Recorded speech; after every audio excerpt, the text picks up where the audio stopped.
took a walk through this beautiful world. Felt the cool rain on my shoulder. Found something good in this beautiful world. I felt the rain getting colder. Sha la la la la, sha la la la la la, sha la la la la, sha la la la la la.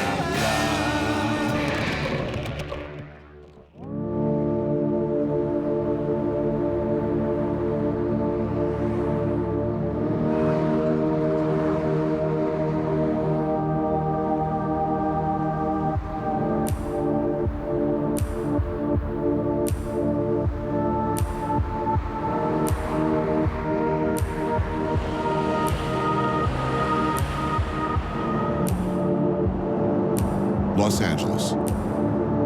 Maybe the most filmed, most televised, most looked at place on Earth. It's the landscape of our collective dreams. 36 hours of steady rainfall across many. But what if we look at LA from the point of view of the largely unphotographed? 3 hours. The 47% of Angelenos who don't show up so much on idiot sitcoms and superhero films.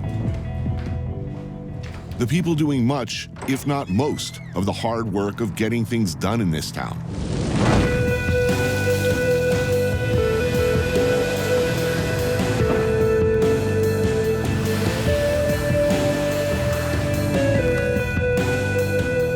One in 10 Angelenos are undocumented.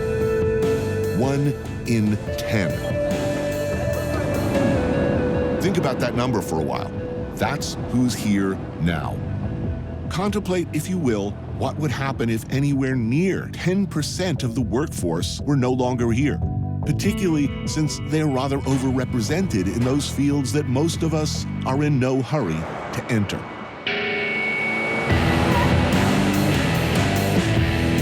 Los Angeles, like much of California, used to be part of Mexico. Now, Mexico, where a whole lot of Mexicans, are a vital part of us.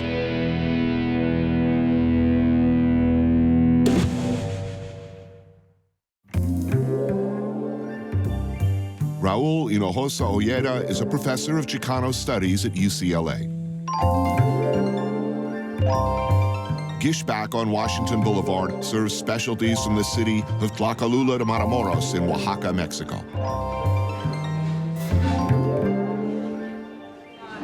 So, bro, you know about Tlacolula, right? I mean, this is The market, isn't it?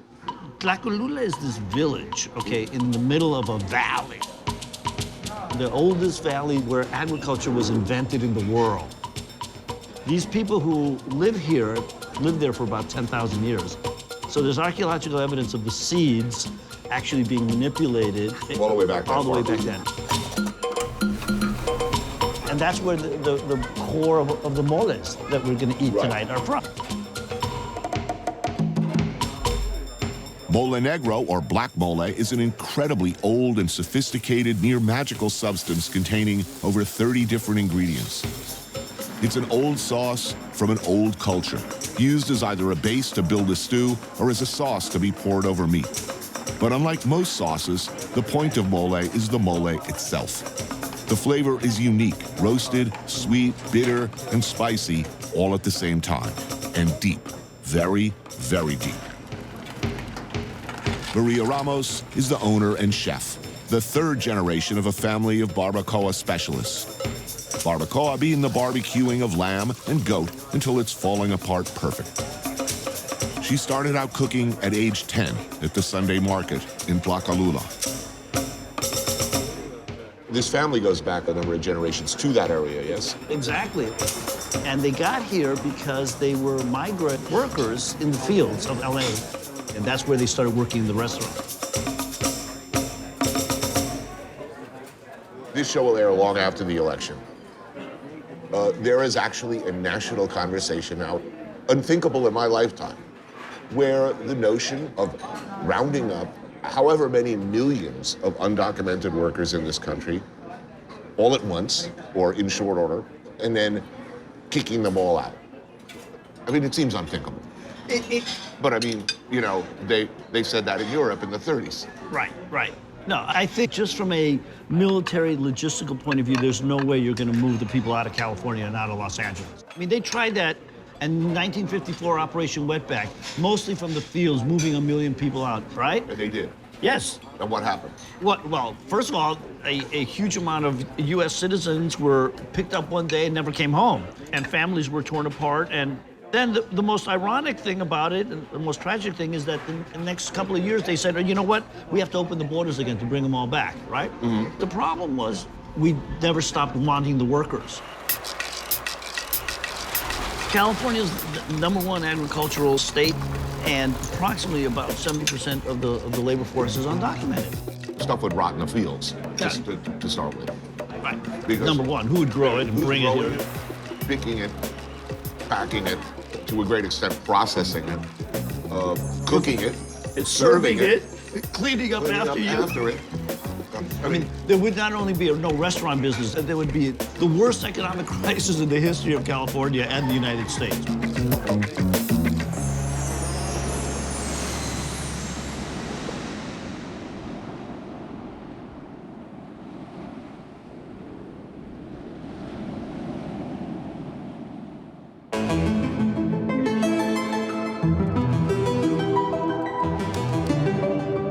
Esteban Oriol is a respected and highly sought-after photographer and director known for his street portraits.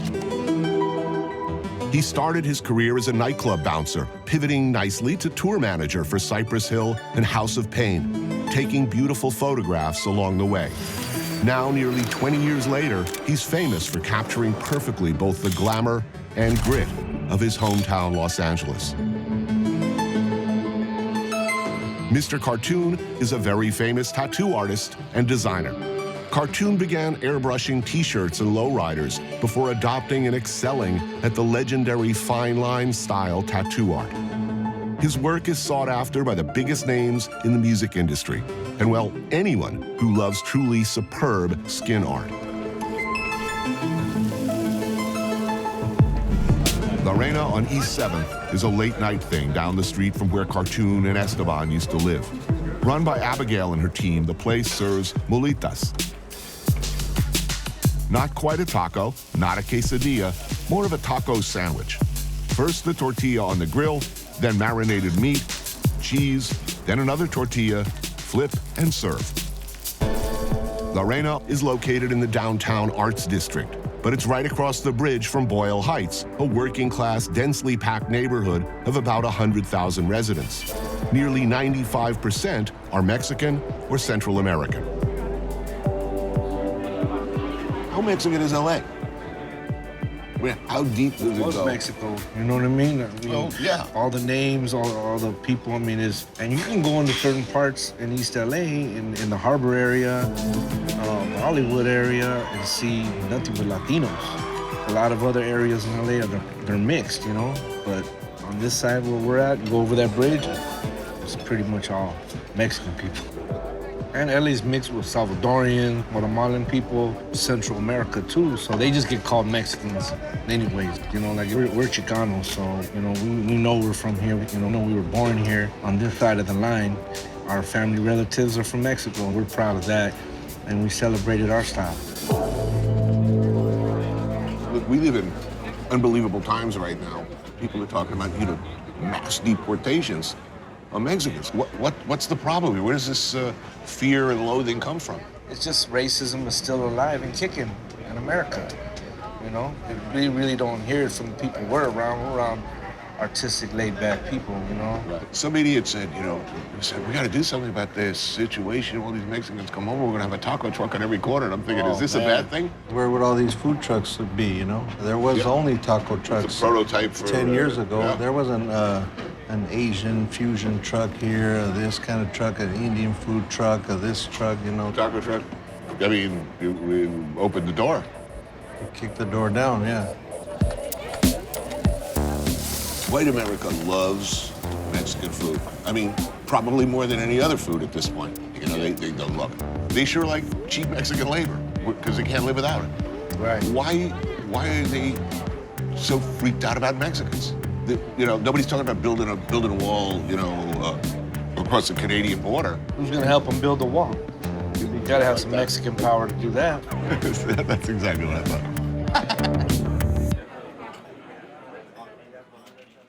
I was at a taco truck in Eagle Rock. That's one I go to. And I just overheard the guy's conversation. He was finishing up his order. And the guy goes, "So, bro, my mom told me not to eat the cilantro if it's from Mexico, because they're shitting in it to get back at Trump." And I said, "Well, don't get me wrong, I'm all for a good Trump takedown, but I'm not sure if they've got that level of organization going on in the Mexican cilantro field."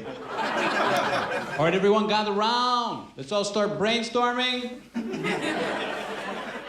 No idea is a bad idea. Yes, Crazy Eddie. Okay. This a little outside the box.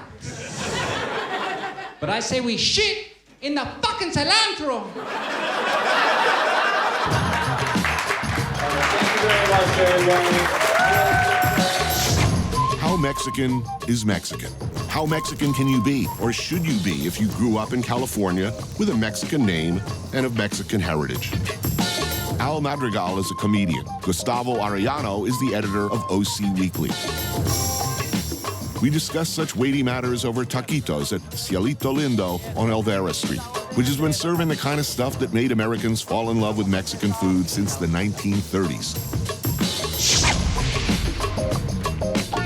Beans with machaca, spicy shredded beef, sauce, and cheese. I believe they call these things a burrito. But what they're known for here is their taquitos. Rolled up, fried, smothered in avocado sauce, jacked with chili guerrero, garlic, tomatillo, and cilantro. Oh, yeah. Oh, man, I'm loving the sauce already. Oh, this is legendary sauce. Going back, 1934. Guacamole, you don't think it's gonna work, but it absolutely does. Wow. Didn't do that bad. This little spice at the end. I love it. You, by your own admission, you're a sort of a sorry excuse for a Mexican. You don't, how's your Spanish? Not so good. Spanish is horrible. Yeah, I've always been given a hard time about my Spanish. Mm-hmm. That's okay. Every Mexican in history has always given shit to another Mexican about their Spanish. You don't know this lingo. You don't know this pronunciation. But yeah, you should know Spanish better. Well, that's what I learned. This has been an age-old thing where everyone's trying to out-Chicano each other. Mm-hmm. And I shouldn't feel that bad about it. Right, what's the expression for a bad Chicano? Pocho. Pocho. Mm-hmm. What, is there a literal translation there? Rotting. So if you say pocho, you're basically saying you're a rotting Mexican. You're completely fake. You've lost all your culture, therefore you should be hated. That's harsh. I know.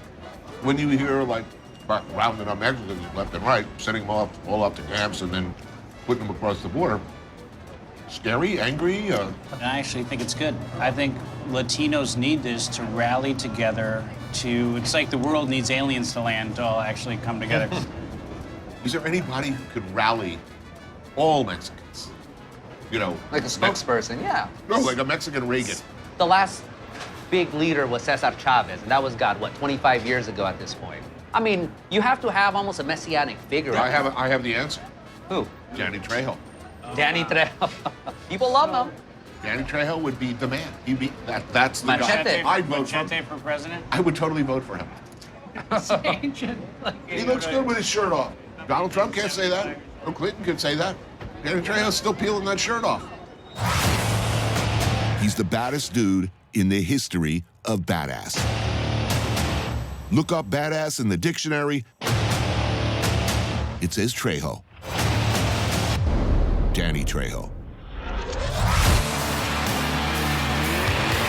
Born in Echo Park in LA, he spent much of his early life in and out of prison, including a stay in San Quentin, where he managed to straighten shit out, join a 12-step program, and rethink his life. He came out of the joint as a drug counselor. This led directly, if unexpectedly, to a storied career in film. Danny Trejo is known and loved for iconic tough guy roles in such films as heat. There's cops all over me, man. They're on me like a cheap suit. From dusk till dawn. Get out! And once upon a time in Mexico. But he finally rose to the action hero leading man status he always deserved, playing Machete. This is the boss. A character who grew out of a fake trailer from the Robert Rodriguez Quentin Tarantino film Grindhouse, which soon became its own awesome and gore-heavy franchise. If you haven't seen Machete, its follow-up Machete Kills, or soon-to-be-released Machete in Space, it's like missing the Citizen Kane of violent, family-friendly fun.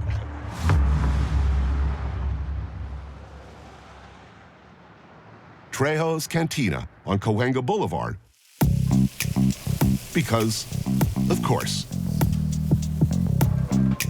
Grand opening is still a few days away, but I thought, since I'm in town, I'd help advise Danny on the new menu, give him the benefit of my tasting notes. And I gotta be honest, I was thinking, how good could it be? Can Machete run a good restaurant? And why? So we're gonna see Trejo's Tacos all across America at some point? Oh, that'd be awesome. Taco truck on every corner. This is delicious. Awesome.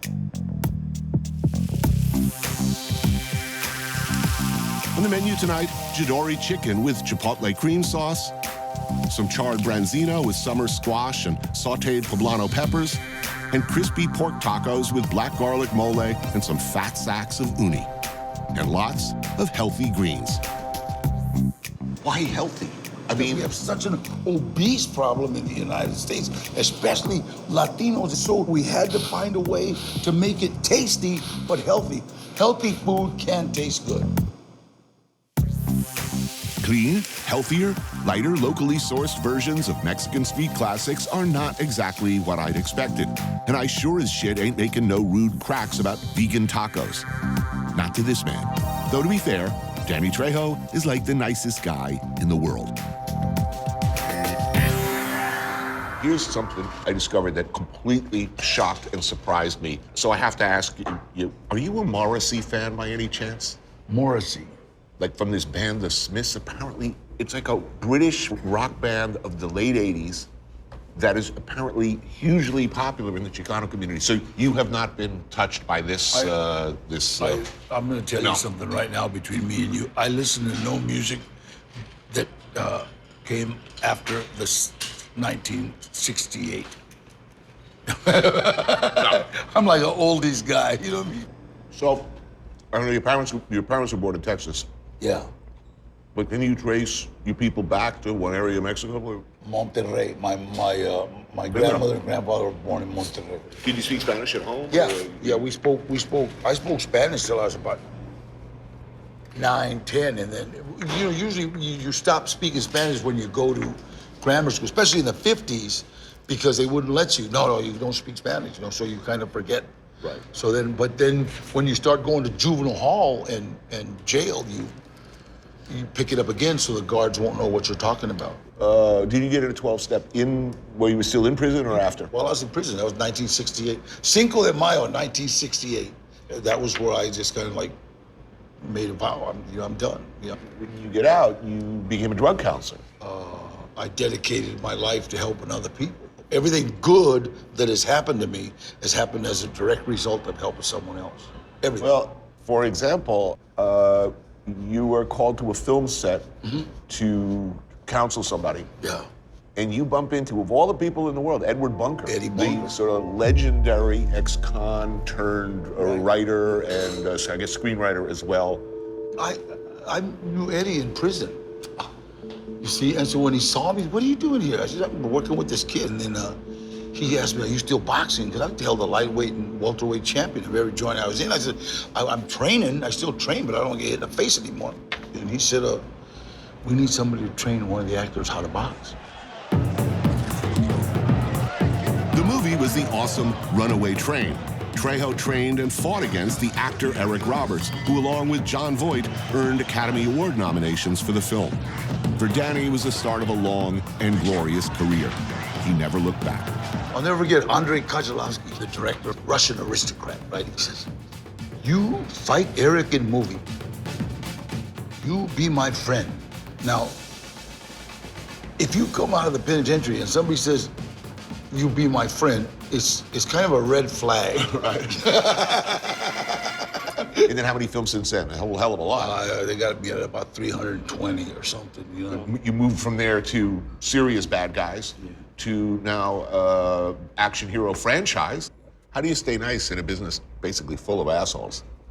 Eddie Bunker, the first time when I started getting like a little recognition, he told me something. He said, try to remember that the whole world can think you're a movie star, but you can't. And I watch movie stars, right? I hate them. Nobody likes them. And if you're like on a movie set and the movie star comes in, and then after he leaves, this is how everybody that guy's an ass. I hate that guy. I mean, he's rude. So I don't want to be that guy. Right. You know what I mean? And one of the things I learned actually making television really early on, if like you show up to like shoot, and the people like with the cameras and the crew say, oh, the talent is on set, what they really mean is the asshole is on set. You know, if somebody calls me the talent or refers to me as a talent, it's like time to go back and take a long look in the mirror, right? You know?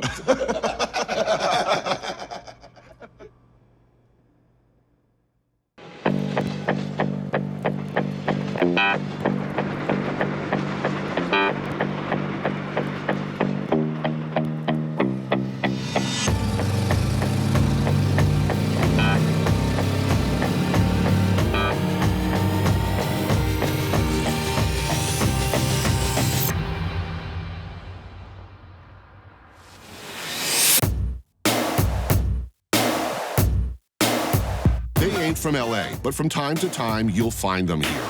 And when you do, you best play nice. Gilbert Melendez, Nick Diaz, and Nate Diaz, 3 of the greatest mixed martial artists to ever fight in an octagon.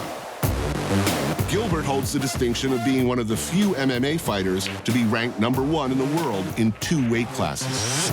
Nate and his older brother Nick are both vicious strikers and grapplers, and about as tough as it gets in a professional setting or on the street. Neither particularly likes to fight, they say, but should the situation call for it, well, let's put it this way, they will.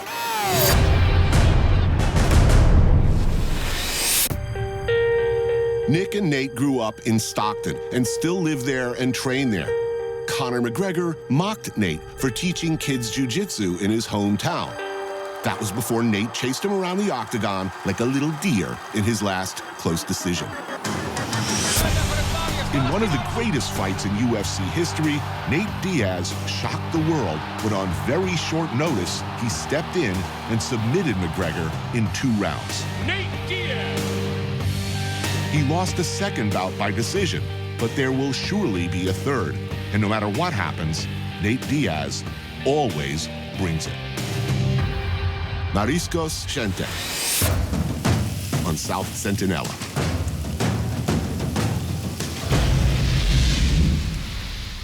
What do you eat growing up? Like when you in your house, when you were little kids, what kind of food were you eating? What's lunch? Macaroni, cheese, and hot dogs. Hot dogs, right? yeah. I was like basically like top ramen. Yeah. Hot dogs, mac and cheese. Some ghetto juice. What about you? You know, rice and beans and some sort of Mexican. There's some sort of protein with it and everything. You know. Right. I'm not vegetarian, but I learned a lot from them though. I was like pretty much vegan for years, really. Even as a kid? Like I stopped eating land animals. Period. Like I've been vegetarian. I've been eating seafood on and off. But I've been vegetarian since I was like 18 years old. I just would do better cutting weight when I would just go on like a vegetarian diet. Right. I end up, nice and light, and then I get stronger. And then once he started fighting pro too, I think he kind of started doing the same type of thing. When you eat in LA, if you're going out for food, well, you're going out for Asian, you're going out for pad thai, you're going out for... Good food's pretty convenient around here, of course. I go to Venice Beach. I go to Cafe Gratitude. And that's a really good place. What do you eat there? Like vegan, vegetarian, all the way. I get off the plane, I go right to In-N-Out Burger. And the last thing I do while I'm in town is I stop at In-N-Out Burger. That stuff is like crack for me, I gotta have it. Oh, it's so good. Mariscos Gente serves shrimp. Lots and lots of shrimp.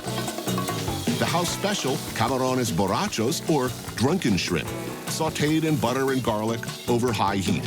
Add cilantro and crushed peppers and finish with tequila.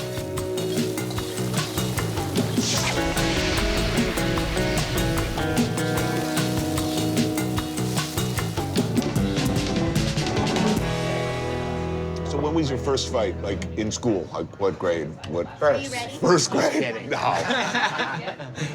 Yeah, this is what we're talking about, our first fight, right?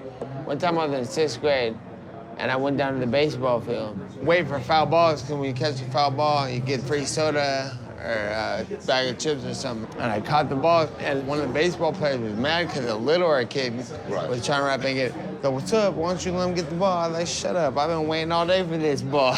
You know what I'm saying? I was a little kid. He was trying to get in a fight with me. And I'm with these guys, and they're all hardcore, and I'm in my head like, man, why they gonna make me fight this guy? Because we're in my head, right? I'm like, man, they make me fight this guy. And we're like going at it, and I've never been punched in my face so many times in my life. I was just a little You just kid. swing kind of wide back. I was hard. Yeah. Why you make me fight? That's the main. Why you make me fight this guy?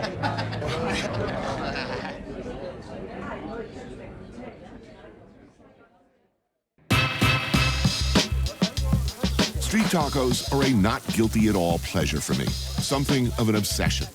They always make me happy. But Mexican food has been redefining itself in significant ways for years, here and in Mexico. Across the city, young, extremely talented chefs are taking Mexican traditions to the next level and beyond. Maybe the most exciting new frontier of modern cooking. Chef Ray Garcia, a native Angelino, is one of those pioneers. Located in the heart of downtown is Broken Spanish, a higher-end, higher-priced Mexican restaurant than most are accustomed to. Chef Eddie Ruiz and Robin Chopra are childhood friends who opened the wonderful but short-lived Alta California gastropub, Corazon y Miel, which put them both on the map in LA's burgeoning modern Mexican dining scene. I absolutely believe that the next big thing is a reevaluation of Mexican flavors and ingredients and a reevaluation of how much you should pay. I mean, people love it, but their expectation is Mexican food should be cheap. And the fact is, there's always going to be new arrivals from Mexico who are perfectly willing to sell you, unfortunately or fortunately, really good Mexican food for very cheap, but not the kind of deep flavors that, you know, you find, or I found in my travels there. Well, sometimes in the Mexican world, the only thing that's passed down, it's not a home, it's not a necklace. What it is a recipe passed down from generation to generation. It all comes from these rustic dishes that our grandmothers and grandpas cooked for us. Do you have any responsibility to preserve and protect the traditional flavors and ingredients of Mexico, or not? Yeah, of course. Everything that you see here in front of you is inspired by something that we had as a child. But how do we present that with our training, and how do we present that with our experience that's gonna give people value to want to pay more for it? I think that Los Angeles is kind of the stage for that next level, and Chef Ray's doing a really good job of that. He's presenting stuff like this, and that's what's gonna elevate people's mindset in terms of what you can do with this food. Chicharron, skin-on pork, cured and salted, cooked sous vide for 36 hours, then deep fried and served with elephant garlic mojo and radish sprouts. Tamales of slow-cooked lamb neck with oyster mushrooms and queso Oaxaca. Camote, an Okinawan sweet potato filled with pork, the ears, tails, and snout, topped with a drizzle of piloncillo syrup. I got one more present for you guys here. A little pre-dessert. Eddie, I know it's your favorite, Eddie. It's my favorite. We have the foie gras rebanada here. So it's sort of like a pre-dessert. It's my take on a very traditional and simple Mexican pan dulce. It's just like a brioche with butter and sugar is the basic pan dulce. So this one we have foie gras in our butter. We kind of up the ante a little bit. And then some piloncillo. Great, thank you. Man, I am loving this meal. Thank you. Big time. Thank you so much. Thank you. This is the most nostalgic dish I've ever had at a restaurant in Los Angeles. In Mexican panaderias, this is called a rebanada. Wow. Nothing says my childhood like this dish right here. I've worked in French and Italian restaurants my whole career. Right. But, I mean, really, if I think about it, they were Mexican restaurants and Ecuadorian restaurants because the majority of the cooks and the people working with me were from those countries. That's who, you know, picked me up when I fell down, who showed me what to do when I walked in and didn't know anything and nobody knew my name. It's just the way our culture is. We're so family-oriented that that's what matters to us. At the same time, I feel like our job as chefs is to bring in our unique Latin American experience to dining. Family, tradition, food, culture. And LA is the heart of that right now. It really is. And hopefully that resonates throughout the rest of the country.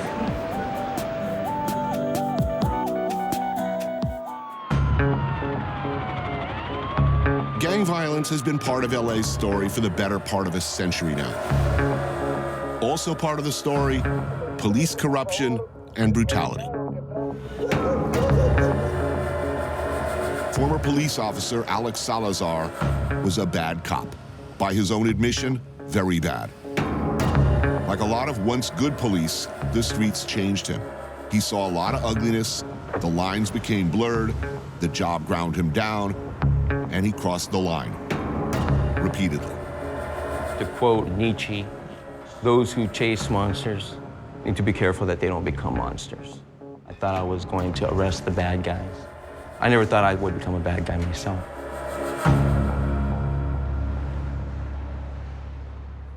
Did you become a bad guy? Oh, I did, yes. How bad? I became very aggressive, beating people, losing control, and using excessive force when there really wasn't any need for me to do that.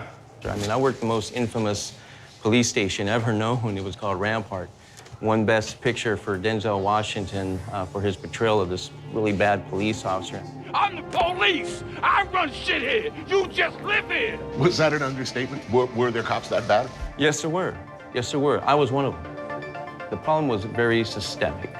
We don't have so much that problem anymore. It does happen. Is it not the nature of the job? When you're asked to every day go in and look at people at their most desperate and ugly, that you become desensitized and maybe even turn into a monster. Just think about it.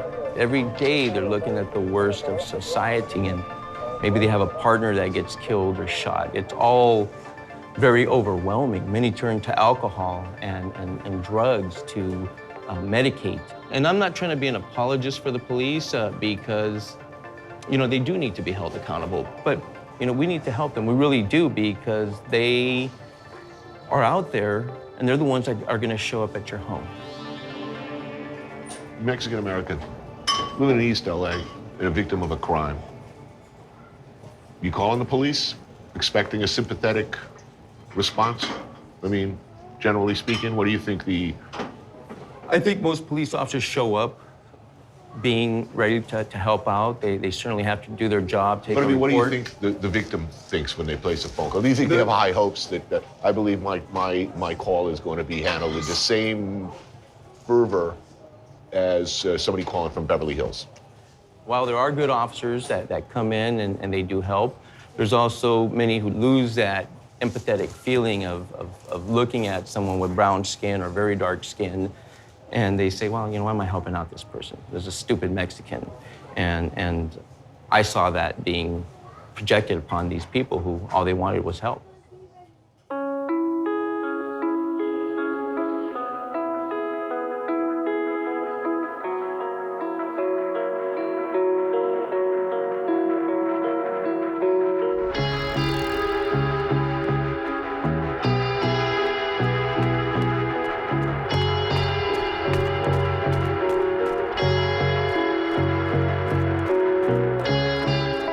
Sol Garcia grew up in Boyle Heights and is no stranger to the challenges facing the Latino community.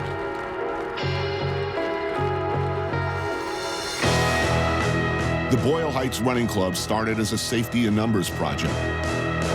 The small group of community members started running the bridges of Boyle Heights, making their presence known, and simply by being there, by being a presence, taking their streets back from the gangs and the criminals, who too often are the default company in a one-company neighborhood.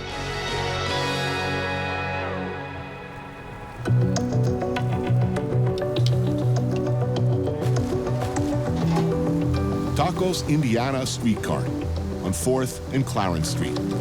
What are you guys having? Mango asada. You gonna do asada? Frequented by Elisa and fellow running club member Rolly Cruz. Carne asada, the slow-grilled marinated beef classic served as a burrito with rice and beans, or simply on a tortilla as a taco. Gracias. Tacos lengua, beef tongue braised with garlic and onions. And tacos al pastor, stacked guajillo chili rubbed pork shoulder slices with your choice of toppings. Oh, hell yeah. Cheap yet supremely satisfying street taco trucks like this one have served the Latino community of Boyle Heights for years. But the neighborhood is changing. Let's say it's diversifying. Well, first come the coffee shops, a couple of smart, like hip restaurants. Hipsters arrive, rents go up. How do you stop that? Well, that, which you explained in a nutshell, is what has been going on throughout Los Angeles. The gentrification of downtown, it's spreading here. And in a neighborhood like this, gentrification, not to be dramatic, but the population of families that are homeless is growing. Little by little, like the block is disappearing, whether it's deportation, whether it's gentrification. You know, it's barely now coming to the forefront, but for the people that live and work here every day, it's been a reality. There's a lot of struggles here that if you're gonna be a part of this community, like you have to recognize that struggle. I think that the reality is, though, LA is always changing, right? So like, we are in the battle of LA, and who's gonna win in this is yet to be determined, but the fight is still gonna go on.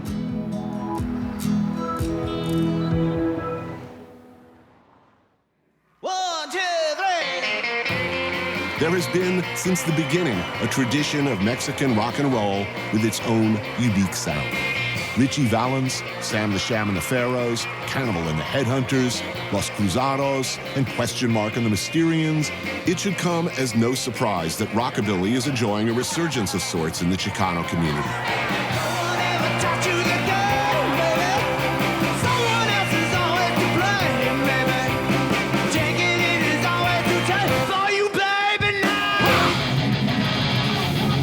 There is a long and glorious tradition of Chicano rock, garage, and punk boiling away under and over the surface for years and egregiously overlooked. But what is it with the Morrissey thing? What is it about Morrissey? The Irish singer via England who sang melancholic, pathos-filled ballads that were a backdrop for a million post-breakups during the 80s, that so speaks to the Chicano soul. I asked musicians and concert promoters Oscar Arguello and Albert Gamboa. Oscar thrives in the rockabilly world, while Albert is all things punk. What's up with the Morrissey thing? Apparently, in the Chicano community, like, Morrissey is like... It's a matter of the heart. Huge. It's a matter of the heart, man.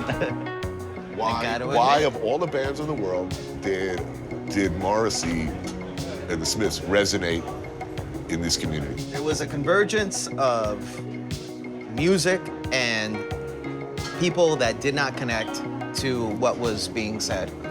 He connected with his lyrics. And I think everything was going so pop and so mainstream, and he was the alternative to that. And I think there is a lyrical element to his words that resonated with the Latino community. And people said that his lyrics, his songs resonated with traditional mariachi in that sense. So that the songs are so much about finding something beautiful or even funny, about getting relentlessly fucked over and having shit go wrong. I think Morrissey really speaks, you know, it's so odd. He's this white guy about like displacement and this longing for a mythic home. Because when I go to Mexico, I'm like a sore thumb there. You know, my Spanish is horrible, the way I dress, the way I talk, but there's just something about it. Like Morrissey really articulates that experience.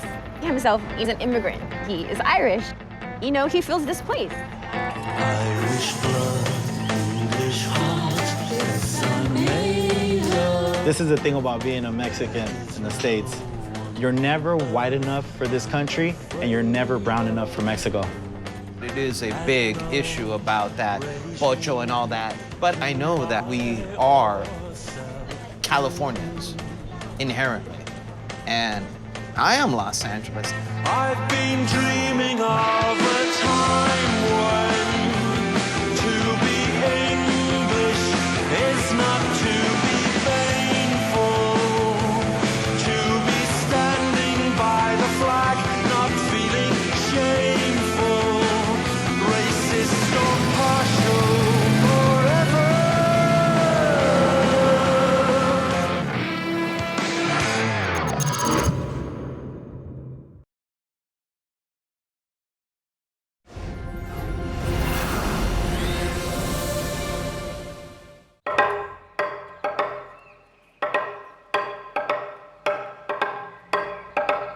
Izan ginalako garela dio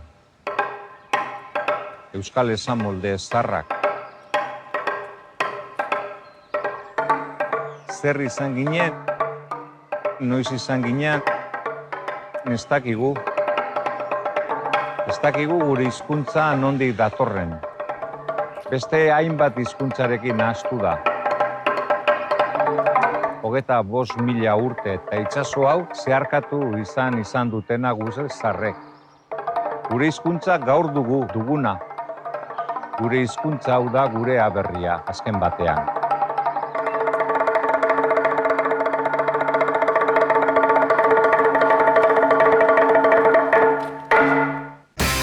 I took a walk through this beautiful world. Felt the cool rain on my shoulder. Found something good in this beautiful world. I felt the rain getting colder. Sha la la la la, sha la la la la la, sha la la la la, sha la la la la la.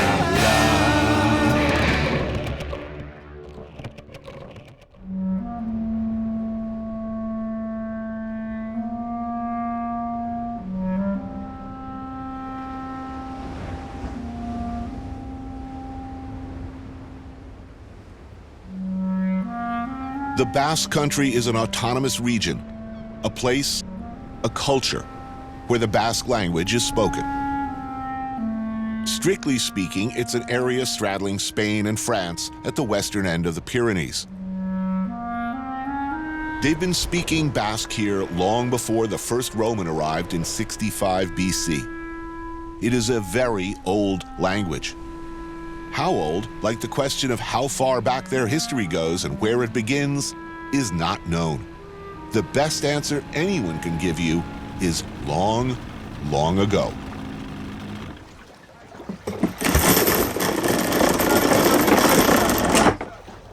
What did this coastline look like back in the 17th century? So different, right? So different. There's more landscape now. The sea went farther into the land. Maybe some houses like 3 or 4 there, but the other one wasn't there. The church there wasn't there. That was a small church, maybe. In that mountain, houses watching to the sea was impossible. All the traditional houses were pointed inland. Yeah. Before the Industrial Revolution, with no heating systems at Right, home, the wind would come in. you couldn't and afford watching into the sea because the wind and the humidity make it impossible to maintain that kind of living. So every house that has windows to the sea, it means it's not so old. Edorta Jimenez and his daughter Irati are both acclaimed authors and proud Basque, and they know as much about their history as can be known. Sea barnacles, or percebes, are much loved here. Steamed briefly with a little salt. Simple, like much of Basque cooking. Vale, vale, vale. It's delicious. It's very, very good. I love these. And thank you for coming. How long do you think the Basque people lived in this community? Or does anybody know? 25,000 years. 25,000. Yeah, we are living here. So you're talking like Cro-Magnon, Yes. all the way back. All the way back. And the language? From here? Really don't know. It is the only language in Europe that we know of that doesn't have anything to do with the rest of the languages, that doesn't come from the same place. And the Basque genetic signature is also seemingly unique. I mean, nobody's finding any relatives in anywhere. They did this research with people's DNA from this area. Yeah. And the conclusion was it's the same people that was living here 25,000 years ago.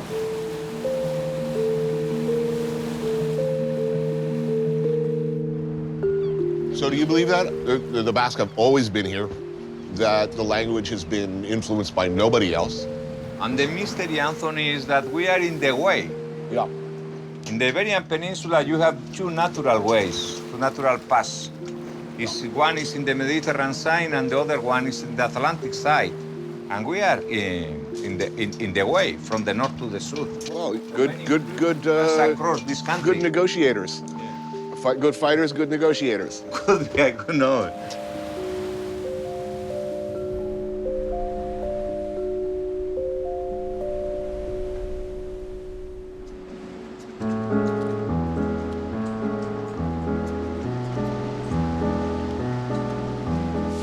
You could make the argument that there is no better place to eat in Europe than the city of San Sebastian.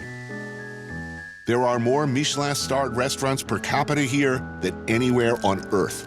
But even the everyday joints are superb. The love of food, the insistence on the very best ingredients is fundamental to the culture and to life here. And it's beautiful. Did I say that? It's a beautiful city.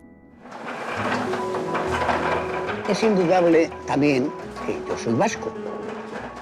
Y entonces aquí hay una especie de atmósfera gastronómica. Nosotros somos profetas en nuestra tierra. Y además la gente te habla de cocina, vayas a donde vayas. Todo lo solucionamos cocinando. Porque tenemos una especie de fanatismo hacia la cocina. Bueno, no sé.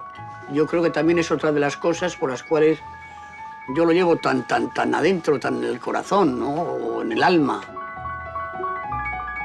Pero sí es indudable que el ser vasco para mí es muy importante.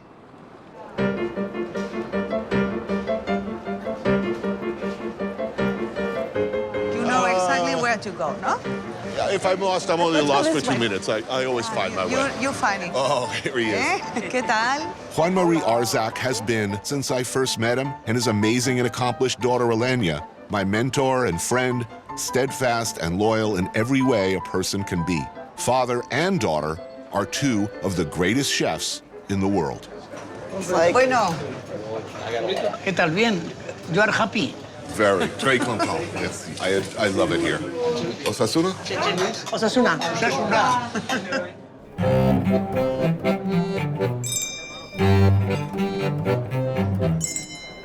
These are what you call pinchos around here, not tapas.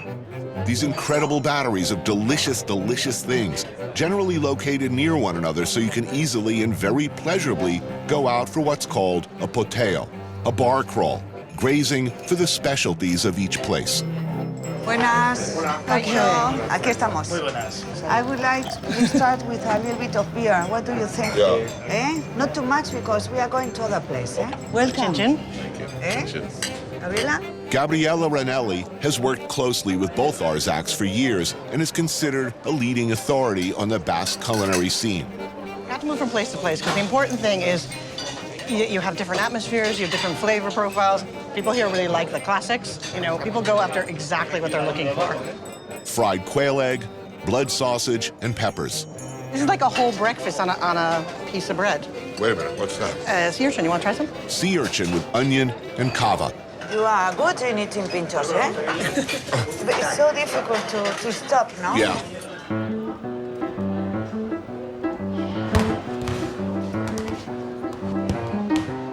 Walking anywhere in San Sebastian with Juan-Marie Arzak is like walking through Chicago with Michael Jordan or Washington, D.C. with George Washington. He's the godfather, universally beloved and respected. You're like Elvis. Come on, that one. Like Elvis Presley, huh?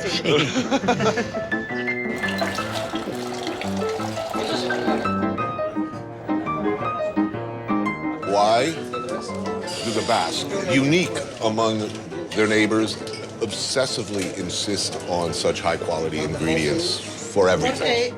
Siempre, bueno, siempre las temporadas, la sesión, o sea, siempre el producto de aquí. People have a passion for food here.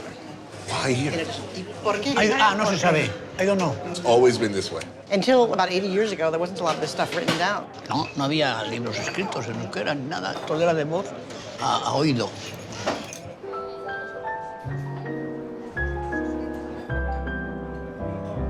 Right in here. Okay.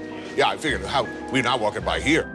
Ganbara, my favorite place. I come here every time like a heat-seeking missile. This is where you'll find Juan Maria on every Sunday. This is the first place anyone ever brought me in San Sebastian, yes. Iberico ham with mushrooms are amazing. Crab tartlets, extraordinary. Oh, man. But this, the house specialty, what they're most famous for is the be-all and end-all for me. Seared wild mushrooms and foie gras with a raw egg yolk gently draped over the top to sizzle and commingle with the hot fungi. This plate, what can you do to make it better? No, it's Leave impossible. like that. It's perfect. There's no improving this dish. No. Now, nobody talks, only we eat. Right, eh? total silence.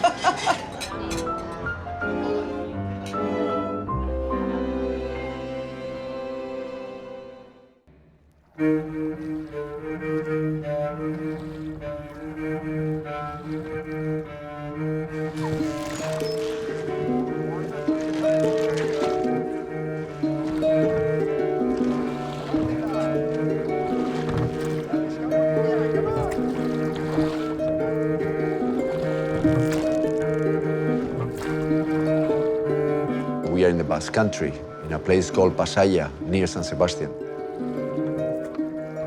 This was the main Basque port in the Middle Age.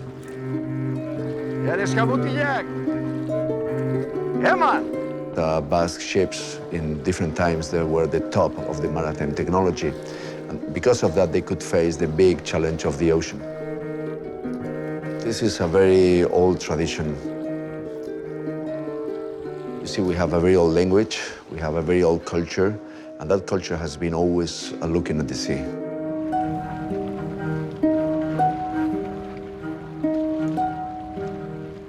According to my Basque friends, the Basque discovered America and didn't tell anyone. That's right. And who would they tell anyone? Well, they didn't want to attract the attention of other fishermen. That's the reason. So, you see, the maritime official history is being written by kings that wanted to claim something, you know, like, okay, this is mine. This is mine. I want everybody to know that. Fishermen, they did the opposite thing. So that's why nowadays archaeologists are finding evidences of our past, and that's very important for us. Xavier Agote is a shipwright and founder of the Basque Maritime Heritage Museum, where he works to preserve and promote the proud history of Basque exploration of the sea. When I was a kid, I used to go to San Sebastian port and start fishing there. I remember the fishing boats coming in and out every day, wooden boats, fantastic. When I grew older, I witnessed how all the traditional wooden boats that I love so much were being replaced by fiberglass boats. So when I was 18, I decided to become a boat builder. So for me, it was one of the most enriching experiences of my life.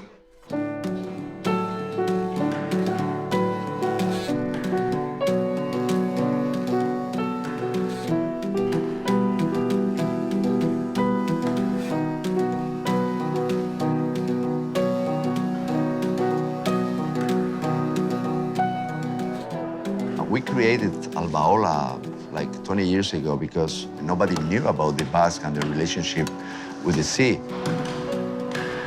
And at the moment, we are building a dream of my life coming true, which is a 16th century Basque whaling galleon. My hope is that through this project, the Basque people will know more about our maritime history. They will be proud of their ancestors. We decided to build this ship. I mean, nobody asked us. This used to be the center of the world for boat building. Bad times for the Spanish Navy was good times for the Basque, because if a lot of ships are sinking, that means more work here. The Basque were the first whalers, industrial whalers, in a time in which the Basque were the only people hunting whales industrially. How many guys? In a classic rowing boat, 7 people. Okay, 7 people, guy out on front, the strongest guy with a harpoon. That's right. Whole lot of rope. 200 meters rope. How big is the boat? 8 meters. 8 meters. If the ropes get too wet, you sink. If you fall overboard, you die. You die. If the boat capsizes, everybody you dies. Right. You have to tow that whale to the land, rowing. A 60-ton whale. 60 tons? 60 tons. Metric, you know, it's like big. So what happens if everything goes well? Well, you become very rich. This place is the famous El Cano in the seaside village of Guetaria, a place known and loved by chefs all over the world for what they call their Paleolithic cooking, the straight-up application of fire and a very few ingredients to make, well, magic of a kind. Rock prawn. The head and body are cooked separately. The body is served nearly raw, what they call semi-ceviche, while the heads are grilled. Oh. That's nice. This is gonna be good. That's very nice. Squid served the Paleo way, grilled with an onion green pepper sauce. Wow, look at this. Excellent. Look at that, he puts the tentacles inside, nice. And cocochas, about as bone-deep, old-school, fundamentally Basque an ingredient or a passion as there is. The jowls are chins of hake, cooked pil-pil style in olive oil and swirled constantly to emulsify the oil with the fish's natural gelatin. What we like is the quality of the product. We like to have everything alive in our mouth. Oh, these are the cocochas? Yeah, but this is good food. Look at that. Yeah. So this is a good time to talk about cod, because the Basque are not getting to America or Newfoundland without salt fish, right? If you didn't have protein that lasted, you could not project, you could not explore, and you could not project military power. Absolutely. In the early times, something we know is that the Basques were the only ones drying the cod. Sea salt, we lack of it. And so we were forced to dry it. And dry cod, you could preserve it for years.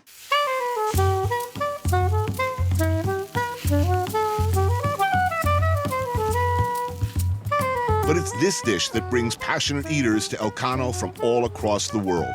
The turbo, grilled. Look at that, that is beautiful.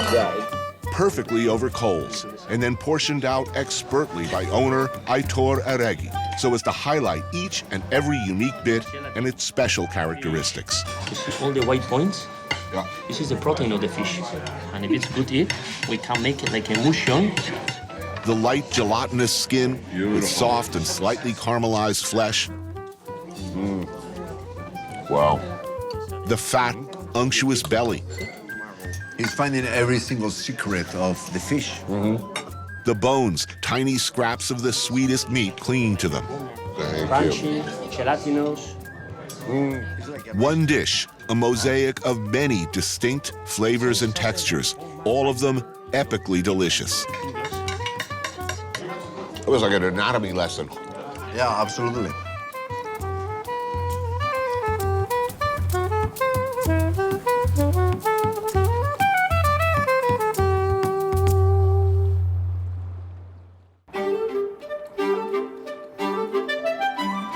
Es que esta casa a mí me relaja.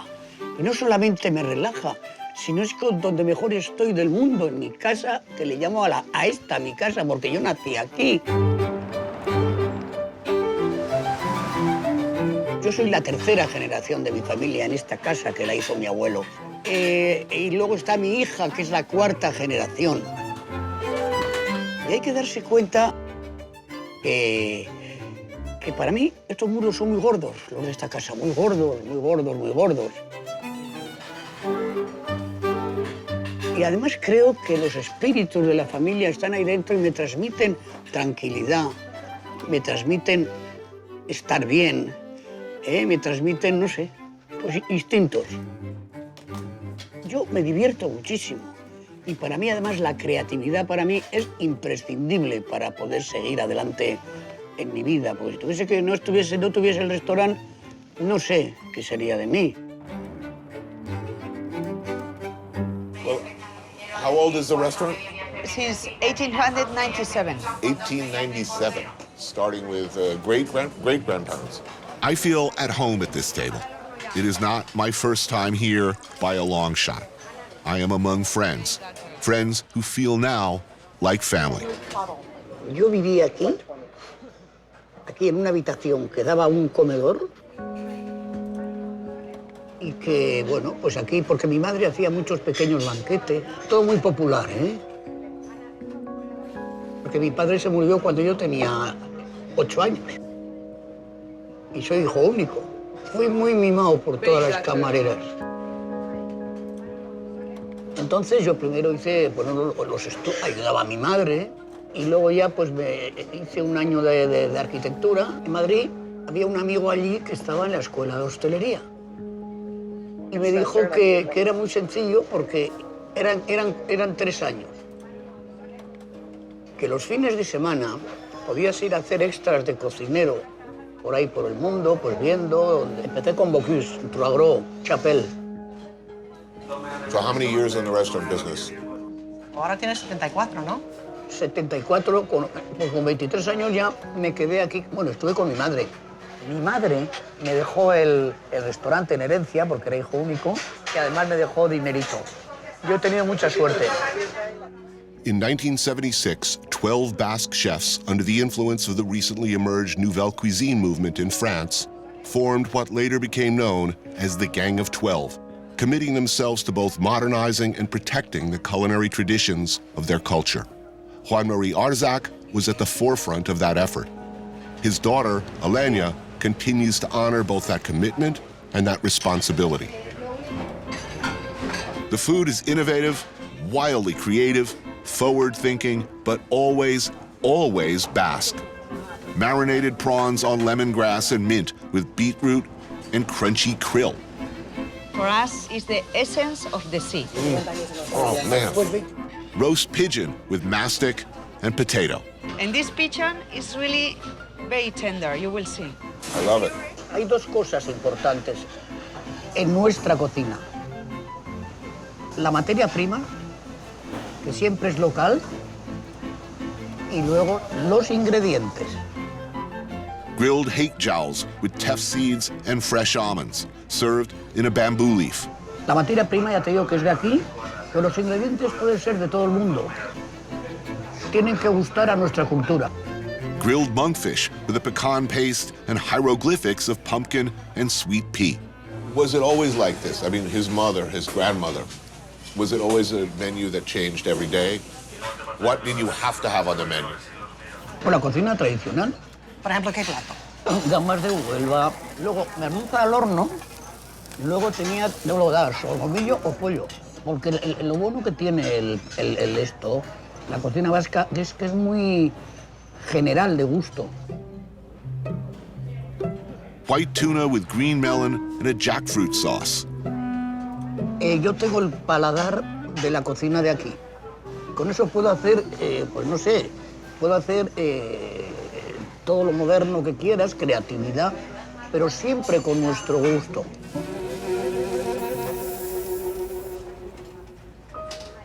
Entonces, porque hay que tener en cuenta, y ahora cuando hacemos los platos nuevos, que hacemos unos 50 al año, siempre tenemos que tener en cuenta ese paladar.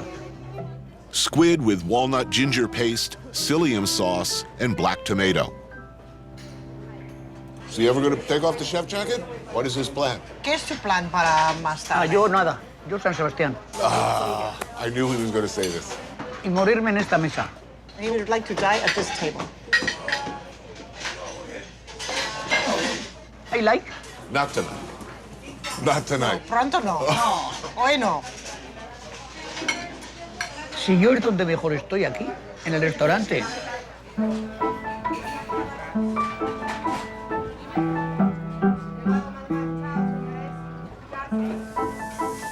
I first came here in, I think, 2001, 15 years ago. You know, my father died very young. But look, I'd like him to know that since the first time I came here, I feel like he's looked after me like a father. He's been a loyal and good friend and a supporter, and I want him to know I appreciate it. Quiere que sepas que desde 2001, cuando vino la primera vez, tú le has cuidado como un padre. Como si fuese su padre, yo. Como si yo fuese su padre. I mean, he's only 14 years older than me, but... Solo le llevas 14 años, pero... Not too much, eh? No, could be my older brother. El hermano mayor. Yes, this. Better. It's better. I am the big brother. Yes, big brother. No, and the father is okay. But thank you. Thank you. Venga. For everything.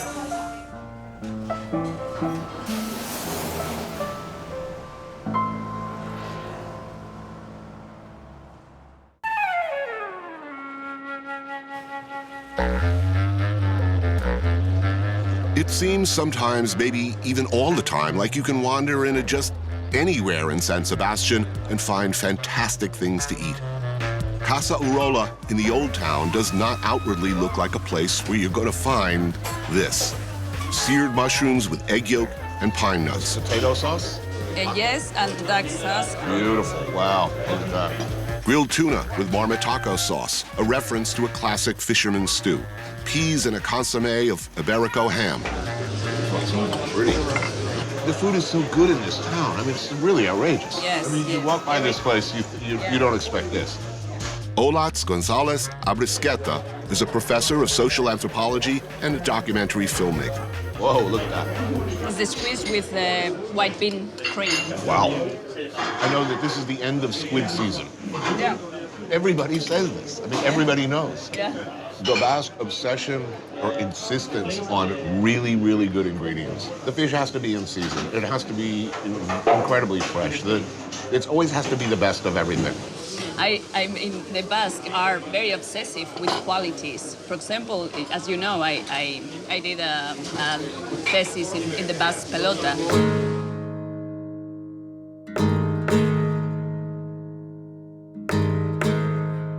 Pelota, if you didn't know, is the most popular sport in Basque culture. Its origins go back to the Middle Ages. The Basque are as obsessive about this pastime as they are about food.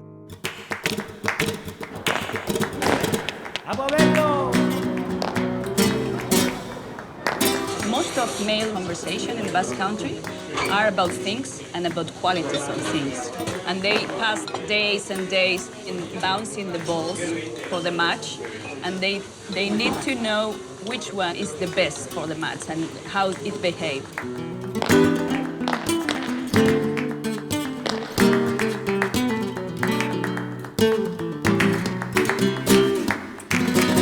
So the obsession, and I think a male obsession with quality, is also something which happens in sport, just like with the food.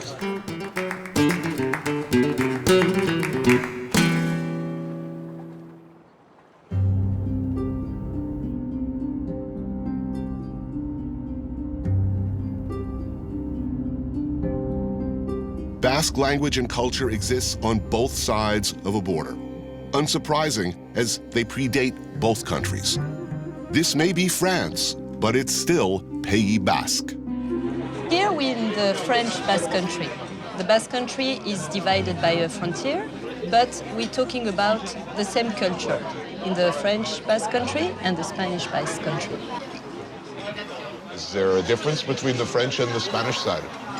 Well, on the Spanish side, it was the dictator of Franco, and there it was forbidden to speak in Basque. On the French side, it's true that there was a little less pressure about talking Basque, But because there are a lot of people who are coming from Paris, from big towns for retirement, we're losing the Basque language. Do we drink Spanish wine? Do we drink French wine? We drink French wine. French wine. Okay, good. We're in the town of Ahetz at La Ferme Ostalapia. Mireille Gert was born in Spanish Basque country, but raised in France. We've got a very good quality of life here. The sea, the mountain, the sun. And the food. And the food. Things are different here. The relationship between Basque and French cultures has always been more graceful and less contentious, and you can see it and feel it and taste it at the table. Ventrèche de thon, or tuna belly with tomato carpaccio. Pigeon, roasted and then flambéed, served with a terrine or pâté of the same bird. On this side of the border, are the chefs as creative or more traditional? They're more influenced by the French cuisine, which is more complex. On the other side, we simplify. Here, it's a little bit more complex.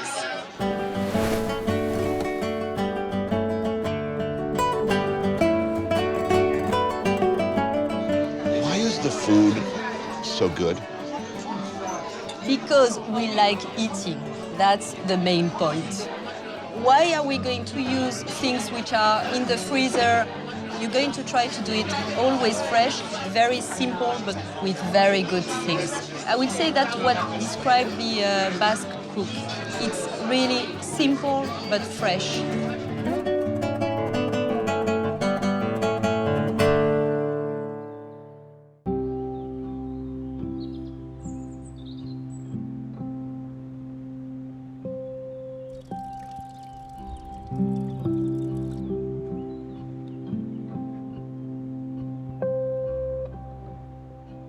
Sozietateak garrantzi handia daka kulturan, azkenean kulturaren parte da.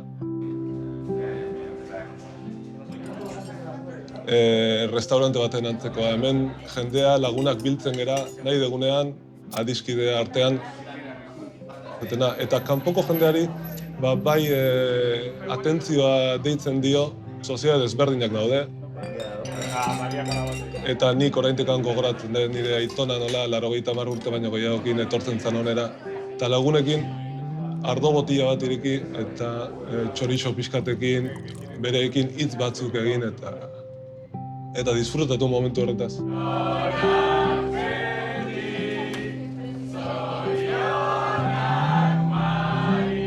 Guztiak lagunak era, hemen gaude ekonomi aldetikan eta politika aldetikan, maila desberdinetako jendea eta guztiak hemen berdinak gara.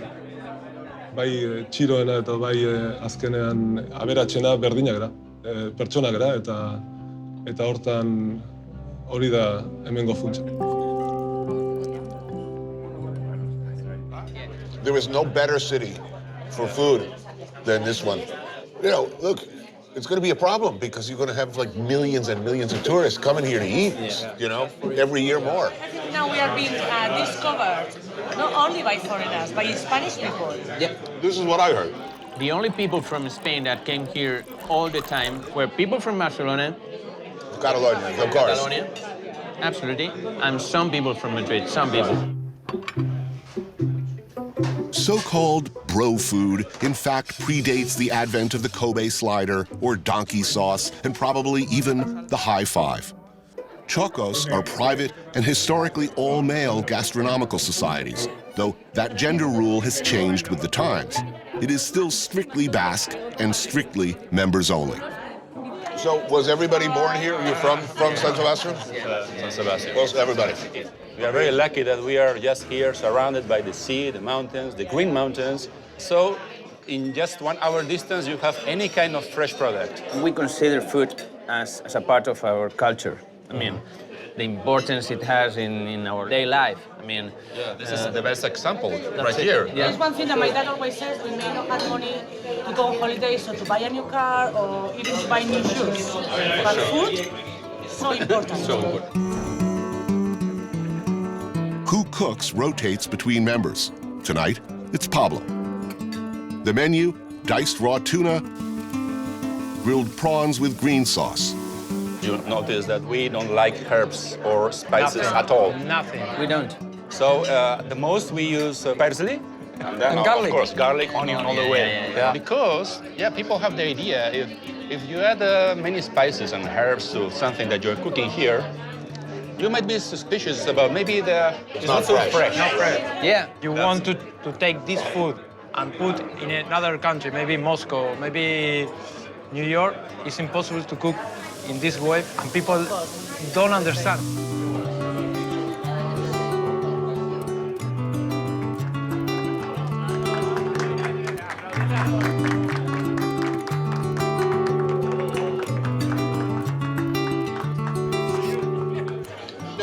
Someone I was talking to yesterday had a theory. She said the men talk about the difference between things. The difference between this bicycle and that bicycle. The difference between this bicyclist and that bicyclist. And that this is an innate part of the Basque culture. I don't think it's exclusively from here. I think this is something that comes well from Franco years. Where's Franco buried, by the way? Oh, in Madrid, Valle de los Caídos. En el Valle de los Caídos. Big gravestone, or they just sort of roll him into a ditch? It's a huge place. If you were, I'm not suggesting you do this, but if you were to visit Franco's grave, unzip and take a piss on it, would you be arrested? Yeah. No, you would be in the news all around the world. Would that make you popular or unpopular? Popular. Popular, yeah.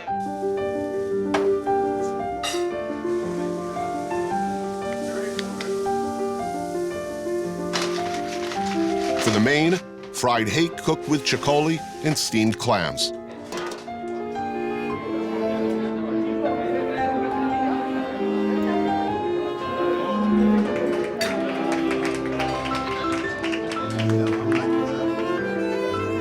So what's the best thing about this city for you? I mean, you've lived here your whole lives. Having so many things so near.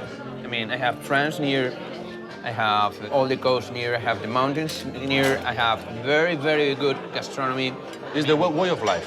And it's a way of life. It's the way of life. You are able to keep the very same group of friends sit till you are old. You can sit because, yes, that table. And they're in 40s, and I'm sure they know each other from they are 10 or 5 years old.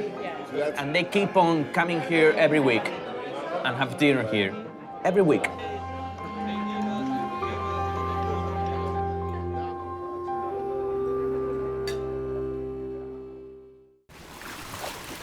Here.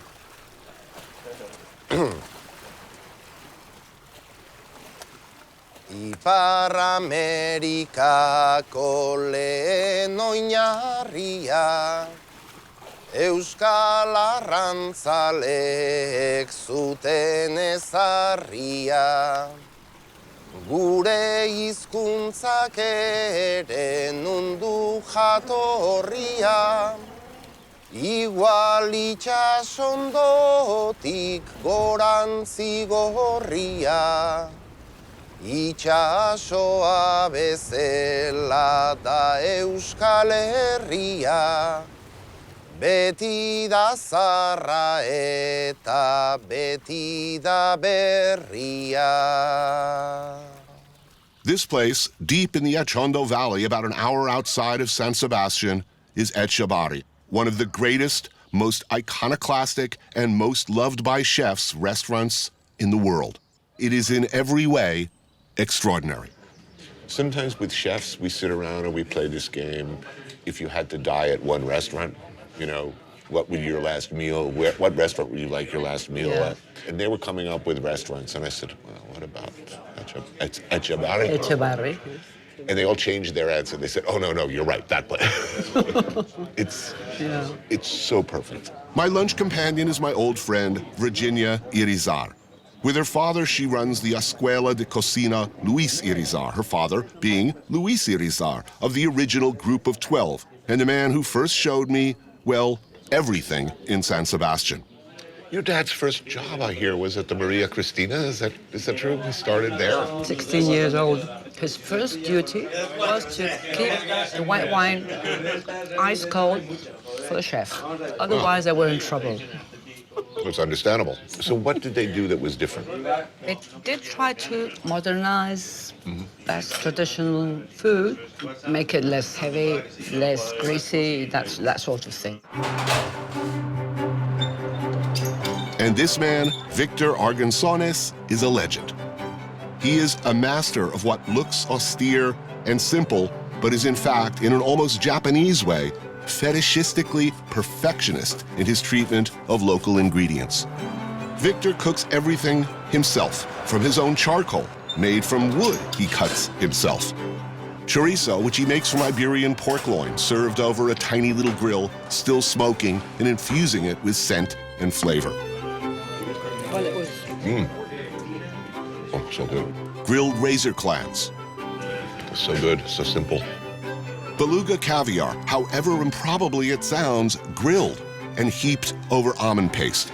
Excuse me, I'm gonna have to take a picture of this. I want to make other people feel bad about what they're eating. Grilled gambas, perfectly cooked prawns. It's huge. Yeah. This is, wow. Line-caught squid, grilled and served in its own ink. Beautiful. That's very nice. And the most delicious King Hell Galician beef chop, grilled, perfectly rested, and ready. Ooh, look at that. Why are the ingredients so good? I mean, the basic ingredients are always super high quality everywhere. Where does this come from? I think it's just that we wouldn't have it any other way. I mean, it's as simple as that.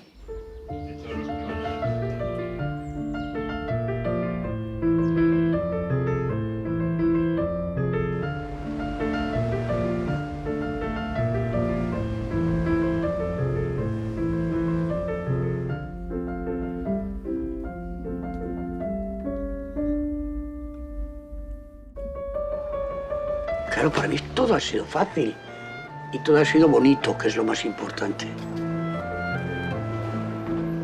Yo siempre suelo pensar que hay que estar claro, si no tienes creatividad, estás como muerto. Hay que pensar como un niño. El día que no pienses, tú vas a una plaza y ves ahí a los niños todos los días, o sea, siempre hacen cosas distintas y siempre están contentos. Y yo, bueno, a mí lo que me gusta es estar siempre ahí, como los niños. Como un niño, que el niño no tiene fronteras. Y no hay que tener fronteras. No, yo no sé si esto es difícil o no, pero para mí, desde luego, no.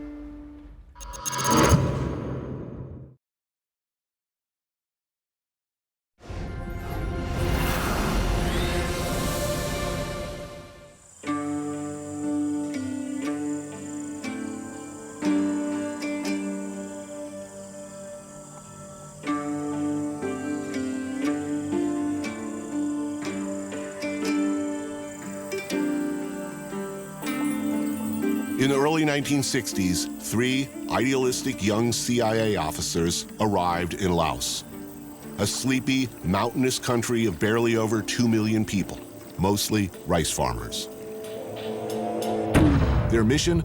Stop the spread of communism, recruit and train Hill Tribe warriors to fight a shadow war against the North Vietnamese and the Pathet Lao. The war in Laos was secret. The Russians knew about it. The Chinese knew, the Vietnamese, the Laotians certainly knew. The only people who didn't was the American public and Congress. I took a walk through this beautiful world, felt the cool rain on my shoulder, found something good in this beautiful world.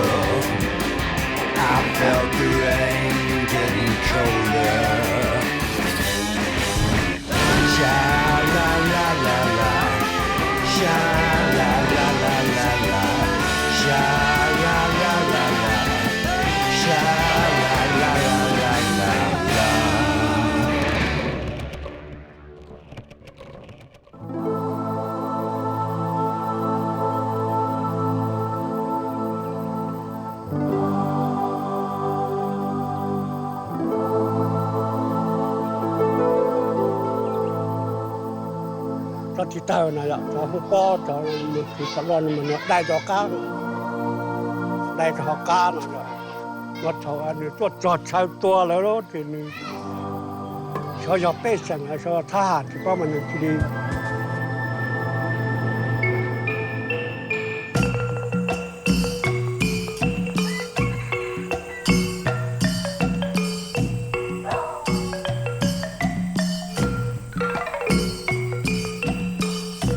Though never actually at war with Laos, at the same time we were fighting in neighboring Vietnam, the United States flew more than 500,000 missions over this tiny Southeast Asian nation, dropping more bombs here than on Germany and Japan and all of World War II combined.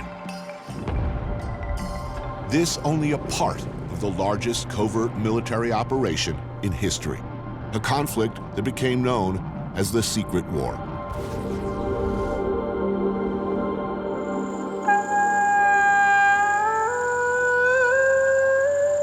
There were 3 intelligence officers, key players in this secret war, who, depending on who you talked to, were either greatly loved or greatly feared and despised. Anthony Bourdain, also known as Tony Poe, had an extensive paramilitary background as a former Marine and CIA officer. Bill Lair, a Texan and World War II vet, was an influential CIA case officer. Vint Lawrence was recruited right out of Princeton, even though he was an art history major. They succeeded at first in impeding the flow of communist North Vietnamese arms and troops on the Ho Chi Minh Trail. But by the end, they were arming even children.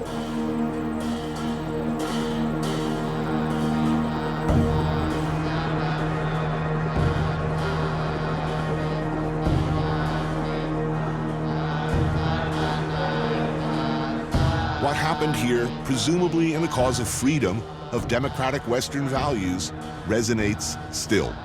An estimated 30% of the bombs dropped on Laos failed to detonate. These and other UXOs remain in the ground and continue to take lives and limbs.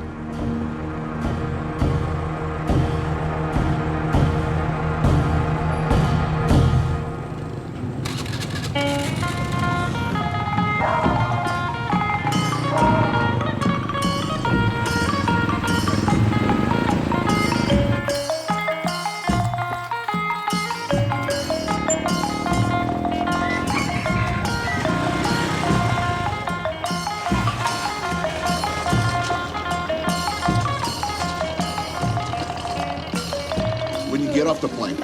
Yes. What's the first sort of recognizable smell that registers? Wood smoke, grilling, river as well. You know, it's just like the Mekong. It's like diesel or whatever the fuel is here, a little bit of that. Yeah. From the first time I heard of Laos, I was hooked and filled with a desire to see the place. Once a storybook kingdom of misty mountains and opium, at one time a protectorate of France, a mysterious landlocked nation bordered by China, Thailand, Cambodia, and as fate would have it, Vietnam.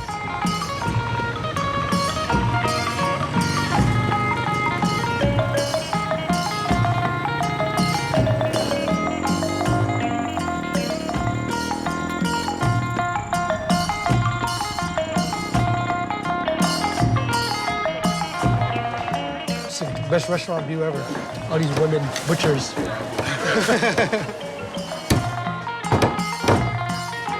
Chef James Sihabut earned his Michelin star in San Francisco. This is the first thing I get off the plane. I'm going to go find some captivate. He learned to cook from his mother and never looked back until recently. It's crispy pork, sliced pork. Blood cake? Blood cake in it. Meat broth? Beef broth, yeah. It's like steaming hot. James' family, like many, fled the fighting in Laos or the communist takeover that followed it. Nowadays, things are looking up a bit, and some, like James, are returning. Oh, man, it's just like so homey. Takes you to a place. Takes me to a place. What's it like being back, man? I mean, it's only your second time, but what's it like? Oh, yeah, it's like home more and more. I totally get it. Like when my mom's like, I want to go back home. That's a common thing. Refugees live in the States for a couple of years. Once their children have their careers and families, they come back. My mom's doing that now, but rice farming again. She said, I'll move back to Ubon and have a more relaxed life. I was like, that's hard work. You know, but she's happy? She's happy, super happy. She looks a lot younger now after she moved back. Less stress, I guess. Yeah.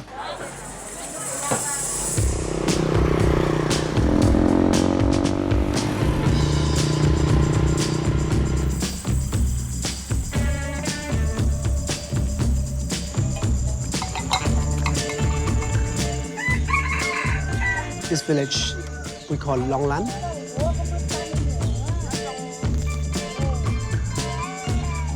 Rice farming? Yes, they're doing rice and also growing some vegetable. Northern Laos, enchantingly beautiful, sparsely populated by remote mountain villages. For centuries home to ethnic minority hill tribes like the Hmong. This is where the CIA recruited, trained, and armed over 100,000 fighters. They start to build this road since 1983. Before that, yeah. How did you get up and down, walk?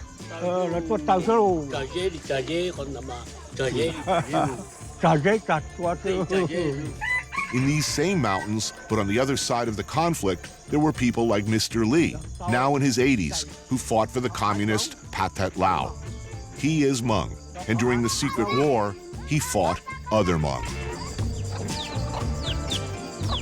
Ah, fantastic. Wow.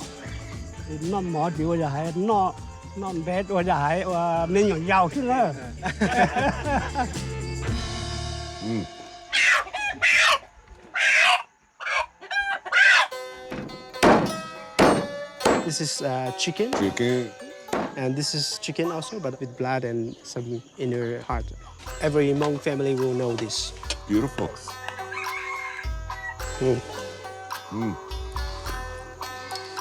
He was here when the French were here, yes?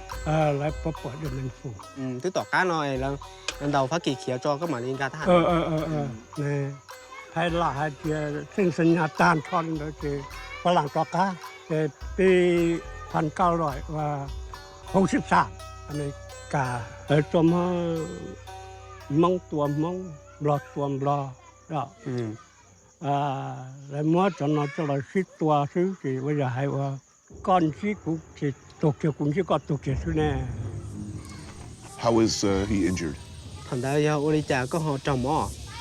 Họ ở chỉ trồngวันใดจะยอchỉ trồng bông. Là tôm bông tua trời vậy à? Là bông đã lâu rồi. Yêu trồng nói. Cái chừng nhau coi vậy. Cái bông chừng nhau nó là mua chỉ tao nè.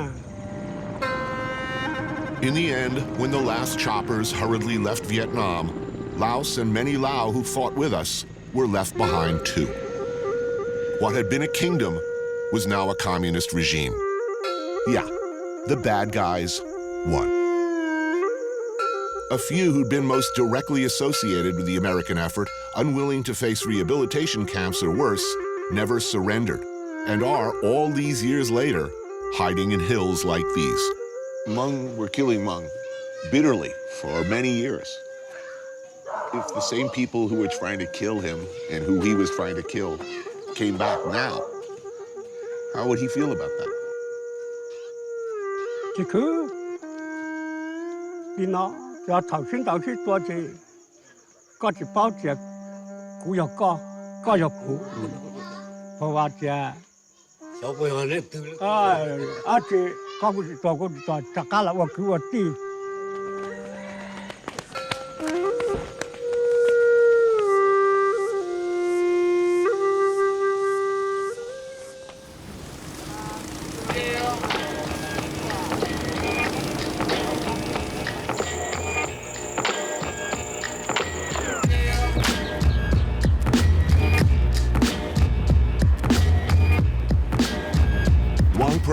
Laos' ancient capital is a sleepy city of ornate palaces and temples.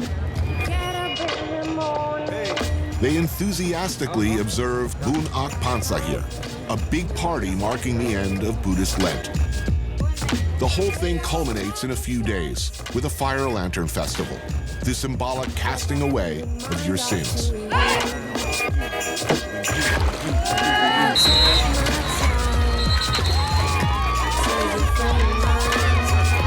But this morning, the Lao are watching and drinking as others pull at oars and race to the finish line. Boat festival? Yeah, boat festival here. So today is a girl racing. Each boat will be women from the same village. Yeah, one boat is one village. For weeks, racing teams have been practicing on the Mekong River, each team sponsored by a local Buddhist monastery.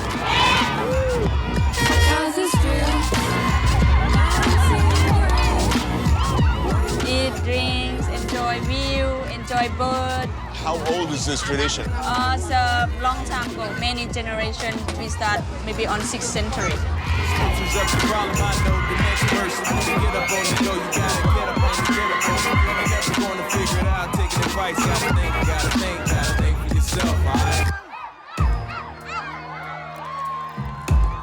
Uh-oh, what are we doing? Captivate. Lao Lao? Yes, Lao lao lao. lao. So we do some lao lao. So made by the sticky rice, so Yes. it tastes good. That one quite strong. Woo. This is close.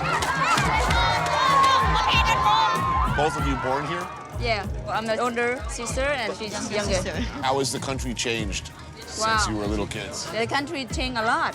We opened the tourism scene, so it's good for the local economy and local people. They can earn money direct from the visitor and tourists. President Obama was just here a few months ago. A few months ago. Yeah, he got offer a lot of help for I know that- education and for the Unexploded ordnance removal. I think $90 million. That's a lot. That's a lot of money. Help a lot.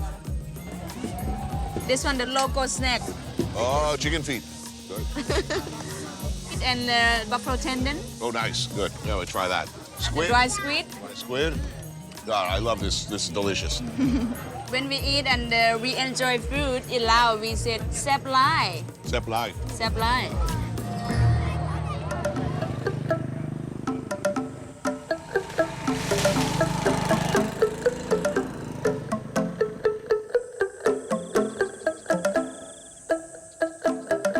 Your hotel. My hotel. How long has it been open? Well, it's been about 20 years. I'm having lunch at the Ban Lao Hotel. During the Secret War, it was the offices for USAID, America's foreign aid mission. The building was also a cover for CIA headquarters. That big building used to belong to USAID. Can we say USA or CIA? I don't know. Well, this is what I want to ask. Generally speaking, back in the 60s and 70s, yeah. USAID and CIA had a lot of, let's say, overlap. Mama Vaughn, who I met here on my last trip, is making lunch, an elaborate spread of dishes whose recipes are left over from imperial times. So, what do we have here? This is lonesome fish from Mekong. We cook with shallots and garlic and chili and coconut milk and pork. Crab? River crab? River crab, yeah. See? It's good. It's only in Luang Prabang. You can eat the shell. Yes. And fish with pork grill. Or in Banana leaves. And a ginger sauce. We eat with pork skin. Pork skin. And we have to have sticky rice. Yeah, sticky rice. Okay, bon appetit. Food like this. This is an imperial dish, a royal dish. Have these disappeared, these recipes, or are they still here? They're still here, but you know, Tony, sometimes they do it not the way that not supposed to do it. They change ingredient a lot. My grandma taught me how to do this. Now, you were born here, yes, in Luang Yes, Prabang? in Luang Prabang, yep. And Michelle, you... I was born in Vientiane. In Vientiane. Have you lived here all your life? No. In France. In France. At the age of 11, I went to France to study. I came back in 1971. Oh, difficult times. 1971, very good. Yeah, it was still the war. Mama Vaughn's longtime friend Michelle is a journalist, though what that means in a communist one-party state like Laos is necessarily different than what you and I might define it as. When I was in Paris, I studied ethnology. When I came here, they said, ethnology can wait. What we need is journalists. That's why you get your job. That's how I became a journalist. American involvement here remains a particularly painful and even taboo subject with the Lao government. Obama, the United States president, just came here to visit. What do you think it means for Laos? Well, I think one important thing is the UXO, Unexploded Ordnances. Right. American B-52s. They came on bombing missions on Laos every day. And after bombing, they have to cross Mekong back and land. But they are not allowed to land with bombs on board. Right. So if they have bombs left, they would drop them at random. That's why we have so many in so many provinces. What do you think it means, though, that the president came here? This is a small country, only 7 million and change people. Yeah. Not a lot of mineral resources. No, not really. No oil. If you were a cynical person. I'm not. I mean, why do you think he came? Well, you have China, you have Russia, you have... You think that maybe we think we need a friend in the neighborhood? I think everybody needs friends. And, I thought so.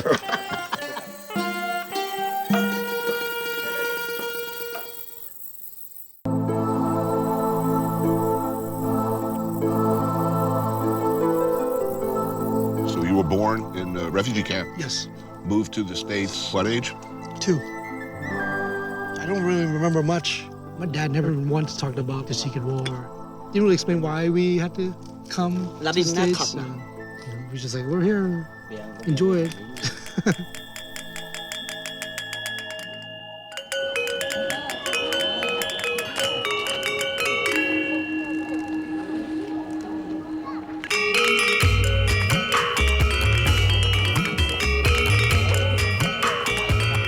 Almsgiving is a daily ritual, but this is special. People always sit down along the street, Right. wait for the monk coming and give sticky rice. Most people, they keep sticky rice. Bunak Pansa means the end of months of isolated meditation. Monks celebrate with a once-a-year Halloween-like bonanza, where in addition to the usual sticky rice, all manner of treats are offered.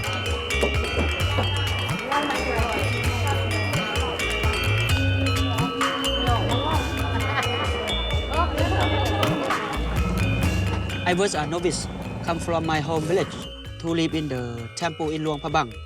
I finished a monk. In orange robes, the whole bit. Now, do most young men go to the temple to... To get education, yes. It's the only way you get like public education is to become a novice. Yes. Ah. Yeah, unless So everybody. Everybody, yeah. And that's where you learn English. Yeah. And you speak French too? No. No. Chef James' friend, Mr. C, lives with his extended family on the outskirts of Luang Prabang.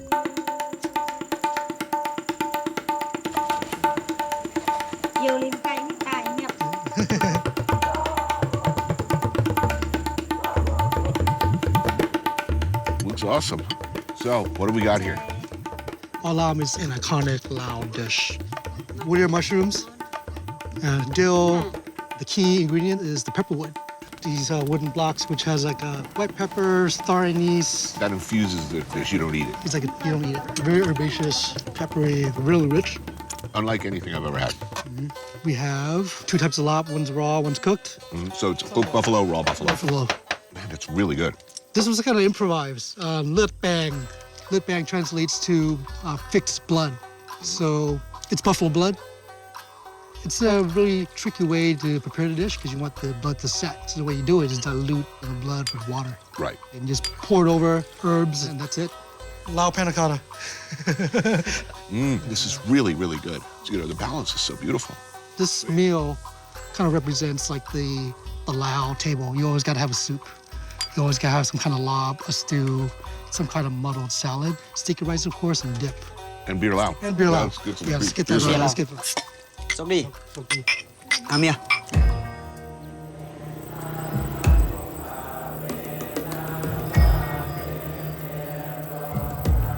Your parents left Laos in what? 81. 81. And, you know, we migrated to a community of other Laotians. And it was pretty much a community like this. We all share, we bartered. Scratching out a living. I mean, if you were Laotian and you wanted to make money back then, you were cooking Thai food. Exactly. You know, my mom worked in Thai restaurants. And What does your mom think of your Lao cooking? actually, she's pretty impressed, surprisingly. It's like, the first thing she does when she walks to my kitchen is she goes to a waste bin. And she goes, looks in the trash and goes, Why are you throwing this out? yeah. Yeah, it's just like cilantro stems. So how many years were you in Laos? 3 years. 3 years? Yes. Well, what's the minimum? Minimum 7 days. Wow, that's easy. Easy. I don't have time. Yeah. What's life like at the temple? Sleep on the floor? You sleep in a bed? Normally we sleep on the floor. Later I sleep on bed. 1 meal a day. 1 meal a day? Two. Breakfast Oh, and lunch. Yes. You get a snack from almsgiving? Yes, snack and drink coffee, Ovaltine, in the evening. Coffee and Ovaltine, did you say? Yeah. Ovaltine. Ovaltine. Yeah. This one? You No, got no, it. no. Here's a cup. Here you go. Oh, Ovaltine. For you. Cheers.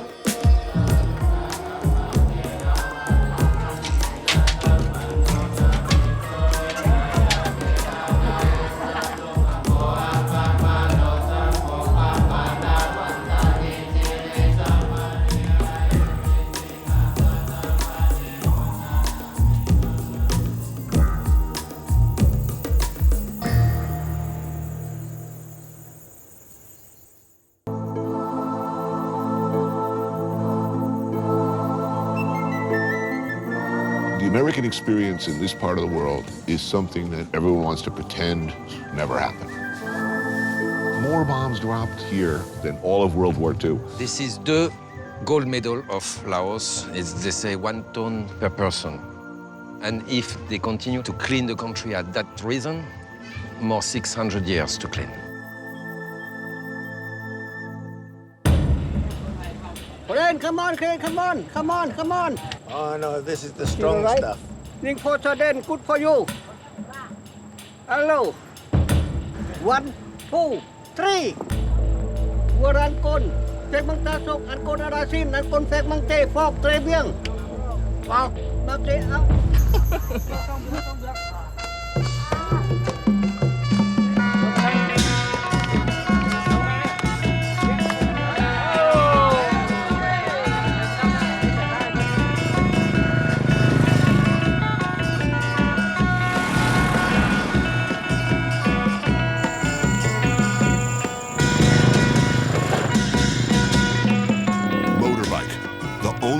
To see this part of the world. The thick, unmoving air, the smell, past rice paddies, water buffaloes, what feels like another century. Laos is the kind of place that can easily capture your heart and not let you go. It's what you do, right? I mean, if you're thinking of a place to open a bar or a restaurant, you're going to put it by the river. Yeah. Yes, yes. Nice breeze, nice view. And you see Lao people, they come here during the afternoon, they have a drink, it's nice. Perfect. Perfect. More than a few people came here for vacation and never went home, like Ben. So how long have you been in Laos? In Laos, around 15 years. I haven't been back to France for a long time. When you first came here, what was it like? It was just open, it was beginning of 2000. What do you mean by just open? Before it was very difficult to travel, no? If you have a permit to travel in Luang Prabang, right, you can only visit Luang Prabang. You want to go another province, you need to have a special permit to change. And I had a friend, my friend said, no, let's go to Laos. It's more protected, more natural, more authentic. I said, okay, why not? The first time I arrived in Luang Prabang, I was feeling like Indiana Jones, discovering a beautiful city. At the point is I fell in love and I couldn't go back. What's your typical day here? Like if you're not working, you're on a good day, A good day, you have a party. You have a party, beer lao, friends, that's for sure. Again, there is nothing special to do. It's just the way of life. Yeah. Training. So how has it changed over the years? I mean, you go to Saigon or Hanoi, money coming in, foreign ownership of everything. That's not happening here? Yes. I can see there is an acceleration now. Now, when you go to the market and you say, where it is from, they say Thailand, Vietnam, China, and to find local fruits, it's difficult. But if you talk to old people, they will say Bopenyang. We are like the bamboo. We are not trees. So when there is too much wind, voila, we bend and we get up and Bopenyang. I was a monk for a little bit more than 1 month. In fact, I signed for 3 weeks, After 3 weeks, I wanted to stay a little bit. They push a lot the way to not suffer, to learn how to disconnect the important things in life. That's why the people, they drink a lot, they like to enjoy, to share. If you don't share, you are poor. More you give, more you're rich. You have money a lot, you lose your money tomorrow, some people will be upset. When you go up and going down, it's never a good feeling. Bopenyang. As they say, look at the river. It's go up, it's go down, but always in the same way. And at the end, is the end. Voilà. Bopenyang.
Let us assume the best of the intelligence officers who served here, of the pilots and bombardiers who ran missions over Laos. That they were doing their duty as they saw it, that they believed they were serving the interests of their country. So this a banana plantation? Yes, banana and lemongrass. That still leaves us with the unarguable fact that generations later, UXOs, or unexploded ordnances, remain a huge problem. What's here, cluster bomb mostly? Bombies? Yes, yes. เพราะว่าเราเฉลี่ยได้เนาะแต่ว่าเนื้อที่ที่ว่า 66,000 นี่นะที่พวกทีมงานสำรวจพวกเราลงสำรวจนี่นะก็ถือว่าเราพบผ่านมานี่ถือว่าเขาเจ้าพบมันก็ถือว่าเป็น 30 กว่าแล้ว Organizations like UXO Lao are tasked with cleaning up the mess. You go with a metal detector, dig them out by hand, no machines, detonate them. The technology we use nowadays is the same that 20 years ago. Right. รายงานความปลอดภัยเข้ามาทราบแล้วเปลี่ยนงานดีมีความปลอดภัยดีเปลี่ยนจุดส่งก็มีความปลอดภัยดีเปลี่ยนด้านนี้แล้วไปต้องที่กำบังและในขณะนี้ทีมงานเก็บกู้ร่มเฮาจะได้มีการทำลายระเบิดอยู่ที่นี้3 2 1ยิง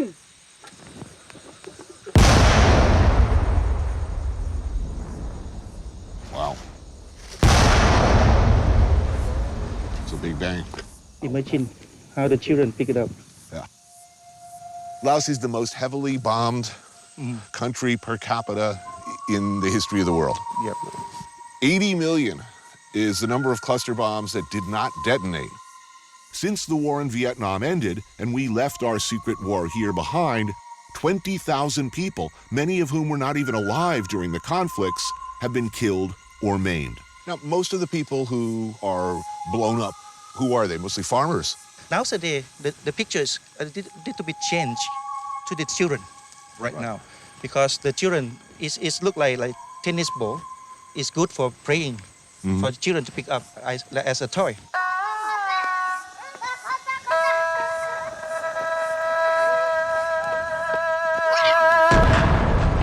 So far, only half of 1% of the country has been cleared. 80 million cluster bombs Right. that still left in the country. Right. 20 years, what we did is 1.4 million. In Just 20, only- in 20 years. 20 years. So that's a lot left. That's a lot. And many people asking me how many years ago. I have no answers. 3 3 2 2 1 1ยิง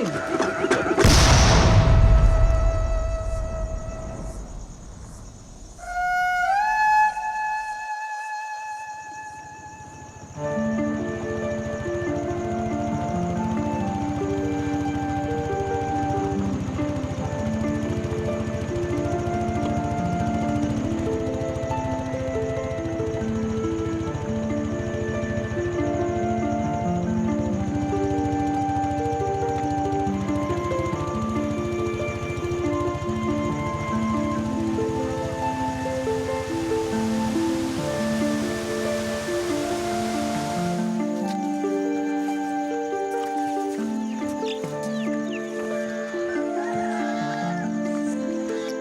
thằng đó tàu cá chỗ tàu ta là có một tàu bỏ nó từ trong mó là do tua nhón và mà là khởi cho nên và một số bậc cả và nhà lúc học và mấy chục con á tàu tiện như vậy để vùng khởi lò khởi mất tiền tàu tiện của tua o tùn tới rồi theo mỗi ít tu mà lấy tu thi pe mà lấy ilu lộc của lũ cô lấy của từ là trâu lưng trâu là một khởi tới lúc bầm bì nè trong lúc là chỉ trả lời tôi hài họ trả lời tôi hài thì thoát trong lúc mà từ tua này giờ là hài lúc khám mô này là tên là chỉ trâu vô thôi nè chỉ tao để làm trong chỉ phụ nữ tuổi thông máu là chúng nó này cũng trong cái tay tuổi chỉ tuổi trong cái chỉ tuổi kia ta sinh ra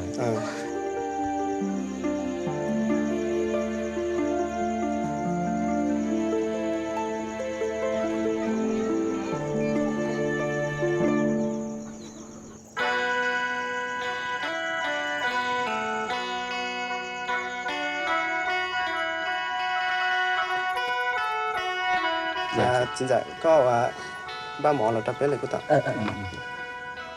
So this is bamboo soup.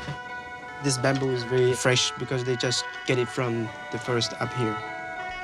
Normally the bamboo is a little bit bitter, but he has to boil it a long time, and then he'll take off the water. Would change the water. Yeah, change the water and cook it again with chicken or duck. Right, for flavor. Yes.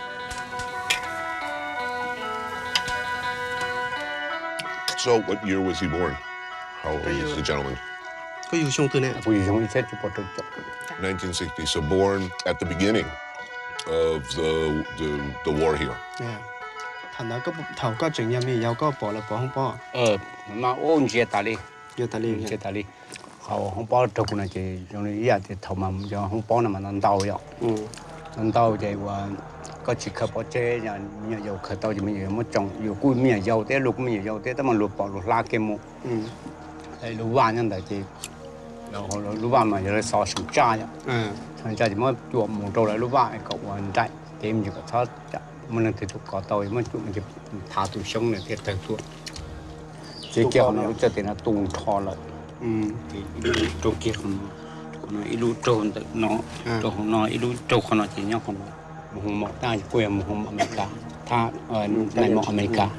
While these days the effects of the secret war are receiving more attention, much of how we got here remains off limits.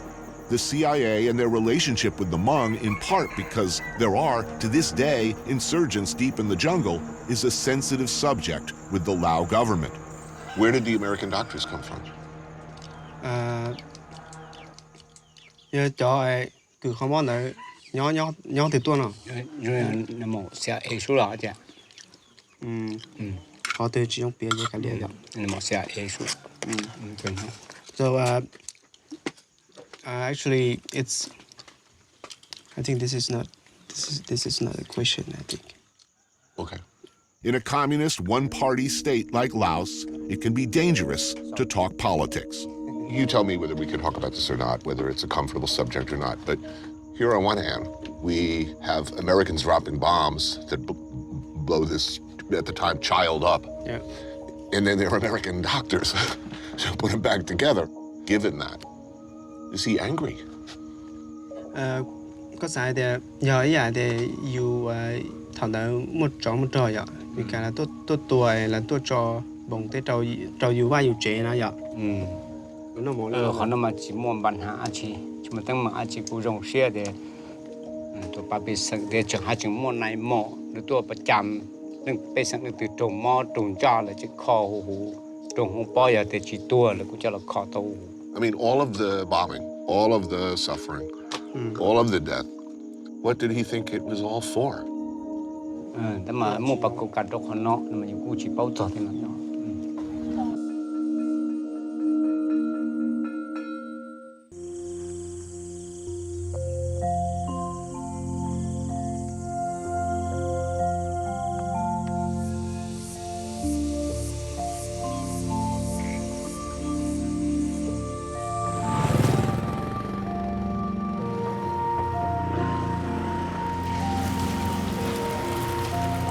This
walked through this beautiful world, felt the cool rain on my shoulder, found something good in this beautiful world. I felt the rain getting colder. Sha la la la la, sha la la la la la, sha la la la la, sha la la la la la.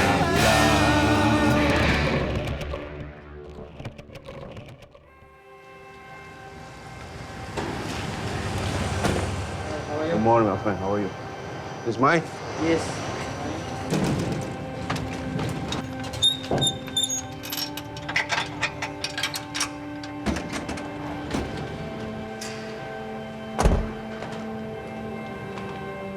I will start my day. I wake up at 2, come to the garage around 3 o'clock, get ready,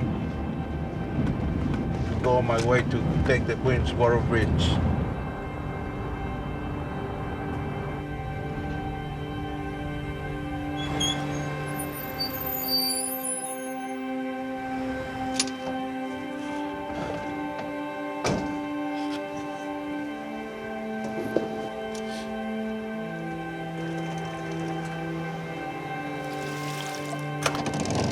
Okay, showtime.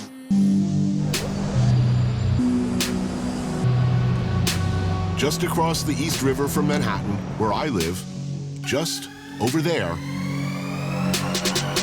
is an enchanted wonderland, an international crossroads, a stew pot of neighborhoods filled with the languages, cultures, traditions, and flavors of many lands. Hey, how you doing? Morning. My morning ritual goes something like this. Regular coffee and a donut, maybe a cruller. I'm feeling wild and crazy.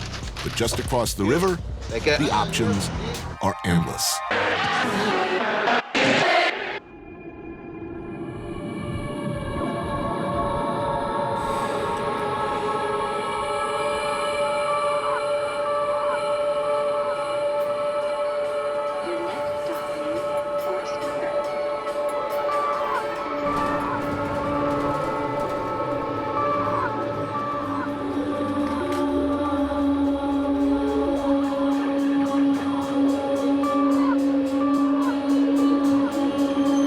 The 7 train winds over and through Queens like a main cable. Every stop can seem like another country, another region. Get off at Roosevelt Avenue, and you are going to eat well for sure. Example, this cart sells Ecuadorian food. Hornado, roast pork with sublime, crispy skin straight from heaven. Crunch, crunch. Oh, that's the sound of victory right there. Morcilla, blood sausage with potato cakes. Oh, man, that's looking really good.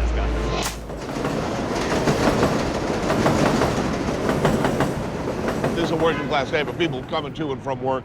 Yeah. How often do you think the average person eats at one of these things? A lot of like the day laborers, a lot of the men that are here, they might live in these tiny apartments with a tiny shared kitchen. They can't cook. Right. They're not going to go into the restaurants. They don't have time for that. So it's, for them, it might be even more that they're eating on the streets.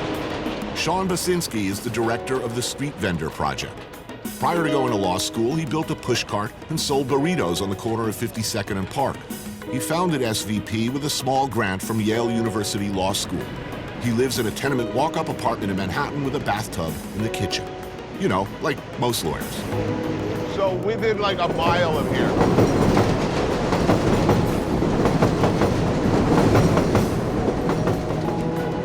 Yeah. what would my options be nationality-wise? It's incredible. I mean, you can have Tibetan street food, then there's Colombian arepas. You go up into Flushing, and then there's the Chinese barbecue carts. I don't know of any place in New York, maybe even the world or the country, that you can have such diversity on the street. Matt Shapiro is another lawyer who represents street vendors when they need legal help, which in our nanny state current reality is all too often. Now, generally speaking, to open up a cart on the street, you need a license? You have to have a license for yourself, and then you have to have a permit for the cart itself. That's the problem. Any spot? Generally speaking, yes, although there's lots of restrictions. Manhattan is very much the, not my backyard neighborhood a lot of ways. I mean, for this reason, Manhattan, in my view, is a lot less interesting than Queens. Right. This is a wonderland. Yeah. I mean, look at what we got here. You know, they're trying to change it, though. And the more it does change, the more the vendors are threatened, you know? There's always talk about cleaning up Roosevelt Avenue. You know what that means. If you get higher rents, nicer buildings, they're not going to want a streetcar out in front. That's sometimes the problems that vendors face. Right. Even if the spot is completely legal. And we see it all the time, where there's building managers who come out and say, hey, you know, you got to move, can't be here. They even call the police. So what happens if that happens, when that occurs? When it was me, the young kid out of college, I was ready for them. Right. But if you're an immigrant who doesn't speak any English and is realistically scared, and they tell you to move, well, you're going to move. In a perfect world, how many of these would there be? I think the more diverse street food we can have, the better. The more pathways we can provide for people to come and start a business. And hopefully, you know, after 5 or 10 years, maybe they'll have a restaurant.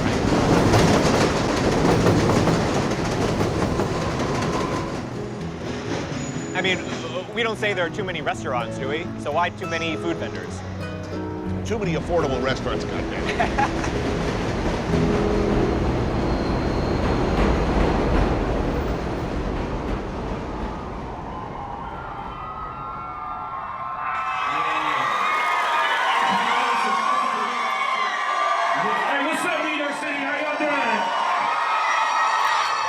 Inshallah, mashallah, hopefully no mashallah. Hey, yallah, yo, yallah, let's rock a show in Ramallah. Kick it with Muhammad when I'm out in Haifa. Kick it with Muhammad when I'm out in Jaffa.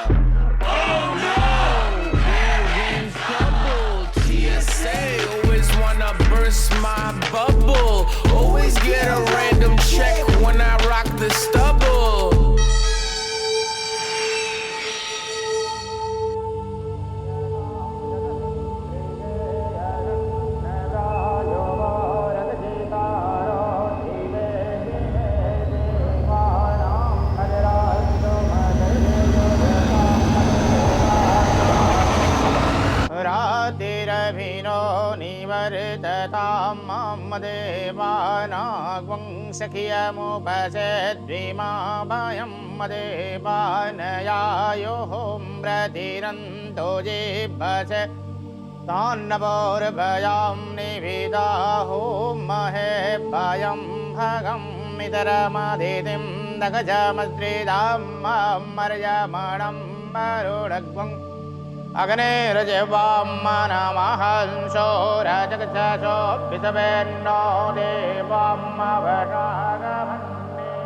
Himanshu Suri is better known as Heens, half of the rap duo known as the Sweatshop Boys.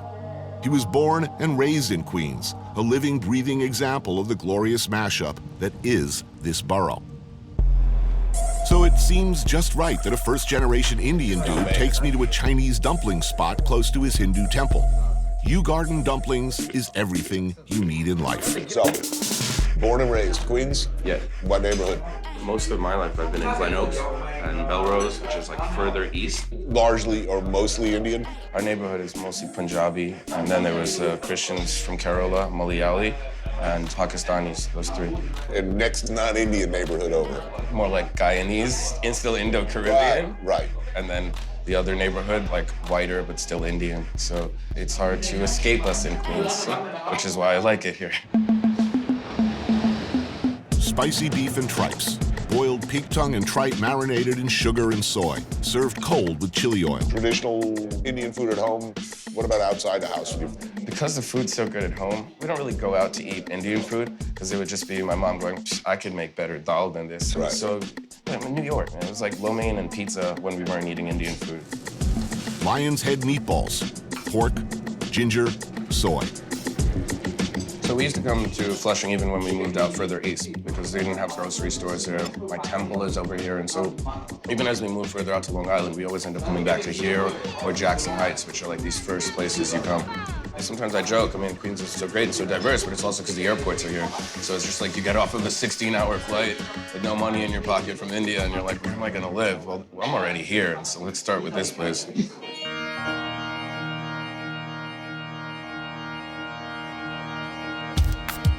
Soup dumplings, piping hot and filled with ground pork and near boiling broth.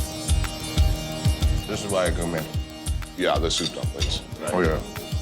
So when you were growing up, what was the ethno-national breakdown of a typical class in school? My high school was a public high school, but it was maybe 70% East and South Asian, mostly Chinese and Korean. And all those kids end up going to Harvard, all those kids end up going to NYU and these types of schools. And, you know, if the American dream is alive, I think it's alive in places like Queens. What do you mean by that? That there still are people coming here with nothing and making something out of it. And as I kind of lose hope and the idea of like diversity is a positive thing, or the idea of America as an open place, I think in a place with so much race and diversity, it gets in the way less here than it does in other places. Will America as a whole look sooner or later like Queens? I guess 2042 is the year that people of color become the majority in this country. Yep. Seems like a long, long time away. But yeah, that is the hope.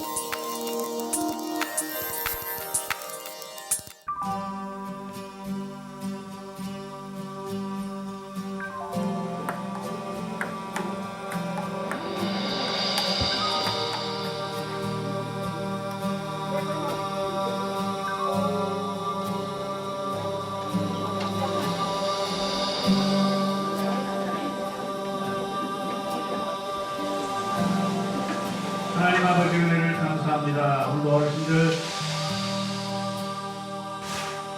귀한 점심 식당을 대하게 하시고 또 즐거운 시간 갖게 하심을 감사합니다. 어르신들 건강하고 행복하게 사시도록 하나님께서 지켜주시고 봉사자들에게 기쁨으로 봉사할 수 있도록 건강도 주시고 즐거운 마음도 주시옵소서. 감사드리며 예수 그리스도 이름으로 축복하며 기도드리옵나이다. 아멘.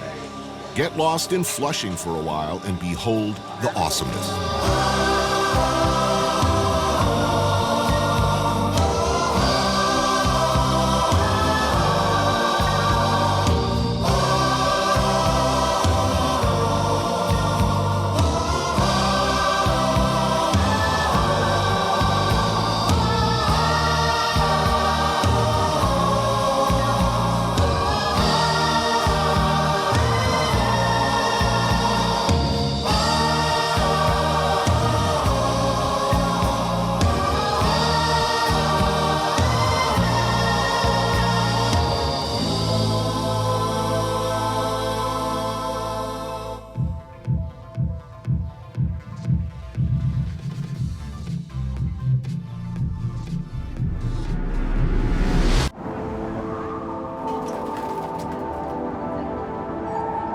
If you're looking for amazing Chinese food or Korean, just like home, well, Flushing is the place.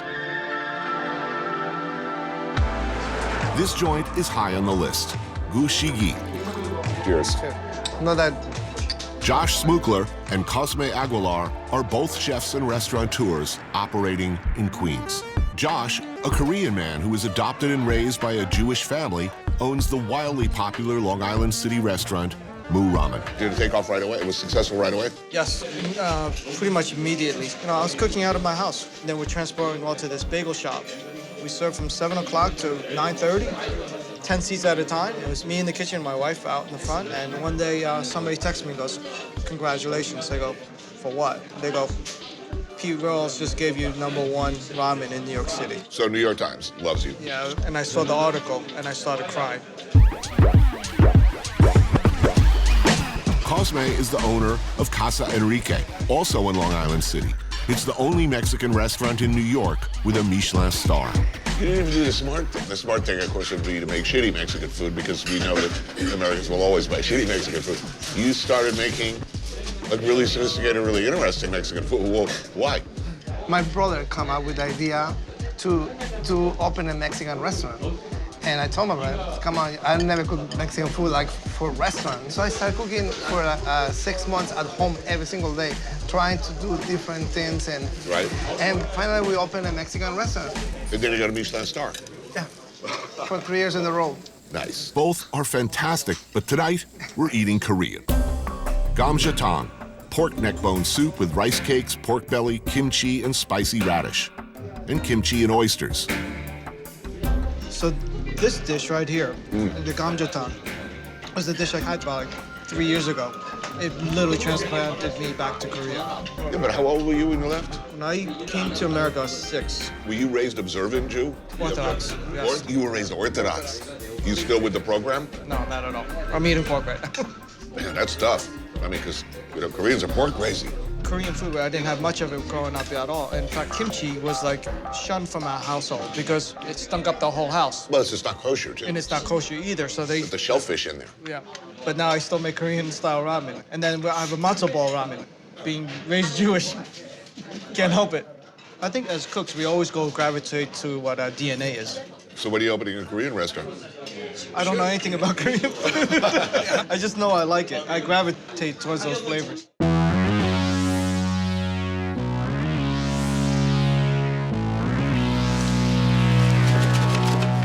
Galbi, short ribs marinated in soy, garlic, and sesame oil, then grilled. Meat candy.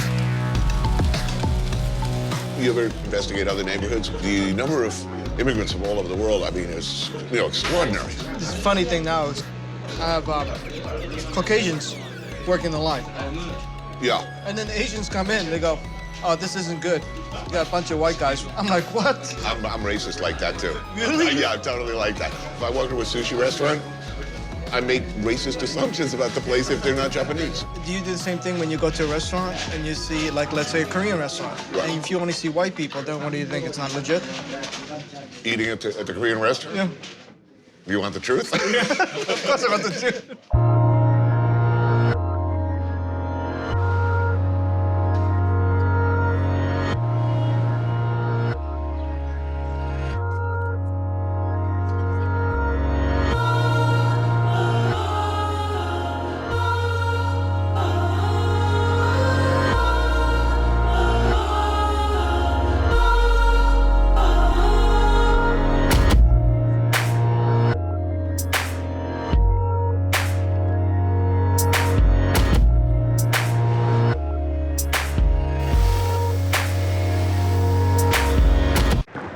Now for Metro Christian Center.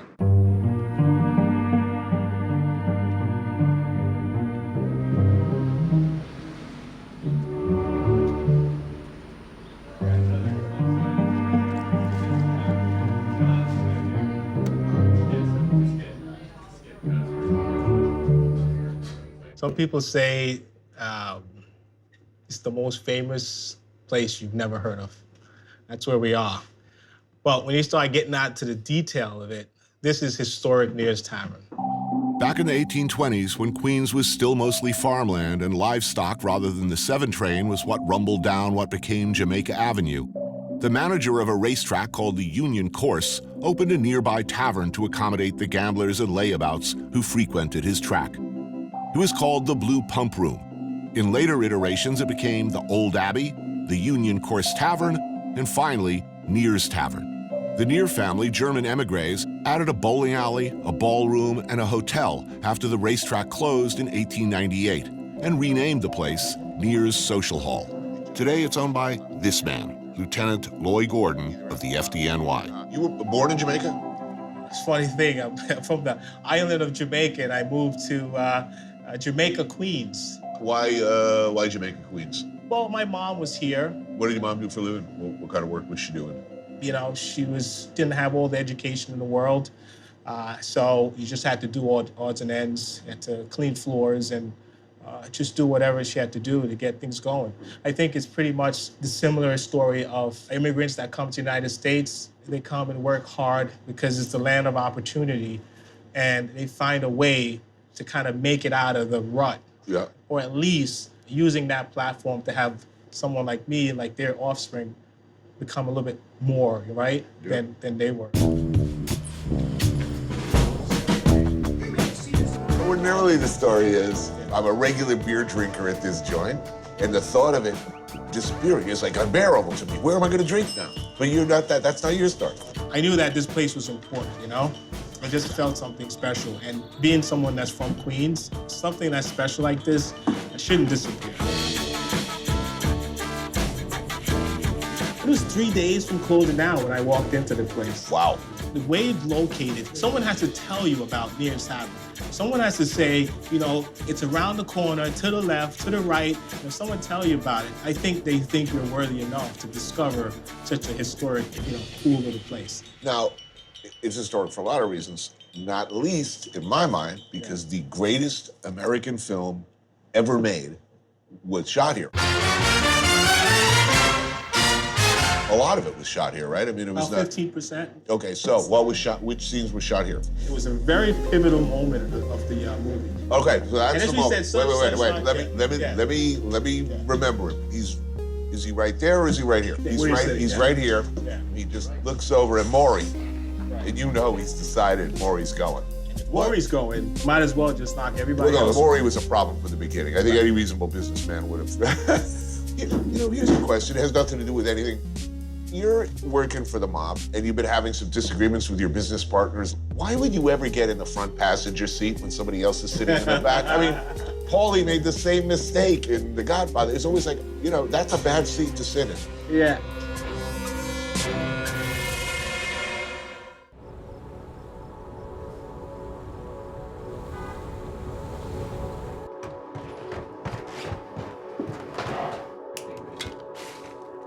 Ahora estoy haciendo el chile, que es para los tamales rojos. Lo estoy partiendo a la mitad para que se cocine más rápido.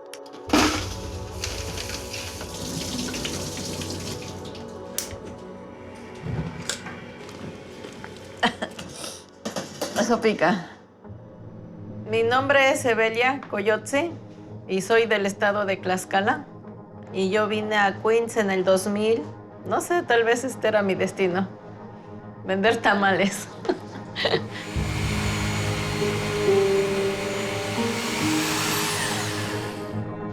Se agarra la masa, cucharada de masa, se la hace y se la hace así. Se le pone una cuchara de salsa, pollo y se envuelve. Mi rutina diaria empieza a las 7 de la noche, las 8. Empiezo a hacer los tamales, hago los atoles, pasamos a traer el carrito y salgo a vender a las 4 de la mañana.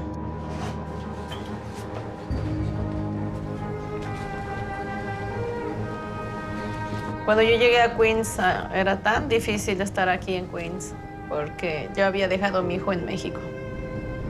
Bueno, yo empecé a vender tamales porque me quedé sin trabajo cuando se cayeron las Torres Gemelas. Me ha costado mucho.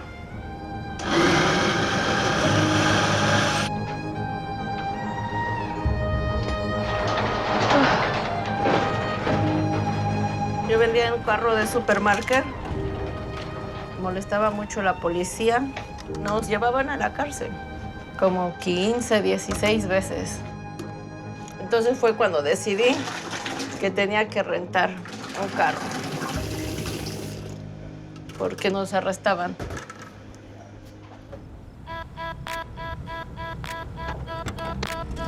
Ahora nos está yendo bueno y así me vaya subiendo. Los fines de semana es bueno porque se venden como 2,000 tamales.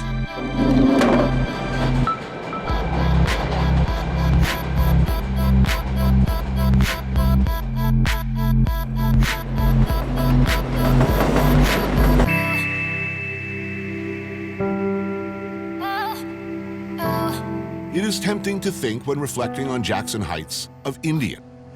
But Queens is always changing, always in flux, a landing spot for people from all over the world, new arrivals from Tibet being an example.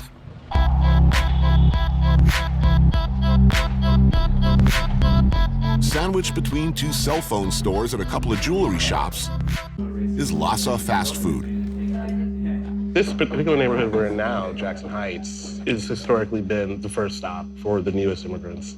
It's a big Latino neighborhood, but the South Asian community's presence is pretty well known, and it's, I think, very fitting that now this huge Tibetan community, which is very new, looking for a home, where are they gonna go? They're gonna go near the Indians, right? So you guys grew up together? Yeah, we grew up together in Queens. I remember we were in the same Little League. What position did you play Little League? Oh, they put me in the outfield. I was terrible. which outfield? That matters. Oh yeah, usually the right side. What do they call Right it? field. Okay, see, I don't know. Keems joins me for dinner along with his friend and neighborhood advocate, Ali Najmi. I'd now like to call up a close friend of mine, Mr. Ali Najmi. I'm really involved in politics, local elections, empowering new voters, and then advocating for particular issues that come up. Mr. President, I know you're not too good at listening, but you're gonna have to hear us now. Muslim Americans are not going anywhere. Latino Americans are not going anywhere. And we contribute to this country. It turns out we pay more taxes than you do. Why give a fuck? I have a sense of what I think is right and what needs to be done, and I can't sit back and let people who are being underserved continue to be underserved. You're gonna have your work cut out for you the next 4 years. We are, but you know what? We have to organize. There's no other way to do it. America wouldn't be as great as it is right now if people didn't organize. It's both unique and disturbing that you're also from Queens. Because the values that you have been running on are not the Queens values we know. And I guarantee you one thing, we, all of us, will make sure you don't forget where you came from. How much traction are you getting within the community? Is there a hunger for that, or is it taking some convincing? There are definitely a lot of people who are just, because it's such a new community, they're just trying to make it in America. They're trying to maximize whatever they have, even space. We have a cell phone store, a phone card store, we have a little bit of space, let's put a restaurant here and maximize everything we can. But then there are other people that get it, that believe in the promises of America, and they believe in their rights. Thin tuk, hand-torn noodle soup with chilies and ginger. I mean, do you think it's only a matter of time till replaced by yet By- either another incoming group or, hipster apocalypse? Look, I mean, the story of New York is that neighborhoods are constantly changing. Nothing is, everything's in flux, nothing's static. And even all our communities that have come in, we've transformed these neighborhoods that we moved into. It's hard to make a claim for ownership when my parents moved here too, So there is that constant, I don't want this neighborhood to be gentrified, but am I gentrifying it? Shapta, or chili fried beef. Thin panes of beef with chili oil and soy and Sichuan peppercorns. Shamomo, steamed dumplings stuffed with beef. For a lot of people, you're going to see this community, and for them, it's like the nightmare scenario. What's the best things about Queens other than diversity? Just as an everyday practical matter. You wake up every day in Queens and you're allowed to be who you are. You can't say that about every place. Maybe not even the places our parents come from.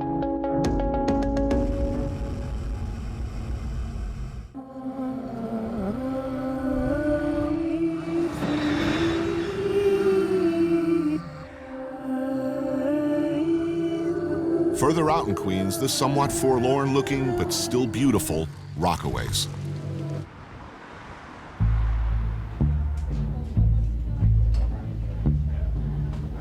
This is Rockaway Park. Further down, you can call it Far Rockaway. There's also Rockaway Beach. That's why they call it the Rockaways and not just Rockaway sometimes. Right. There's a lot of different parts to it. Josmar Trujillo, a writer and local activist. You from Queens originally? I was raised in the city, but I lived in Queens for most of my adult life now.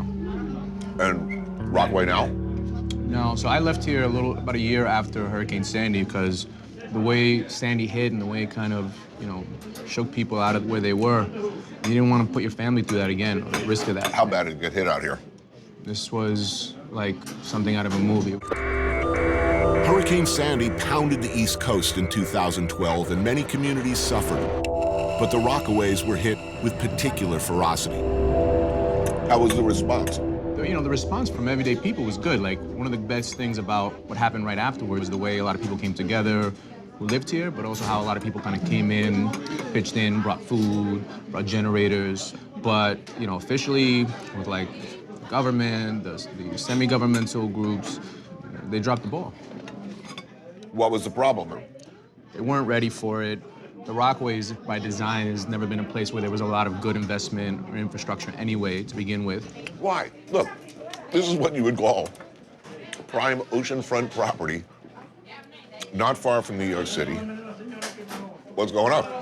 This was a place historically where the city, and Robert Moses in particular, really used as like a dumping ground for undesirable groups that the city didn't necessarily want to deal with. Back in the day, the Rockaways were a summer destination for middle-class New Yorkers until better roads and an improved rail system lured them to the beaches of Long Island. They threw a bunch of public housing projects in here. They sent a lot of the low-income people of the city out here. And it just wasn't a place that historically the city ever took seriously. You know, since then, we've also had a lot of working-class whites move into more kind of the western end. And so you've kind of seen in the Rockaways just kind of shape out along race and class lines. And the one dynamic that's changed after Sandy was you had a lot more like young urban professional types, like really coming out here. You know, maybe looking intentionally or not to like Brooklynify the Rockaways. Right. Or gentrify the Rockaways. Rockaways called like the Brooklyn Riviera or the Williamsburg Riviera. Who gets the shaft in a situation like that? If you're a person who's not a homeowner, if you're a person that's struggling to pay rent, the plans are generally, history has told us, gonna leave you behind. It's interesting because I don't think a lot of people thought that that would happen here. When you're on Rockaway, you had this kind of sense of security that you kind of were out in this lazy beach town and like, I would love to come out here and walk on the beach and it'd be just me and maybe two other people for miles and miles, and that was great. Where you won't have that anymore, when there won't be a place in the city for you to be able to have that. You know, some people may be for it, and I think that might be short-sighted because I think that this might not necessarily involve the same people who are here. It never does.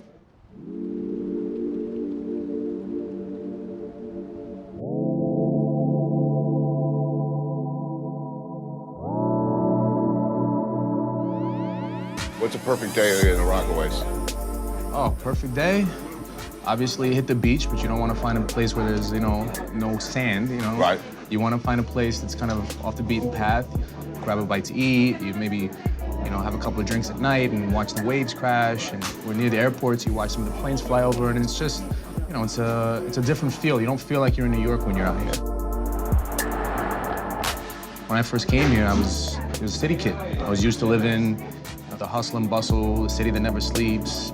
When I got here, there's like this tranquility, there's this feel that you're not in the city, and it's great because it makes you feel like you can sit back and be with your thoughts.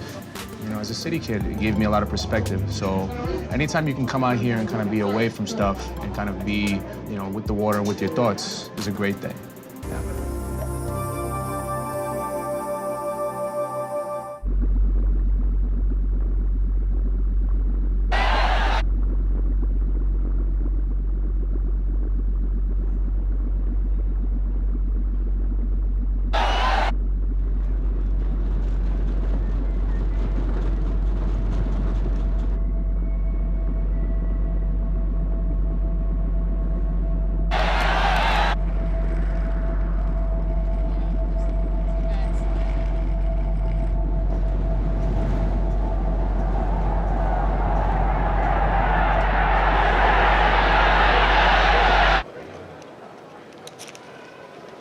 Is that a $100 bill? Yeah. I feel dead inside, Lori. This is gonna bring me around. Keep telling yourself that. All of it on number 2 to win first. Yeah. Thank you. Gotta be in it to win it, Lori. All right. $5 on number 5 to win, please. It's the middle of winter, and there are only a few hardcore racing enthusiasts here. Right. Also me and friend and author Lori Woolever. Here they come.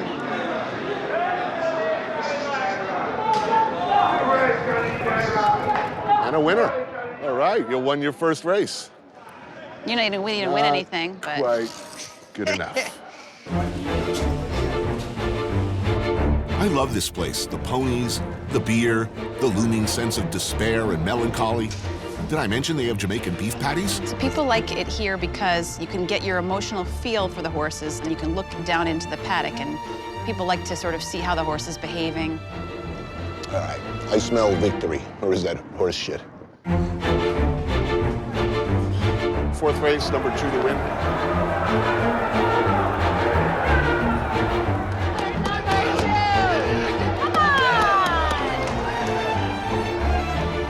Oh no! Oh. Yeah. I need to win on a long shot now. I need to get well. I got to come back. Built near the site of a former conduit for the Brooklyn Waterworks that brought water from eastern Long Island to the Ridgewood Reservoir, Aqueduct Racetrack opened in 1894. The glory days of horse racing are long gone, but for those few proud remaining degenerate gamblers with a few bucks and a dream, Aqueduct is still there. It's a judgment-free zone here, though. Totally. It's kind of a come-as-you-are situation. Yes. I think that's true of Queens in general.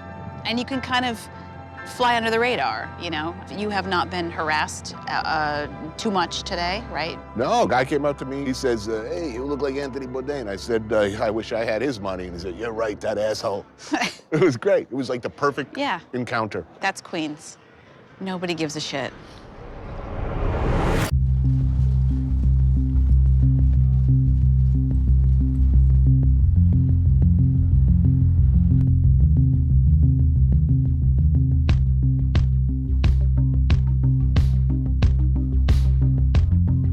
All right. Two, right up on top. Yes. Come on, number two. Keep it, keep it.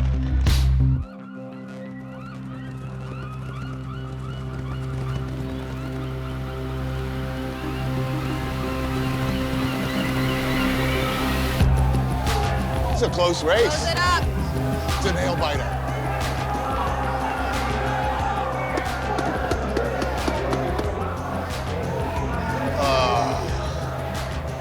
Dropped like a stone. Way to suck. So promising. No braces for my little girl. It's not over. There's always another race. I'm Ray. I'm from Guyana originally. My father raised birds, so I end up with the same hobby. It's called bird racing. Instead of like a running race, like a singing race, you know? The first bird that chirped to 50 won the prize. It worth a lot of money. And if you become a champion, you win a couple of races, the price goes up. $10,000, $8,000.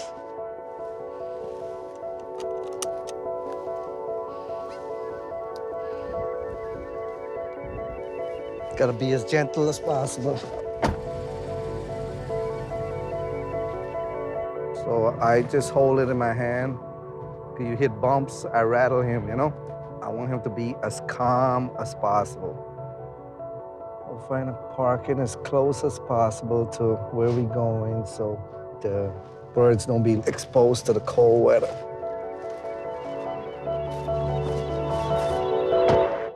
Right now, we're trying to warm up the birds. And sometimes you bring a bird today and he's not in the mood. Nothing happens. We just got another day. All right, you ready?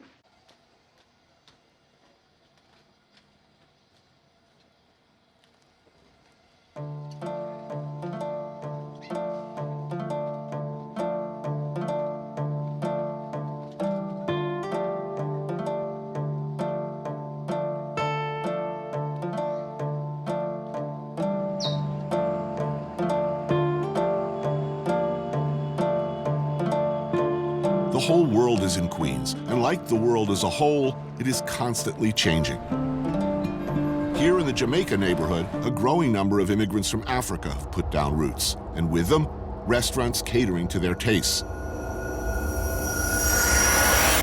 Like here at Africana Restaurant. How you doing? My name is Blessing Osagere. I come from Nigeria, and this one is a Nigeria restaurant. We started in 2000. The first 3 years were really tough. But thank God we're still alive, we're here, we're healthy. My mother had a restaurant in Nigeria for 20 years before I came here. I love to cook. When you come in here, you feel at home. You feel like a mother's land, you know. This food is really good. It is very good. And she was worried about it being too spicy. I don't think it's too spicy. Never a problem for me.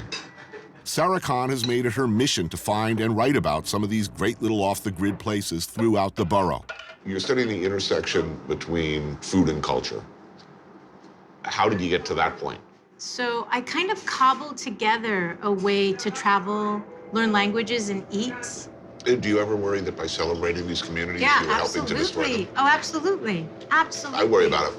But, you know, those stories need to be told through what they do, through how they survive. મારું નામ નિકિતા છે. હું અહીંયા since 2001 અહીંયા ન્યુયોર્કમાં રહું છું અને હું ઇન્ડિયાથી છું, ગુજરાતથી.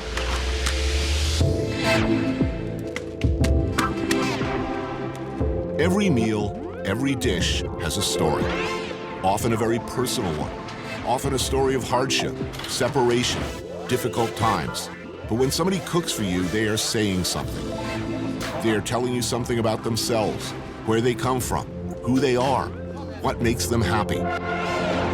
제 이름은 김태수고 서울에서 1974년도에 퀸스에 와서 살기 시작했습니다. A whole hell of a lot of people in Queens, the people who make the borough what it is, who make it such a great place to eat and explore, are very far from the places they once called home.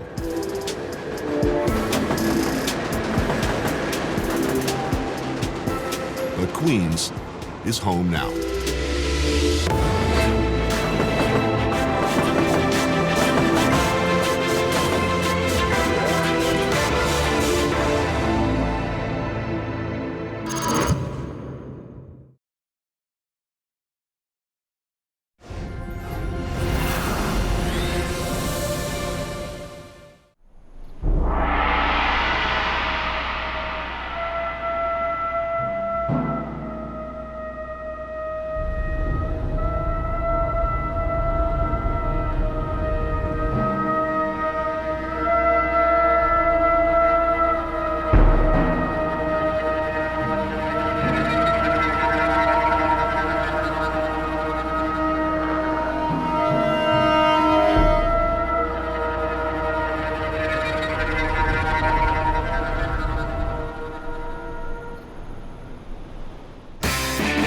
Took a walk through this beautiful world. Felt the cool rain on my shoulder. Found something good in this beautiful world. I felt the rain getting colder. Sha la la la la, sha la la la la la. Sha la la la la, sha la la la la la la.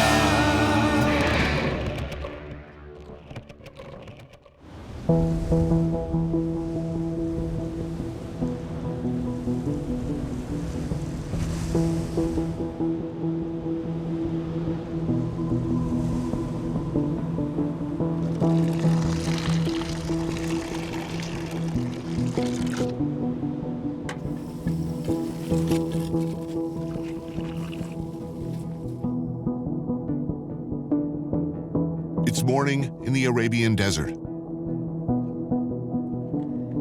The place explorer Bertram Thomas called the abode of death.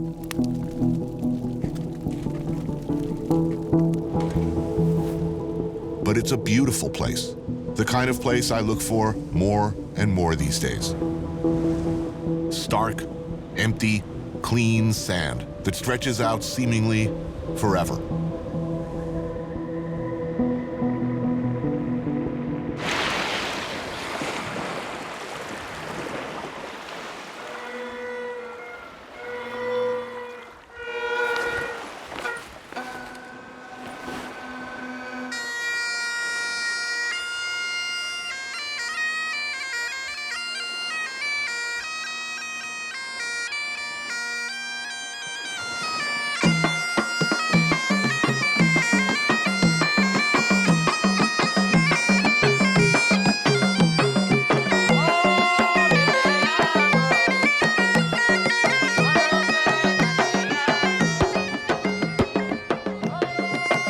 Oman defies expectations. It shouldn't, according to the cruel logic of the world, exist. But it does, and it's incredible.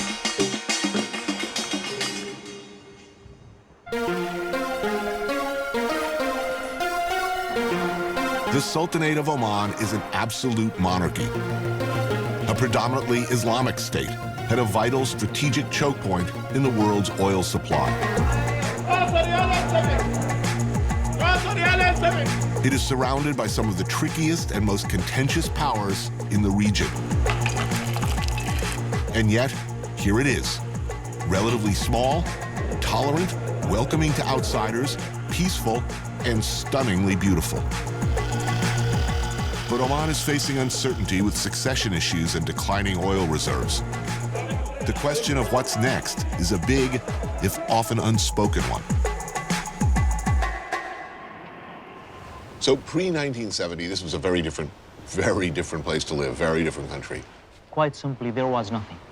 We had only 3 schools all over Oman, and only for boys. We had only 2 hospitals. For the whole country? Yes, for the whole country. And 9 miles of paved road in Muscat. And what happened outside of Muscat was really of no concern to Absolutely. Leadership? Yes.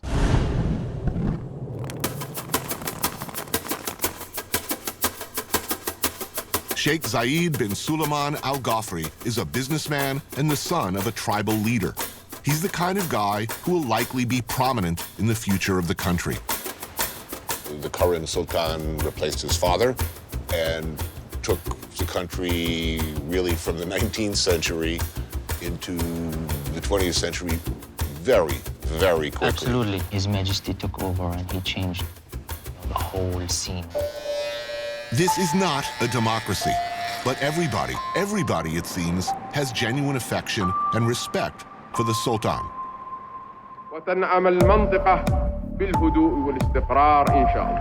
Sultan Qaboos bin Said Al Said is the much-admired and enigmatic absolute ruler and monarch. He's presided over everything Omani for the last 47 years. In that time, he has raised a nation literally from a dusty, primitive backwater to a modern, functioning, largely secular society. His vision was to deliver the services first: electricity, water, healthcare, education. It was like a one-man show. Usually one-man shows are not a good thing. That's right. Historically, seldom does that work out. But, you look around and see how the country is doing now. It's pretty impressive. It's a tremendous job that His Majesty has done. People just felt like he's the man that they were waiting for to enlighten their life and to open doors for them.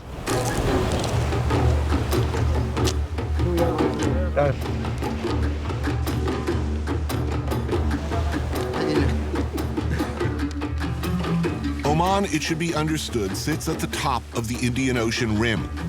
The empire once stretched from Pakistan to East Africa, with important trade routes that reached from southern Africa all the way to the China Straits, Indonesia, and deep into East Asia.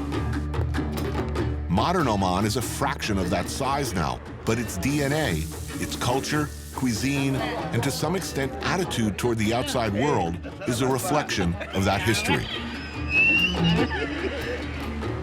Matra is a port town in the capital of Muscat, for centuries a central hub of commerce and trade. One of the first things I notice about the city is its very low slug. This seems like a calculated aesthetic decision. If you're someone who wants to build your house, you first submit your plans to municipality. And if you're going above a certain height, it's generally frowned upon because the idea is to keep a sort of traditional Omani vernacular. Aisha Stobi is a curator and PhD student focused on Middle Eastern art history. She is, like many young people here, patriotic to the point of being nerdy, as she puts it. We have such an old history, and I think Matra is a really great example of that, This is something that functions in our daily life. It functions very similarly to, say, how it would have functioned if you were coming into Matra and going into the souk, say, 200 years ago. And now we're coming to the Corniche, which is... Oh, I just love that word. Favorite. I love any city with a corniche. It's such a beautiful word.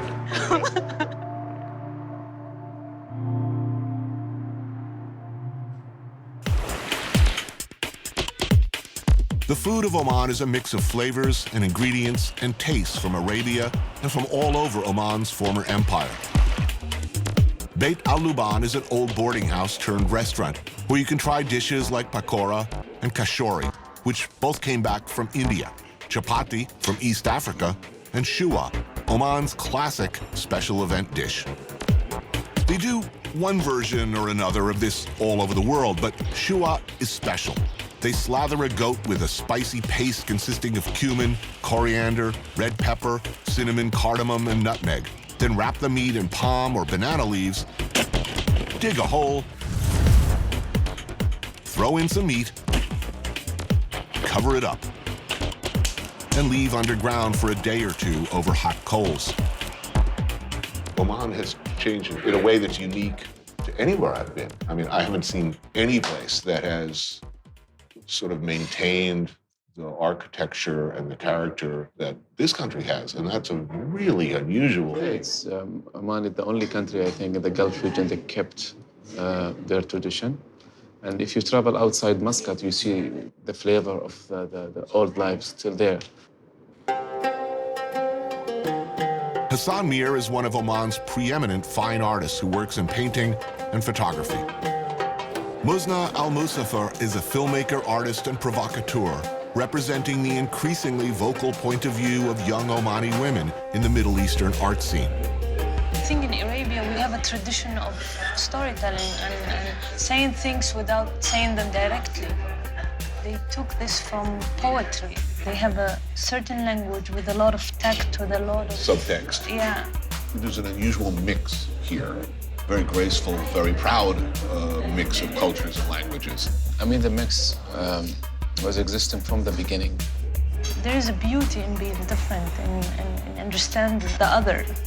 Such a difficult time to make that argument. The whole world seems to be going in exactly the opposite direction. I mean, my country, the last thing anyone seems to want to do is highlight the other. I think people discuss like fears of multiculturalism, but within Oman, because of our seafaring history, it's a traditional reality. It's our background, it's who we are.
About the Vietnam War.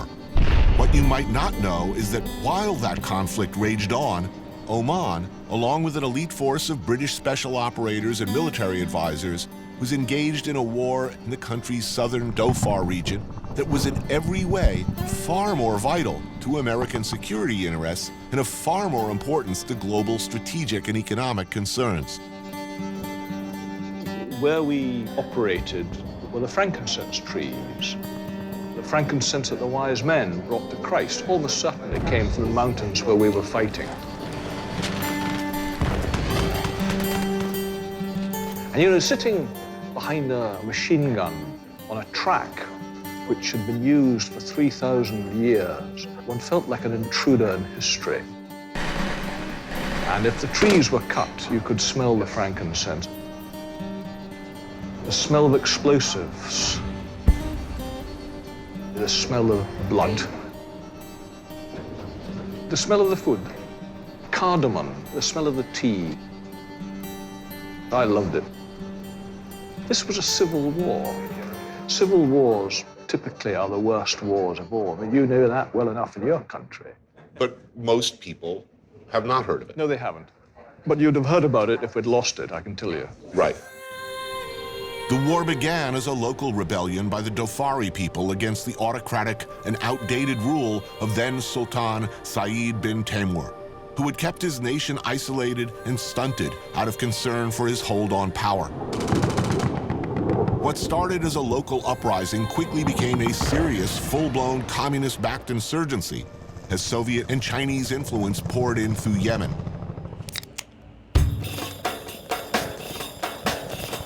Ian Gardner remembers the conflict well. He fought in it alongside Omani infantry as a British Royal Marine, and later wrote about the experience in his memoir, In the Service of the Sultan, a rare chronicle of the brutal, incredibly difficult, and almost entirely unknown war fought in the rugged southern mountains. The old Sultan was not an inhumane man, but he was an old man. He was deeply reactionary, so he wanted to keep his country in a medieval time war. The thing that changed it was the advent of the Japanese transistor radio. For the first time, his people could hear what other Arab countries were doing with their oil, and they wanted some of that. By the 1920s, Winston Churchill had switched the British Royal Navy's mode of power from coal to oil, and suddenly everything changed. They needed oil and lots of it, which made Oman vital, not for its limited oil resources, but for where it is. The Strait of Hormuz, the Persian Gulf's femoral artery. 20% of the world's oil flows through here, making it one of, if not the, most strategically important waterways on the planet. By 1970, Sultan Timur's counterinsurgency was not going well. He was deposed by his son Qaboos bin Said al-Said in a relatively bloodless coup. Immediately, the young Sultan set out on a different tack for winning the war. Almost before the shooting had stopped, we would institute a civil aid program, build roads, build a school, build a mosque, build some shops, a clinic.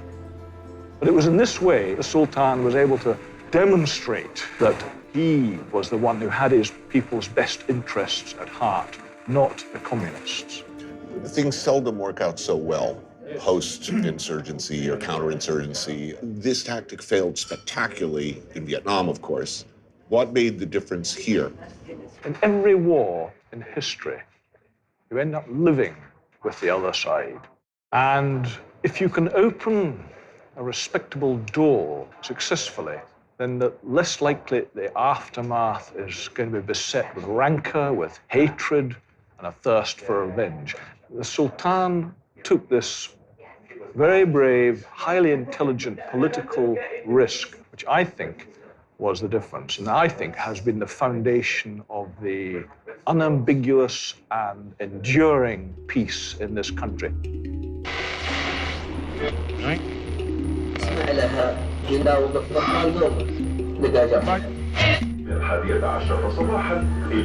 1976, the Omanis laid down their weapons and never picked them up again. The resulting peace has lasted for 40 years. And while Oman ain't your system, and it ain't my system, and it's far, far from being either perfect or a Western-style democracy, there is a palpable pride here in the collective identity of being Omani. Notably as well, the Sultan has placed emphasis on the role of women, decreeing, at least as a matter of policy, equal access to education, to work, to political office.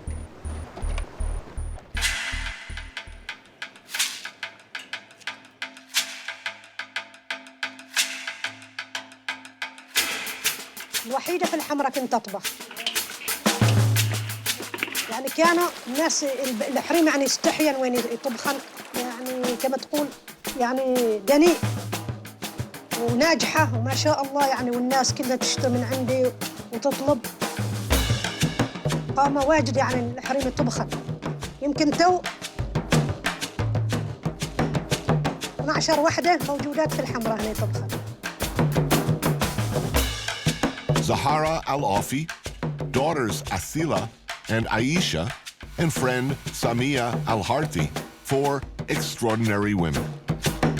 What started as a way for Zahara to fund her charity work spawned a lucrative cottage industry of catering for events. Now, rather than using her family money, her business is able to fully finance her work to educate children in the nearby mountain villages. سمسون Maybe. I was asking myself that I see. I was on The Simpsons, yes. Really? Yes. This is the first time I've been recognized from The Simpsons. That's really nice. So some of the money that she's making is going to open schools in rural villages, is that correct? Not only a part of the money, it goes all of it for them, to build for them the schools and to provide them the education. وأخصص لهم ناس يعلموهم القرآن وناس يعلموهم الدين وناس يعلموهم أمور يعني ذاك يعني العلم بصفة عامة. Why is this important to you? يشوفوني ويتعلموا مني العمل التطوعي والتضحية من أجل الآخرين. Kabuli laham is slow-cooked goat in a rich rice pilaf scented with star anise. Musanef dajaj, a local specialty, are pan-seared dumplings stuffed with chicken, pepper, ginger, turmeric, and onions. And of course, there's Omani bread with honey. That's a chili. Are you okay with that? Yes. I like spicy. Oh, okay. Good. Very good. طيوه أصيلة قد في لما أتقطر مخرطة.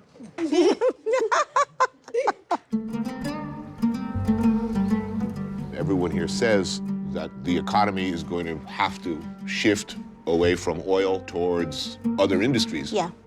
How would you like to prepare your daughters for the future? نحن يعني في هذا العصر في هذه الأيام نعيش أيام ذهبية بوجود السلطان قابوس الله يشفيه. بيشفيه يا رب دايما عمرا طويلا ومديدا يا رب. الحمد لله. الحمد لله. الحمد لله. نعيش أيام ذهبية. صح. أوكي. لكن لازم نكون مستعدين للمستقبل يعني. What do the young ladies, when they reach adulthood, what are your hopes and dreams? إني أكون أخلي نفسي راضية عن نفسي، أكون راضية عن نفسي، أحقق كل أحلامي. أكون يعني أنا أبغى أكون صاحبة أعمال. And the young lady? اسمونا وين وأنتي؟ أنا كنت يعني أريد أكون أستاذة بس أمي تريدني أكون رئيسة الجامعة. ما شاء الله تبارك الرحمن. وين؟ Strong women in this family. Yeah, I can see that. They're very strong ones.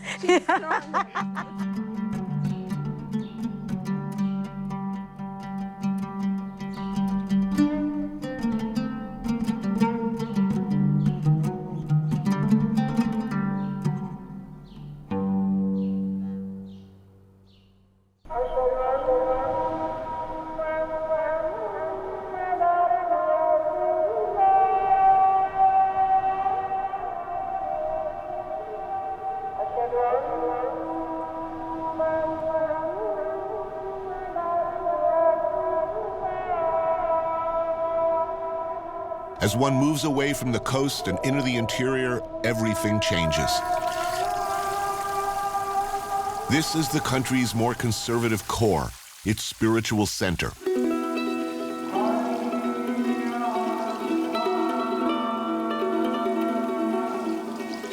Uniquely, Oman's majority is neither Sunni nor Shia, but rather Ibadi, a very old and particularly tolerant non-sectarian form of Islam. This is a distinction we in the West would be wise to notice. Islam is not a monolith. It comes in many forms.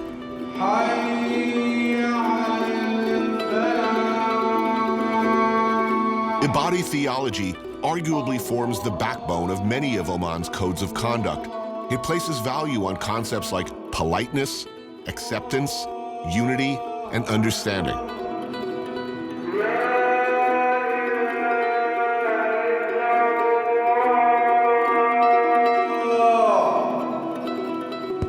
Perhaps as a consequence of that, the Sultanate embraces grace and tact as a matter of foreign policy. Internally, too, Oman has avoided radicalism and sectarian violence. It is considered shameful by Ibadi teachings to draw blood over religious conflicts unless attacked. The terror and bloodshed in neighboring Yemen feels very far away up here. Jebel el Akhdar, the Green Mountain. This area, oh my God, look at this, it's so beautiful. There are 64 villages at Jabal Akhbar. 64. 64. This village is called Al Ain. How many generations has your family lived here? 200 years, maybe 200 years? Yeah, more than 200 years. Can you see all these small farms? Yeah. All our grandfathers built that. And they build all these things with only their hands. They don't have any machines. Can you imagine that?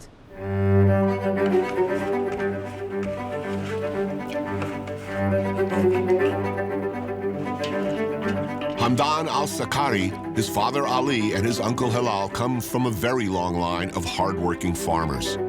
They all grew up here, generation after generation, a tribal area of ancient villages and terraced farmland which have produced pomegranate, nuts, and dates, the premier cash crops of Oman for many centuries.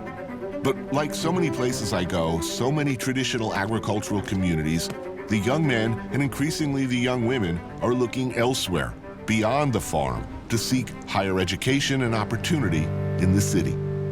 This is a common story. I mean, the young men, they go to university, you know. I have to study there because, you know, the future, and I want to get a good job. Many young Omanis, they study abroad. They study in America or England, but most of them seem to come back. You are only going outside to study and get something. That thing you want to return back to your country. I grown up in this village. It's something simple, and I really miss it. Muscat, you don't like it? Sometimes. It's not a life for you? Sometimes? Sometimes you go there and for big shop malls. You go to the mall. At the same time. So what do we have here? We have food, traditional food. Delicious.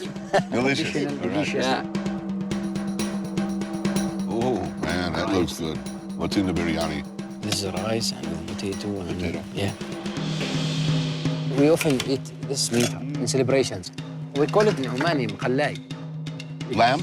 Yeah. Oh, that's fantastic. You like? Wow. Never had this. Really? This is the haris. Very famous Yeah, dish. yeah. How do you say delicious in Arabic? Ladid. Ladid? Ladid, yeah. Ooh. Ladid. That's what it is. How did you learn to cook this well? In Muscat, I live with my friends. I'm not from family. So I have to learn how to cook because no one is taking care about you. You should take care about yourself. So if you'd rather be here, why not just continue as your parents and grandparents? I want to really improve my country economy. I want to invent something. You're planning for a post-oil Oman, like after the oil. I think the whole country feels this way. I mean, the government feels this way as well. As you say, the country is changing. Look, you have a luxury resort right over there. Yeah. The future will look much like this. Resort opens up. They have a big golf course. They have jobs for people to carry golf bags for tourists. Yeah. For more money than he can make farming. Is this good or is this bad? You have to deal with your traditional way and your life. So you want to keep all things safe. It's more the government responsibility to make balance between advantages and disadvantages of tourism. But it's a very delicate balance here. These are old and complicated systems that have been working for a very long time. It's really difficult because there's many sides here. The life is keep changing. You cannot keep everything as it is before. Do you know this cat or just a, No. just a village cat? It's the garden for this. The garden? Yeah. Yeah.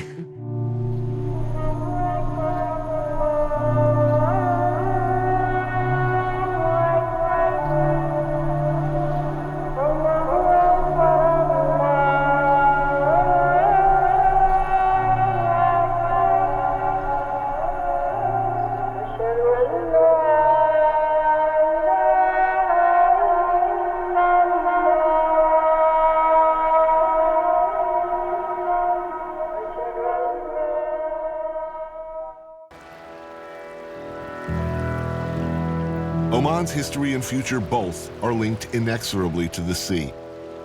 The Sultanate began with trade, and it is likely that a new multi-billion-dollar port at Duqm on the coast, intended as a center for international shipping, will play a significant role in the coming years.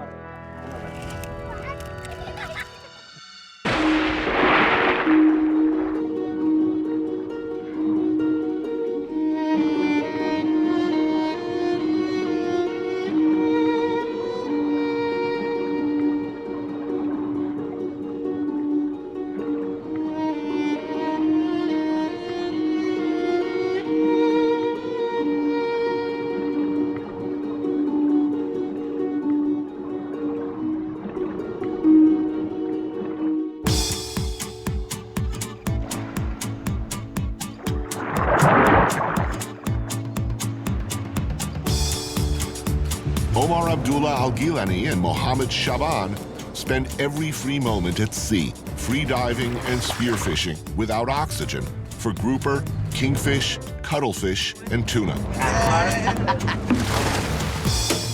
Saeed Al-Namani is the captain and owner of this boat.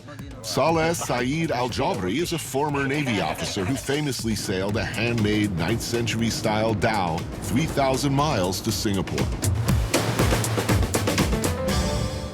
The first Omani boats that went out into the sea, around how far back? How many years? I would say more than 3,000 years. So BC. BC, yeah. Now, in the beginning, it was fishermen. Yeah. But then start to trade all up and down East Africa, Iran, Pakistan, up the China Straits, to China. Yeah. And the evidence about it, even in their China language, there is some Arabic. Interesting. It's very interesting. What did the Chinese have to trade that the Omanis wanted? They exchanged it with the silk, fabric, and all that kind of things. And of course, coming back was spices. Not only Arabs went there, Indians came as well. So if you look at the eastern coast, they like the spices and all this kind of food. Well, the people also, I mean, you know, it's a real mix of Arab, Southern Indian, African. I mean, maybe that's why the food's so delicious. Food is so delicious because we like the taste.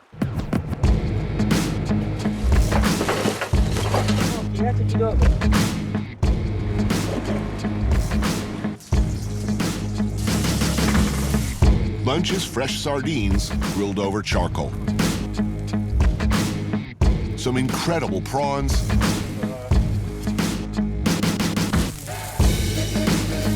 And mishakik, an Omani cookout staple.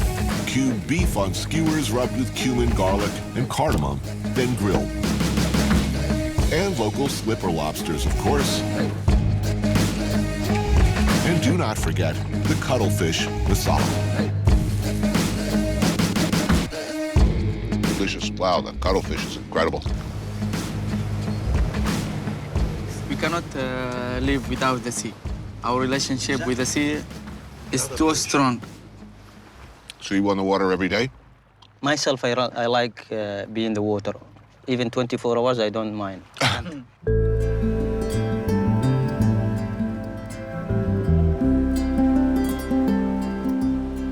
This is what's great about Oman itself. People cannot go away from the sea itself, from the sand itself. What we like is like natural. We want to make it as natural as it looks and it appears and how it was before.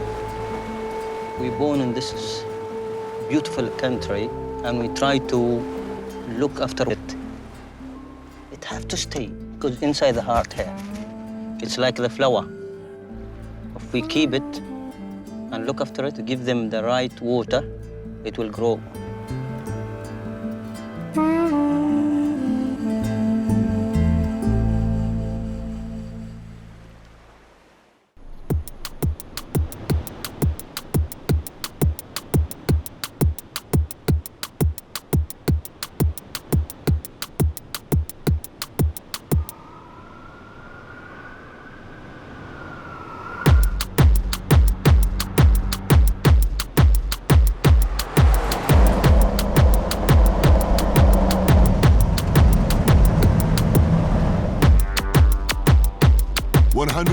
Miles south of Muscat, the pavement ends and you hit this.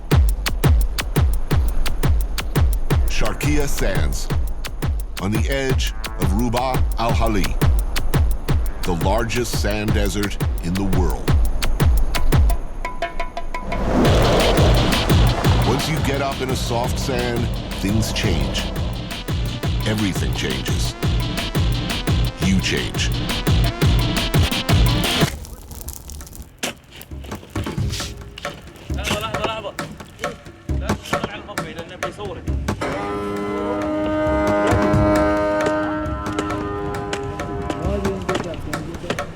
This is the traditional domain of the Bedouin,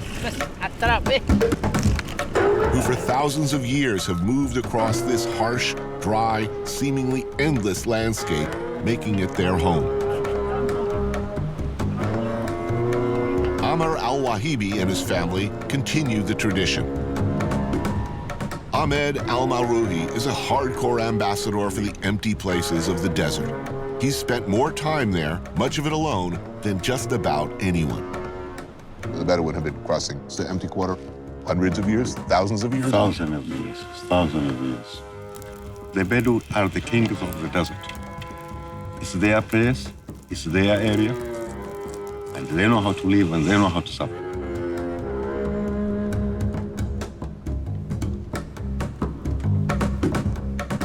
Mark Evans, a polar and desert expedition leader, knows firsthand how difficult the empty quarter can be. Guided by Amr and accompanied by colleague Mohammed Al-Zajali, he recently made the crossing, walking over 600 miles with camels in tow. The first 12 days of our journey, crossing the empty quarter, we didn't touch our own food at all. And it became a competition to be more generous than the previous. So you'd meet people out there all along the way? You would. Even though nobody lived there, people would find you and travel. حنا يومينا الضيف يوميني نكرم بهذه الأشياء.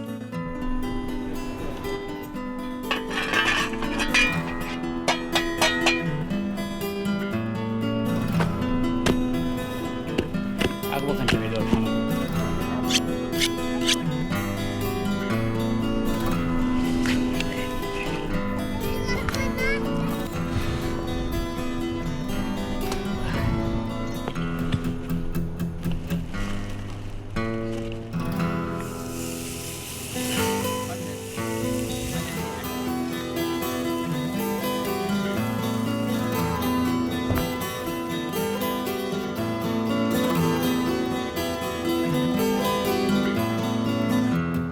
Usually the guy who come, he have to open the head.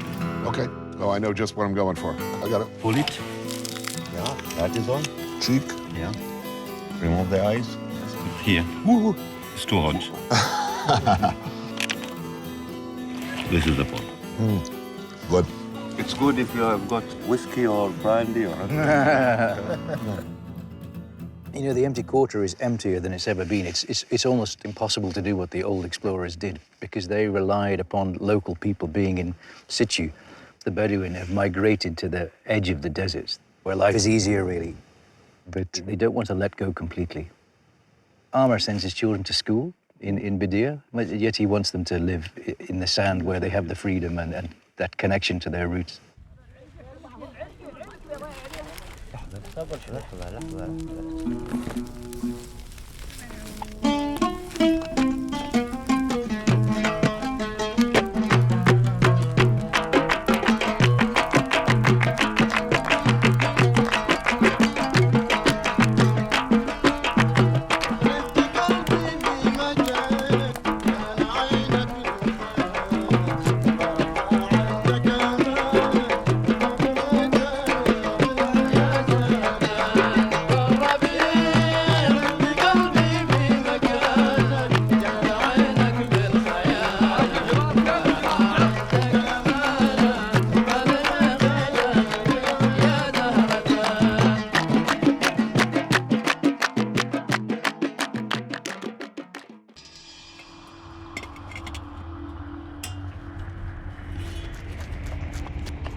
Is someone cross the empty quarter alone? Absolutely alone?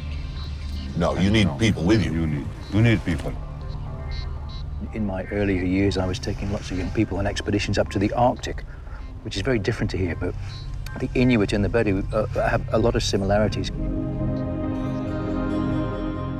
They both live on the edge of human tolerance. They're much more open and friendly people.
like coming home when you come out here. It's very incredibly powerful and enables you to put everything in perspective.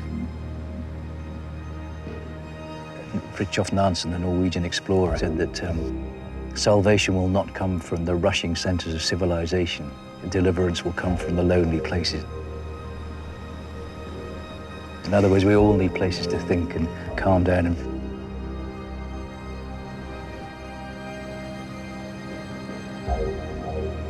اختار اقعد في حرف العرقوب وانا مرتاح، قلبي مطمن وروحي مطمن.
There's Trinidad and Tobago. One country, two very different islands, two very different places.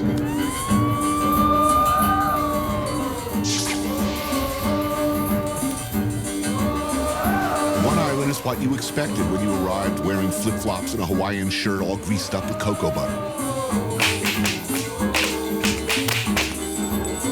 The other ain't about that at all.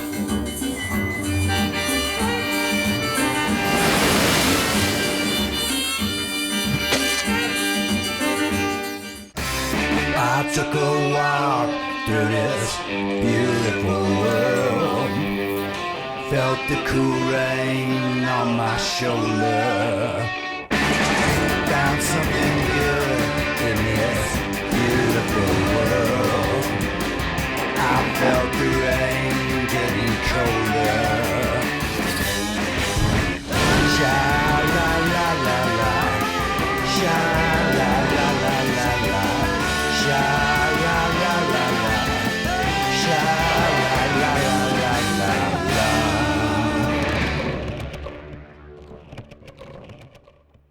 If I had the choice, I would choose to live back when Calypso brought the news. If I had the choice, I would choose to live right back when Calypso brought the news. No more reporters, no anchormen, no recorder, no pad and pen, no nosy cameras to point and shoot, no red ink to cross out the truth. Many visitors come to Trinidad for one thing and one thing only, Carnival, which locals say is the biggest party on earth, a pre-Lenten festival of costumes, food, copious drinking, and the kind of dancing you better be good at before trying in public. It's almost 2 months before the party officially starts, but here in Trinidad's capital, Port of Spain, the carnival season has already begun. I thought it was a pity that you went here during the peak of the carnival season. I'll tell you something really terrible about myself. Like, I've never been to Mardi Gras, Carnival in Rio, any kind of carnival. Like, large numbers of strangers swarming through the streets, dancing in uniforms. Doesn't do it for you? No, some of my deepest fears are having to dance or sing in public. Either of these would be terrifying. So this seems like a situation where that might come up, you know?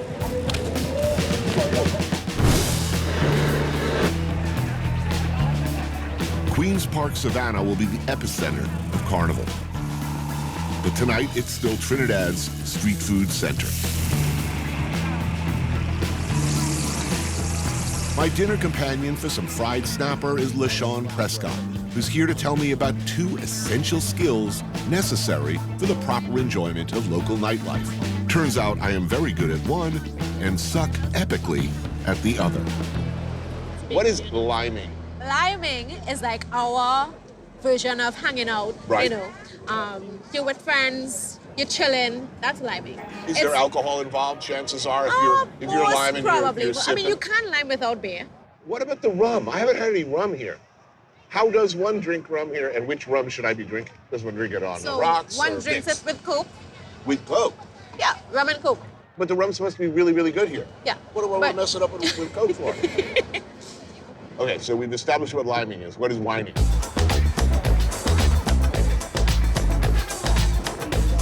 The technical term is the circumduction of the hips. And it's a style of dance.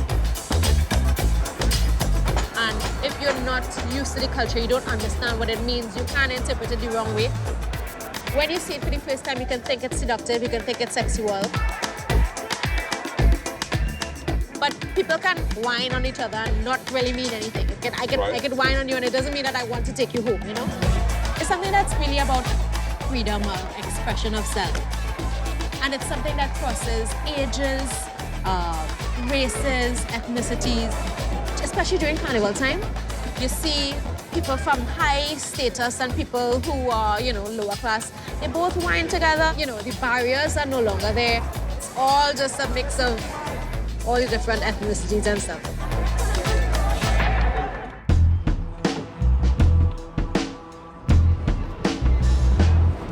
The faces you see in the streets are African, Indian, Chinese, Middle Eastern in features, and every shade of mix in between. This patchwork of ethnic identities and colors is a direct legacy of Trinidad's colonial past. Located at the southern end of the Caribbean Sea, 7 miles offshore from Venezuela, Trinidad and Tobago have long been important ports of call.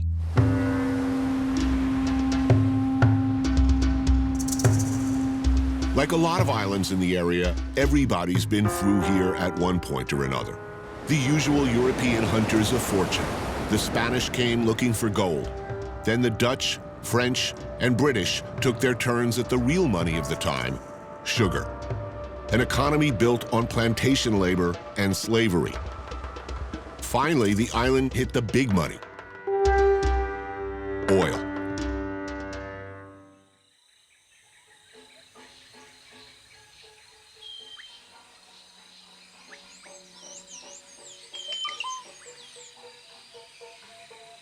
A pair of seemingly unrelated events had a big impact on the island's musical culture.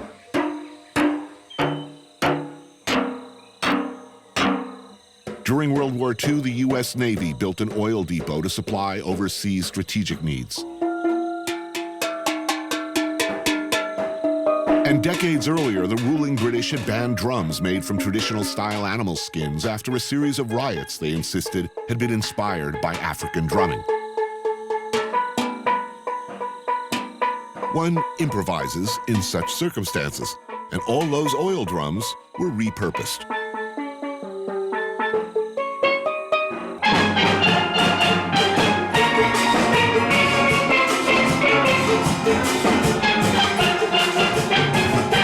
This is Phase 2, one of only 11 large steel bands taking part in the worldwide competition Panorama that happens in a few weeks. Winner gets 150 grand. They've taken home the prize 7 times, in no small part due to this man, Lennox Bugsy Sharp.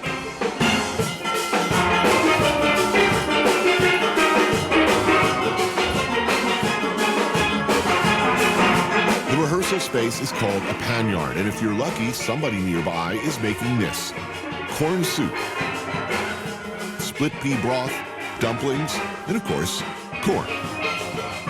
Kim Johnson is a local journalist and historian who knows about this stuff. It's far more complex than you think.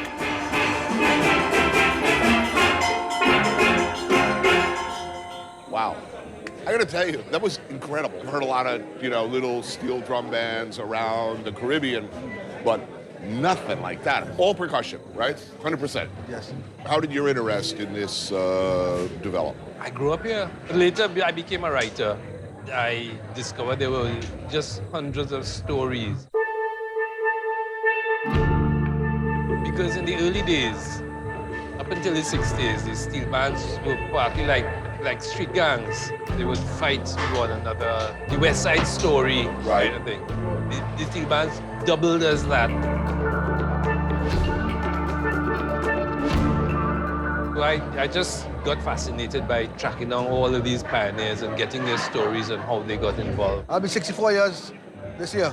I played music since a little kid. Yeah, these stories that he grew up with them in one of his backyards. So when he was about 3 years old, he was going out playing with them.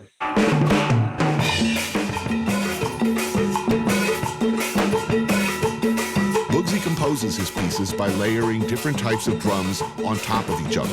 The engine room, made of unpitched percussion, lays down the groove.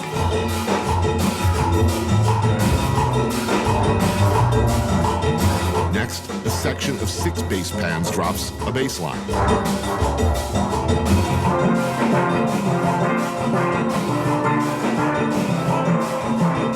The guitar and cello pans add harmonies that sound like strumming.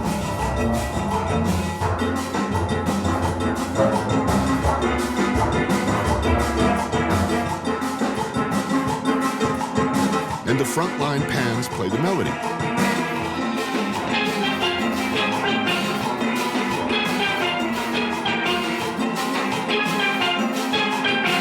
The result, a symphonic wall of sound. I would like someday to marry this with a big orchestra, symphony orchestra. Yeah, Anthony, that's my dream. It's because of the music Africans survived slavery.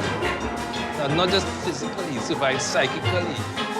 It's a question of just improvising instruments.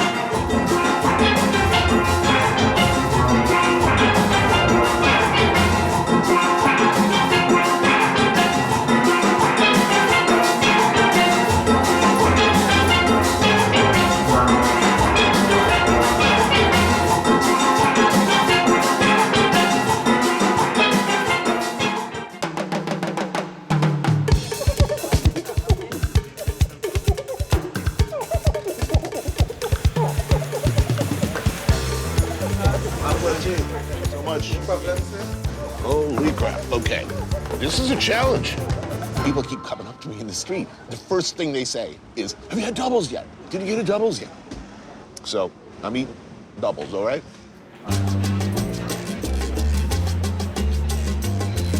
Doubles are a Caribbean take on the Indian chana bhatura. 2 floppy, tender pieces of soft Indian-style bread loaded with a wet heap of curried chickpeas, pepper sauce, and mango. Structurally, I have questions here. I don't want seepage. Seepage is never good. If someone uses seepage in a sentence, nothing good is going to happen. I'm going to stuff the paper. I don't think there's meat in here. And I still like it. It's really, really good.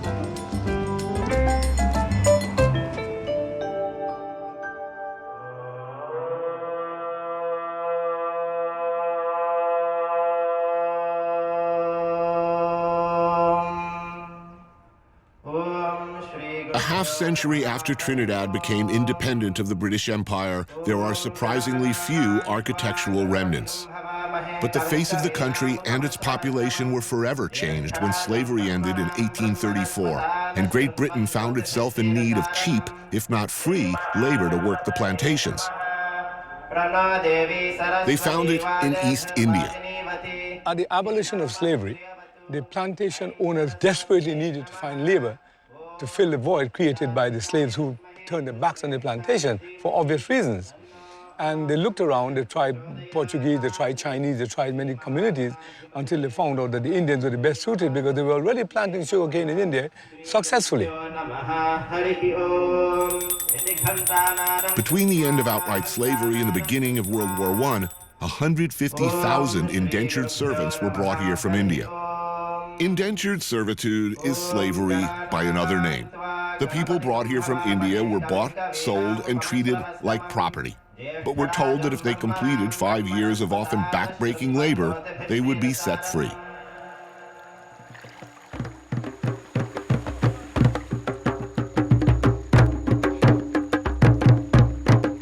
Noon on a Monday, ordinarily a work day, but today the Singh family is having a boys' river wine.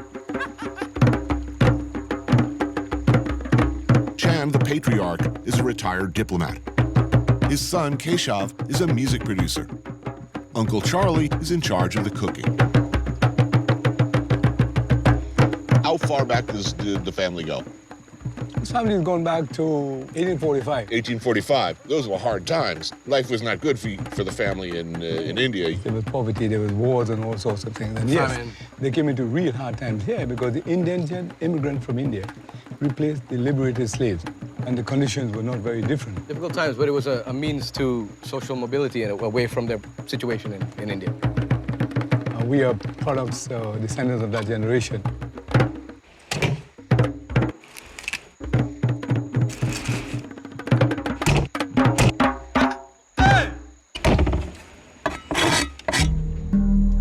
Start with 1 whole duck, hack into pieces, rub with lime juice, season with hot peppers, garlic, and the tropical herb shadow beni. Add generous helpings of masala and curry powder. Marinate for a bit, then sear in oil, then simmer in coconut milk until tender. Man, that's good. That's really good. We better kill some more ducks, because that is... When we have it like this, when we're drinking before the actual meal, it's like an appetizer, but we call it cutters because it cuts the alcohol.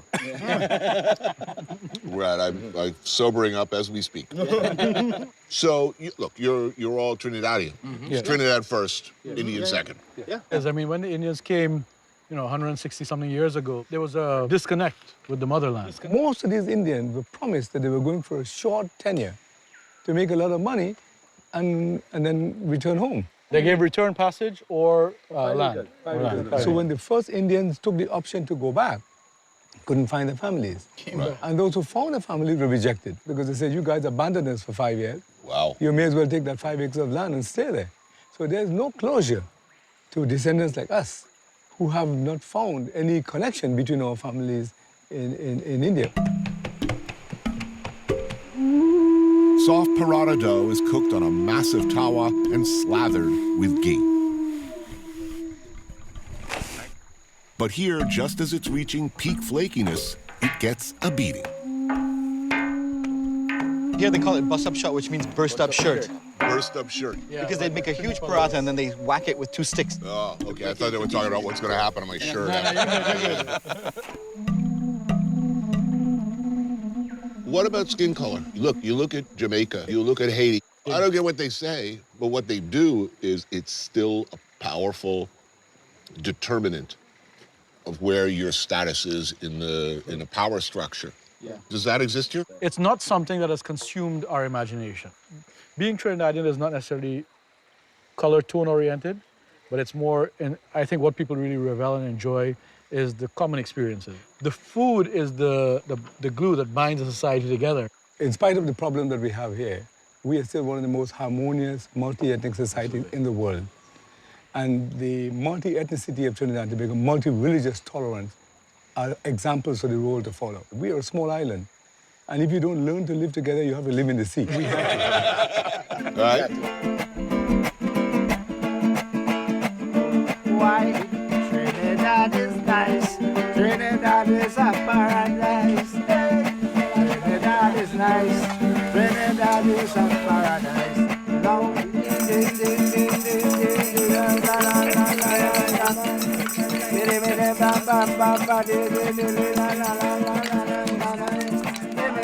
My theory was always the whole world was going to look like Trinidad in 100 years. Anyway. Great world. Well, I think so. Cheers to that. Cheers, cheers. Respect. Trinidad is nice. Trinidad is a paradise. Why Trinidad is nice? Trinidad is a paradise. Thank you.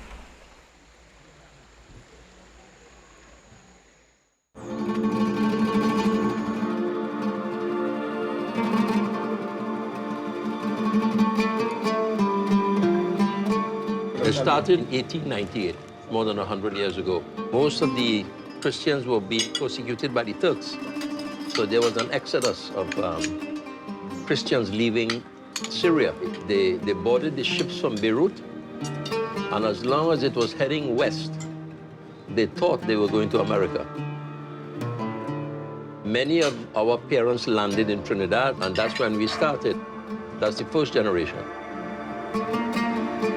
Just outside of Port of Spain, Bayshore is one of the priciest neighborhoods in the country. I'm here as a guest of the Sabga Abouds, a successful family of Lebanese Syrians. Look, isn't this amazing? Beirut. Yes, like no arak. I do indeed. Would you like arak? A little ice and some water would Oh, be right, perfect. My drink of choice is Grey Goose and coconut water. The family's story is not an uncommon one. The first members came here during the collapse of the Ottoman Empire, arriving penniless.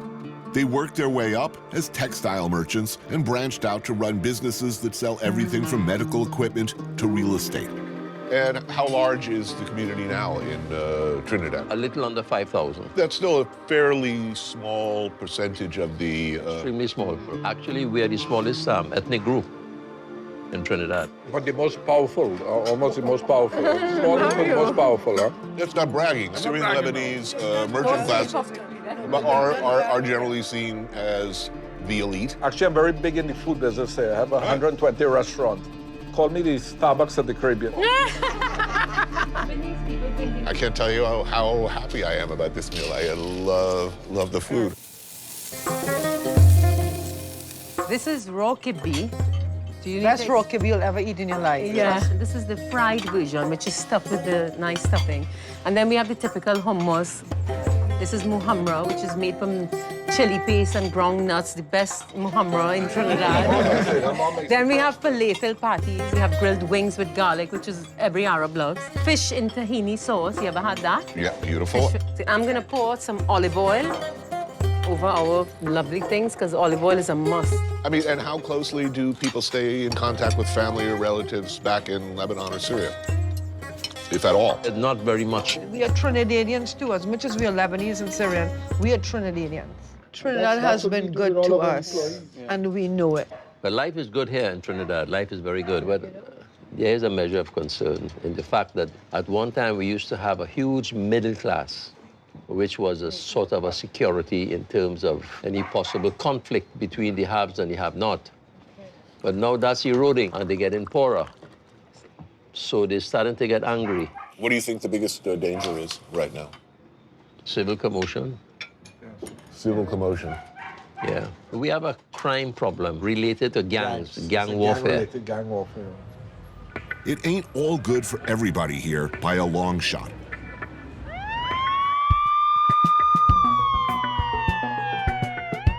Trinidad, with a population of only 1.3 million people, had 460 murders last year, giving Port of Spain a per capita murder rate higher than Detroit, Oakland, or Chicago. Mark Besant covers the subjects of drug and gang-related violence as an investigative journalist. People want you dead. You could say that. Who wants you dead, do you think? Well, 2 years ago, I did a piece about the state prosecutor, Dana Sital, who was shot dead. When State Prosecutor Dana Sital left the Mapao car park just before midnight on May 3rd, she had no inclination it would be her last moments alive. When Mark began to look into the murder of the prosecutor, an informant told him there was a $20,000 contract on his life. They had people following me over a period of time, some law enforcement officers and so on. So my company put me on a plane. I stayed under an assumed name for about 3 months in a location outside of Trinidad. Generally speaking, when people like that want you dead, they get you. Why are you back? I guess, to quote from a great U.S. journalist, Walter Cronkite, it's not what you want people to know, it's what they need to know. We need to have people held accountable for certain things. With drug trafficking being one of the biggest businesses in the world, Trinidad continues to be a major transshipment point for drug dealers to get that product out to North America and to Europe. So you find now the explosion of violence that we have is for those that are involved locally with the drug trafficking, this fight for territory. An estimated $3.5 billion worth of narcotics move through the Caribbean each year. Trinidad's porous borders, busy port, proximity to Venezuela, and the inevitable corruption that comes with numbers and threats like that make it, unfortunately, an ideal transshipment point.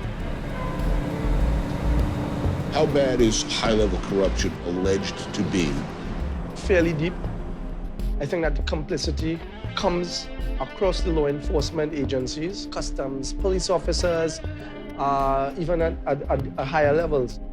And with corruption, poverty, hopelessness, add some radical ideology to that, and Trinidad has proved relatively fertile ground for the recruitment of ISIS fighters and terrorists. It's quite alarming, Trinidadian nationals being one of the highest in the region, going to Syria. And it's over 100 on a list, an FBI list. They feel that it's the calling from ISIS that they need to go. So what's the future look like? What do you think? How's it gonna go? Wow, that's a loaded question. There are really good people here in Trinidad. There are really, really good people that can make a difference on all fronts. If we go down the path that we're going down, they will be all bad.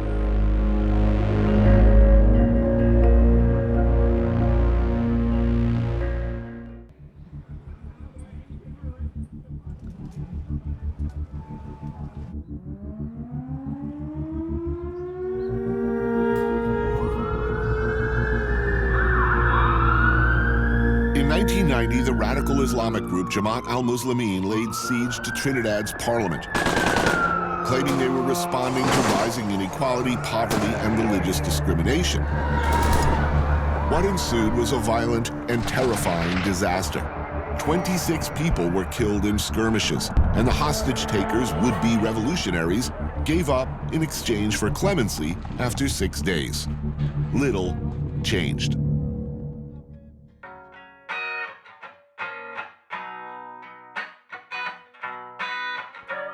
Mohammed Muakil's father took part in the attempted coup.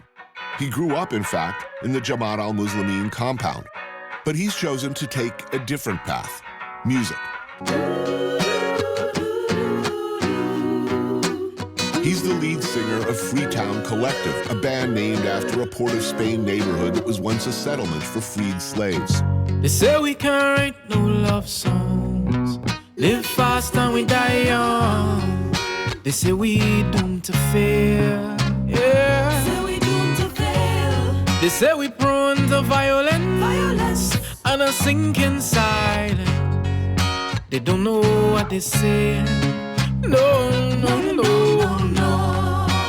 Much like a lot of reggae, his music calls out the social ills that have been disproportionately visited on the Afro-Caribbean population. I see bodies lying in the streets, nations collapse in the midday. Lord, I need to cool my head, my head. They're calling it a brave new world, freedom for brave new boys and girls. What good is freedom if you're dead?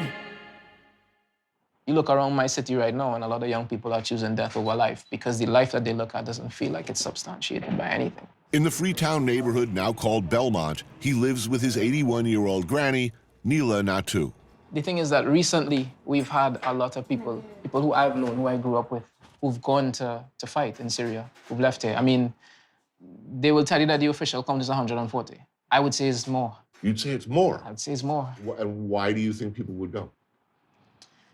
I'd have to go back into my childhood to explain that to you. The coup that happened here happened when I was 6 years old. And you had all these young people in there who had this idea, you know, we're going to build this thing. There's this community that's going to stand up against what's going on in Trinidad, that's going to stand up against the drugs and stand up against poverty and stand up against crime, and nothing happened. In none of these causes, religious fundamentalism or fervor has not come up. Every issue you've mentioned so far has been perceived inadequacy of social justice. Right, yeah. So these kids going off to Syria, they have any idea what they're doing? Or they're just pissed off? No, they do not. People say that poverty breeds crime. I don't think poverty breeds crime in a sense. I think exclusion breeds crime. Because if I truly care for you, if I feel like you are a part of the thing that I exist in, then I won't hurt you. might come in your house and steal some food. But when you see that kind of violence being enacted, you have to ask yourself, it's not just somebody saying, I need this tablecloth, I'm gonna take this. No, I want this tablecloth, and you've had this tablecloth for too long, so you know what? I'm gonna take this out on you, this is gonna happen, that's gonna happen. And that's what we see now. I mean, how long can people put up with something before they decide this is enough? You know what I mean? Would you say that Carnival and that Carnival attitude, the liming culture, is might as well be a brilliant strategy to narcotize the people into being satisfied with the status quo? Everything here is somehow designed to pacify it without us really realizing. So our music, which is supposed to give us adrenaline, as well as sleeping pills sometimes, it's just doling out sleeping pills. Like, go ahead, enjoy yourself. Enjoy yourself, enjoy yourself. You're a Trini. Trini means fun-loving and happy and whatever, despite whatever it is. It's a big and delicious home-cooked meal. I caught this myself. Really? Yes, sir. Red snapper? Yeah. The snapper is seasoned with lime juice, shadow beni, and onion. What's this dish called? Is there a name for it? This is called oil down. Oil down? Yeah. For oil down, they season breadfruit and meat with dasheen and green figs, then simmer in coconut milk. And, well, she uses pork, as you can see, which I know I can't have any, so that's okay. Now, your grandma, not a Muslim. No, the Roman Catholic is... Roman Catholic. Of Roman Catholics. Old school. Sacred Heart up on the wall. I got a kind of a perfect one for you, so you would have it. Oh, beautiful, thank you. Pastel. This is mostly when the Spaniards were here, introduced this. It's a Spanish thing. Pastels are the Caribbean cousin to the tamale. Minced beef is wrapped in cornmeal dough, then in banana leaf, then steamed. She will feed you till you burst, like any grandmother, you know, right?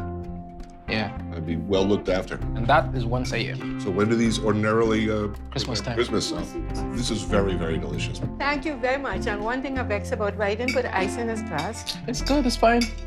So he must say thanks or whatever. You made tell Mohammed it's not good. So you have that generation. Very proper. Like, very, very proper. And one of the things about Trinidad is that... don't bad talk me. I'm not bad talking you. I only speak the truth. That generation very much believed in independence and that this nation would be something. And then they told their children, study and come and help this nation, build this nation, it's gonna be something. And that generation, which was my parents, they did that. Right. And then they had kids, you know? And all of a sudden it was like, okay, all these things y'all been saying about building a nation and whatever, how come I'm seeing these people benefiting and I'm not? How come I'm seeing this, I'm seeing that, I'm seeing that? And there were very few answers, you know what I mean? So who runs this country? Like everywhere else, that 1%, like everywhere else. Everybody here is very eager to tell you what a wonderful mix it is. And the food, if you look at it, is this incredibly harmonious stew pot. But I guess life doesn't work as well as food. No, the only thing we've agreed on in this place is how much salt to put in anything. So that's the only thing we've agreed on. Man, we on a mission. Our whole world to change. Yeah. Our whole world to change.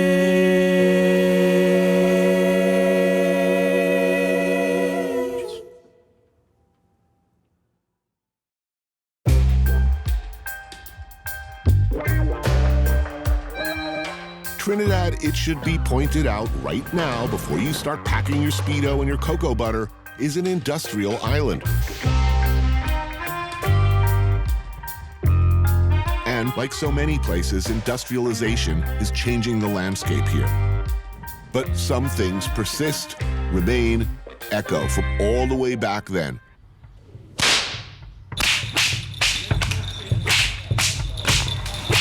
When West African slaves would covertly do this. Kalinda.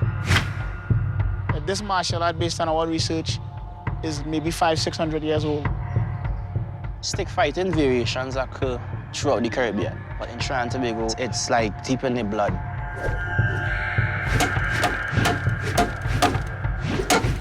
This martial art was illegal for many, many years, yes? Yeah. I mean, certainly during slavery times, it was illegal. To this date, I believe there's still laws on our books that ban this stick, and if you're caught with it, you could go to jail. The laws of slavery times forced this sport underground. Like capoeira, it often had to be disguised as a dance.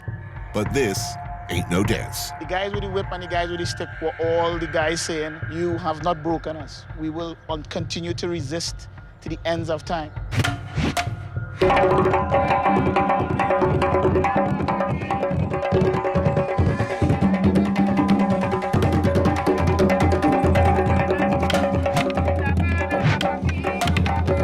Rondell Benjamin and Keegan Taylor studied fighting styles from around the world before coming around to their own homegrown martial art. Now, what's legal? What's not legal Let's say what's not legal. I can't hit to the legs, You knees. can't. Oh, damn, because that would be the first thing I think of. I'm thinking, I gotta get that knee in particular. Now, to be honest, in stick fighting, legal and illegal is a concept, but it doesn't stop that kind of stuff from happening. Right. But I mean, let's face it, this is a pretty heavy object. Yeah. I get a good swing, a tee off, and I get a clean shot on the head. This is what the New York Police Department would call a deadly weapon. Yes, sir. If I'm fighting, if I'm really fighting, I'm a monster.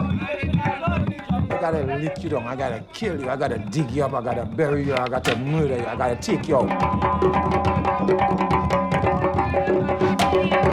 The demon in me is gonna come out, but I call that demon to walk out. King David is one of the old school street fighters who has kept this form from fading over the years.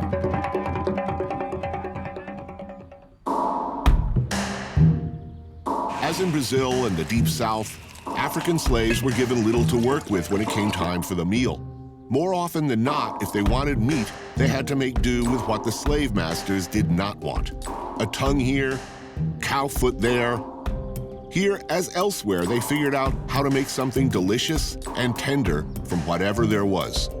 Like souse, pigfoot is pickled in shadow beni, onions and hot peppers, and then topped off with cucumbers.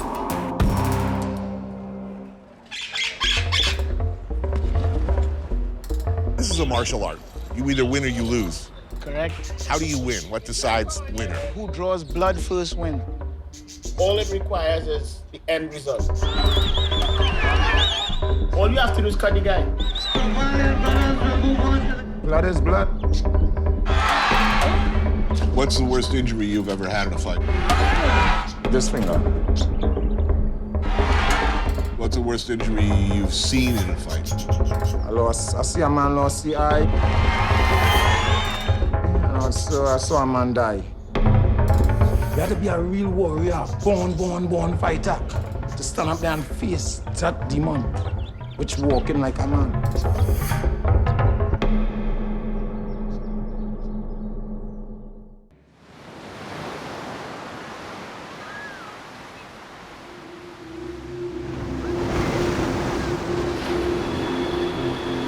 Miles east of Trinidad, its sister island, Tobago.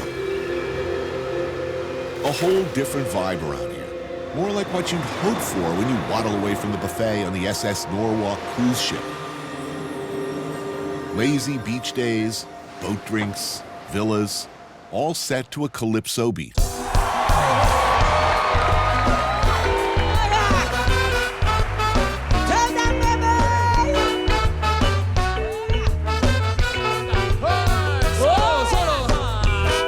In the 1800s, slaves would sing the news and gossip of the day in a Creole patois to an African beat. Later, musicians added European-style melodies, and calypso was born. The longtime reigning queen of this music, an absolute pioneer of the form, is Calypso Rose. Say that I reign too long, forgetting that the Constitution is strong.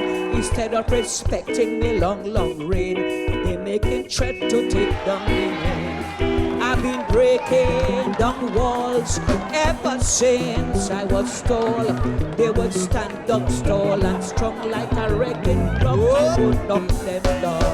They say that I reign too long. Tell them about She was the first woman to win the Calypso King title, which tells you what the environment was like at the time for a female artist. Everywhere I reign supreme. You wanna know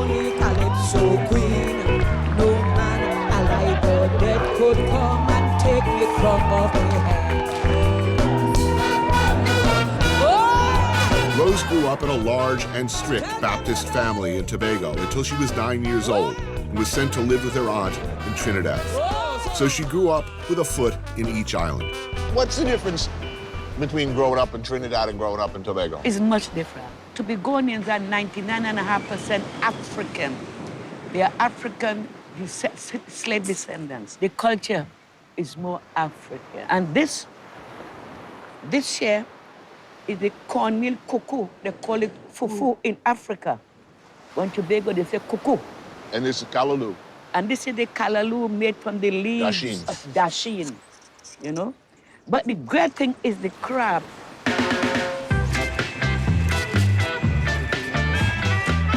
Everybody come to Tobago and must eat crab and dumpling.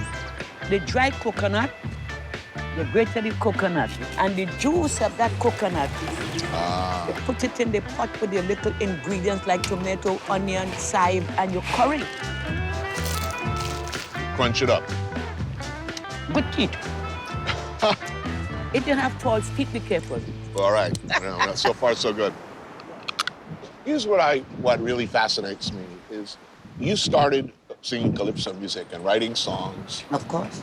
At a time when it was only men. Your My father was not against it. against it. My father was spiritual Baptist minister. My father said calypso belongs to the devil. Calypso belongs to the devil, but it also belonged to men. And here you are at age 15, age 13, doing age 13 I started doing writing. what was considered a completely revolutionary thing. What was it about you that made you strong enough and different enough and determined enough to choose to do such a difficult and unusual thing when everybody was against it? My fans, because some people at home, they're sad, they're going through so much financially, economically, they're being abused by the spouse, and they come out to have a good time. And when they come out, I bring joy to their heart. So is making beautiful things enough? Yes, making beautiful things enough. But when you start thinking consciously and beautiful things, like all the seas rolling there, how the sea is moving, moving, moving. Making beautiful things is enough. It is enough. No island in the sun is paradise on Earth, however it might look from the concrete blocks, glass cubicles, or wood boxes we may live in. And all the dancing and music and great food in the world can never hold together by itself what would keep us apart. What might look like a utopian stew of ethnicities and cultures living together under gently swaying palms is, of course, a far more complicated matter. But Trinidad has done better than most, and in proud and unique style.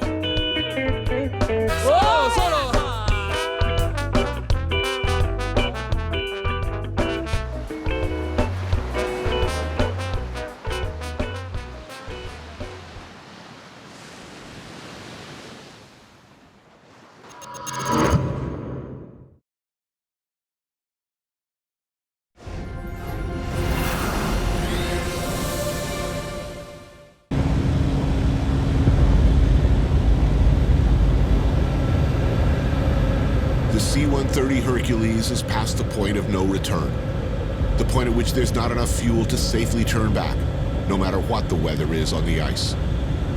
It's loud back here, the moan of 4 massive props, relentless. I'm dressed, like all of us who've been approved to make this journey, in the same regulation gear as required by the National Science Foundation for all flights and means of conveyance on the ice. Thick, goose-down parka, known by one and all as Big Red, heavy waterproof overalls, inflatable bunny boots, gloves, long underwear, cap. I am talking layers.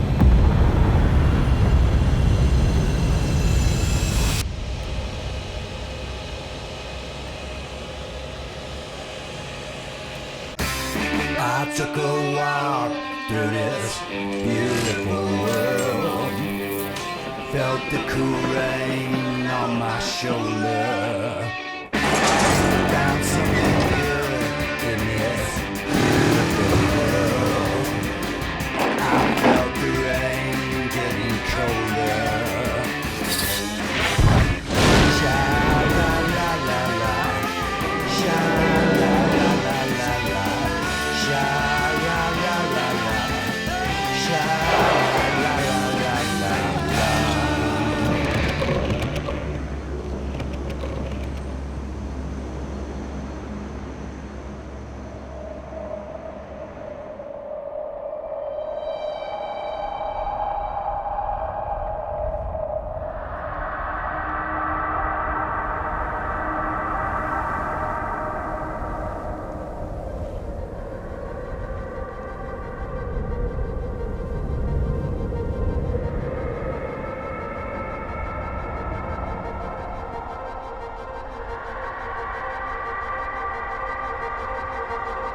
The runway is frozen sea ice, 10 feet thick.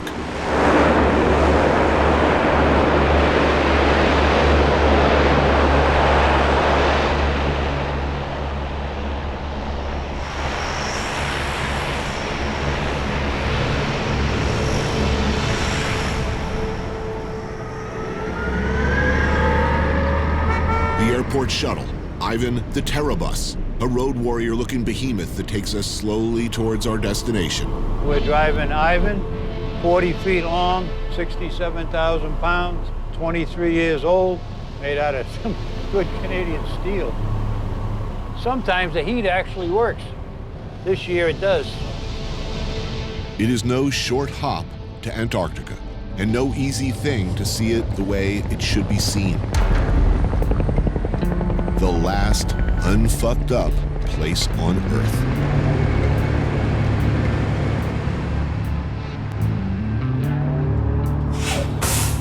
There we are.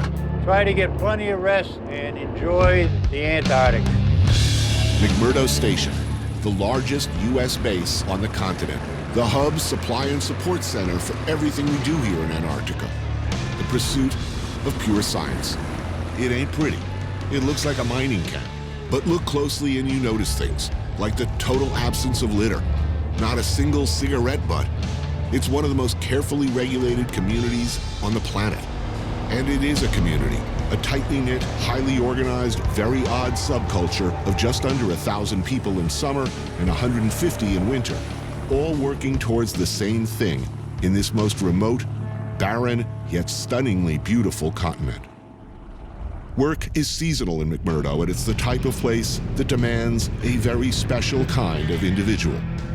Everyone is interdependent and comes to realize that very quickly. The scientists, known in local parlance as beakers, depend absolutely on a support community of specialists like the carps or carpenters, heavy equipment operators, the fuelies, riggers, pilots, wasties, cooks. Like I said, it takes a special breed of hard ass to not just make it down here, but like it. You got to be tough.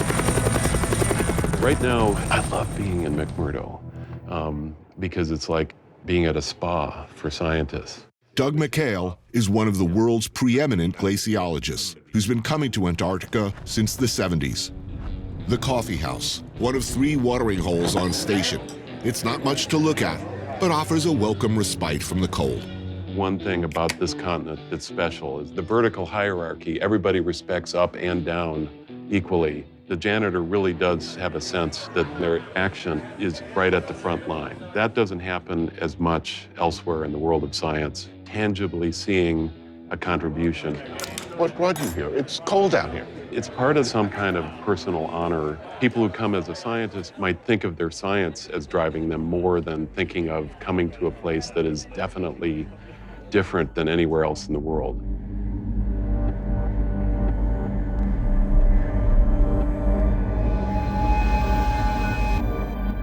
Despite its seemingly endless whiteness, what you see is a desert, technically. The highest and driest on the planet. A frozen desert, holding 61% of the entire world's fresh water. It looks like nothing lives. You won't see a single plant, a single leaf, and certainly not a puppy. Even the sun this time of year never sets. It moves in lazy circles around the sky. But shit is indeed moving. Beneath your feet, all around you, just very slowly. An ice shelf is a kind of glacier that flows off the land, but it begins to float in the ocean. It's fresh water. It's freshwater ice, and the ice itself varies from the snow like today, right, and down at the bottom, ice that might have fallen as snow 35,000 years ago. It's the part of the Antarctic ice sheet we call the buttress because it fringes the entire continent. It might take 50,000 years for the ice at South Pole to get into the Ross Sea and bust off as an iceberg. No. But it would take only 20,000 years or even 10,000 years if the ice shelf wasn't there. This is the biggest pile of free ice in the solar system. McMurdo is at the tip of Ross Island, surrounded by miles of frozen sea. There are a lot of different types of ice down here. Glaciology started about 50 years ago. Our entire science is driven by the fact that we're still trying to figure out what Antarctica is doing in terms of sea level, how the ice sheet is expanding or contracting, how it's flowing, whether it melts in some places, how it busts off icebergs that float away in the ocean. And we're trying to come up with some kind of a solid, reliable statement about what cities like San Francisco and New York and Shanghai have to plan for.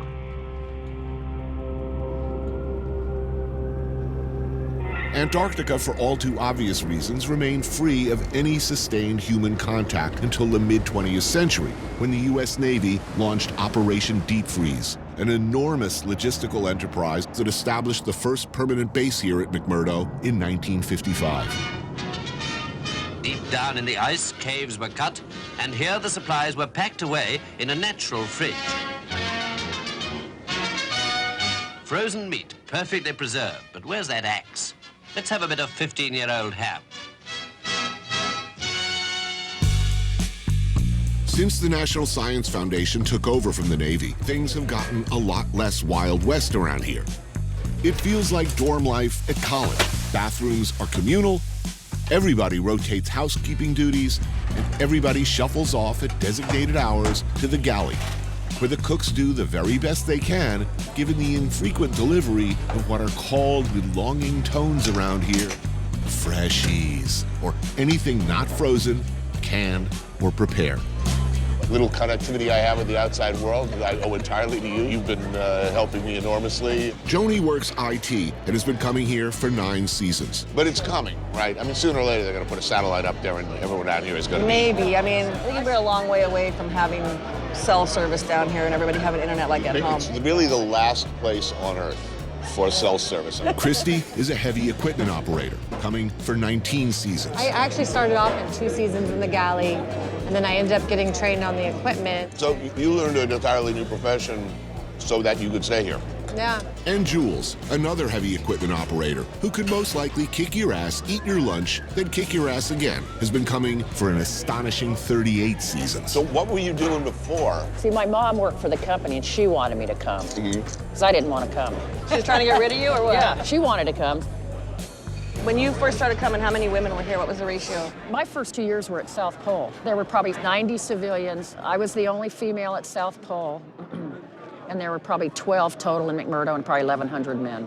Was the Navy still running the place back then? Yes, and I had a lot of respect because the United States Navy was the one that integrated this place. And originally down here it was kind of this thing like, shall we let women be here? Right. And then we had an admiral come down and he's like, dude, where's all the women?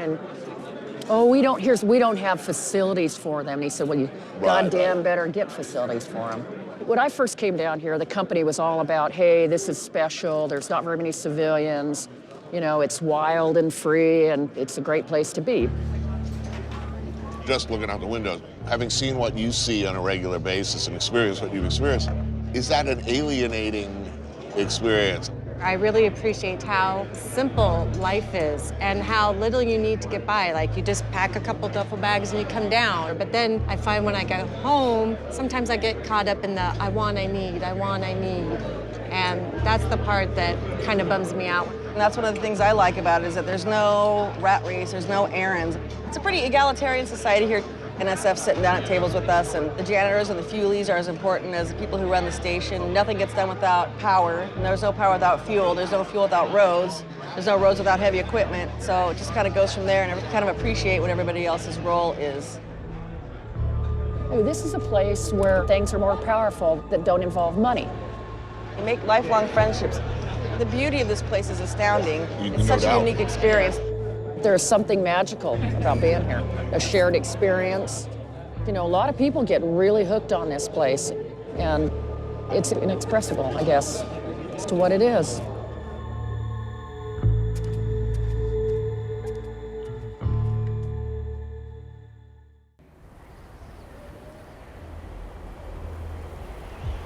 In Antarctica, the sun sets once a year and rises once a year.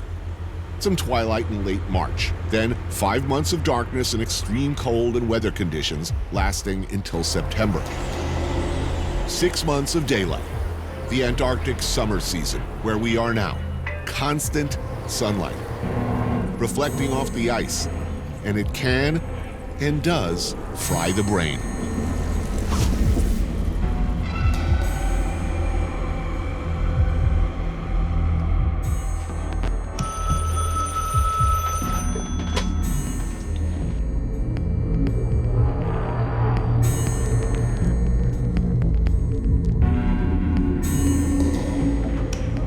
Hello, ladies and gentlemen. My name is Romano. This is the Hot Cup of Joe radio show. We're going to spin some tunes here. I have a special guest in here today. Here to visit us at the McMurdo Station, Antarctica, Mr. Tony Bourdain.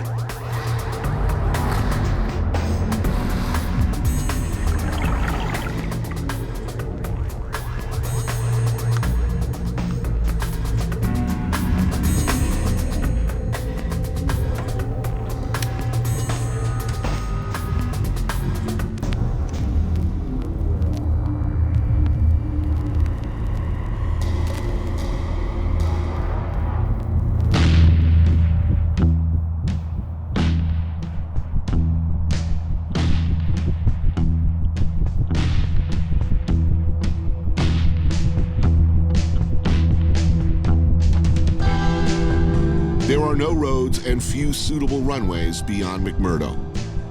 For short hops, the main mode of transportation is helicopter. Ryan Skorecki gets a lot of flying time shuttling scientists to and from remote field camps. So that's Mount Lister. It's probably 60 or 70 miles away, and that's over 14,000 feet high. Looks close. Yeah. Look at that massive snow bridge right there, huh?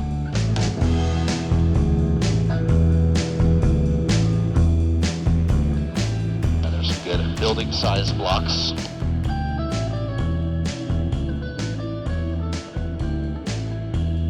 How deep are those crevasses? They swallow buildings. It's very impressive. So that's what you don't want to hit with your snowmobile. Right. People climb around in those things? The mountaineers don't have drills to practice extricating somebody.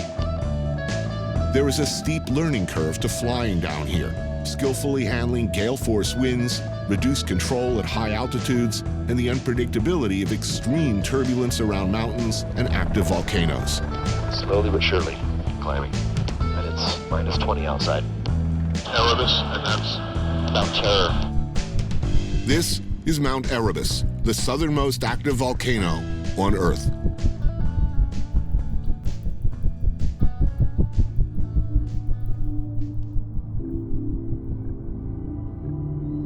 Antarctica was a great mystery for most of human history.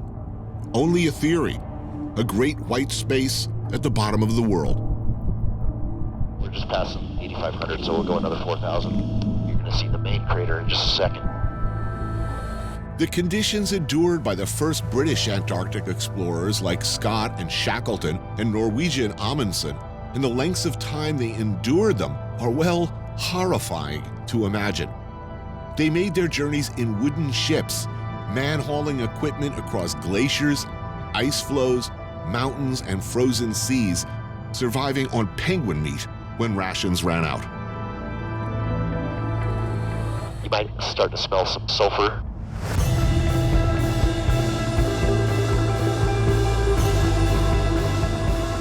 Yeah, I smell that sulfur. What's our altitude now? 13.2. Cool.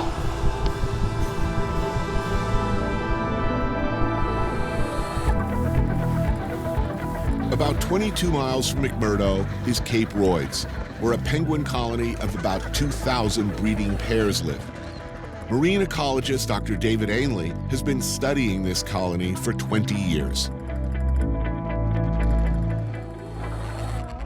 So you're tagging the young ones? Right. Do you follow them through their entire life? I mean, essentially. Yeah. This year we've got a bunch of individuals that are 20 years old. Why penguins? What brought you to penguins initially? Well, this kind of penguin just does everything with no secrets. Right. If you ask the right question and you're creative enough, then they're going to give you the answer without a lot of guessing. What really interests me is the relationship of these penguins to the ocean and how they fit into the food web.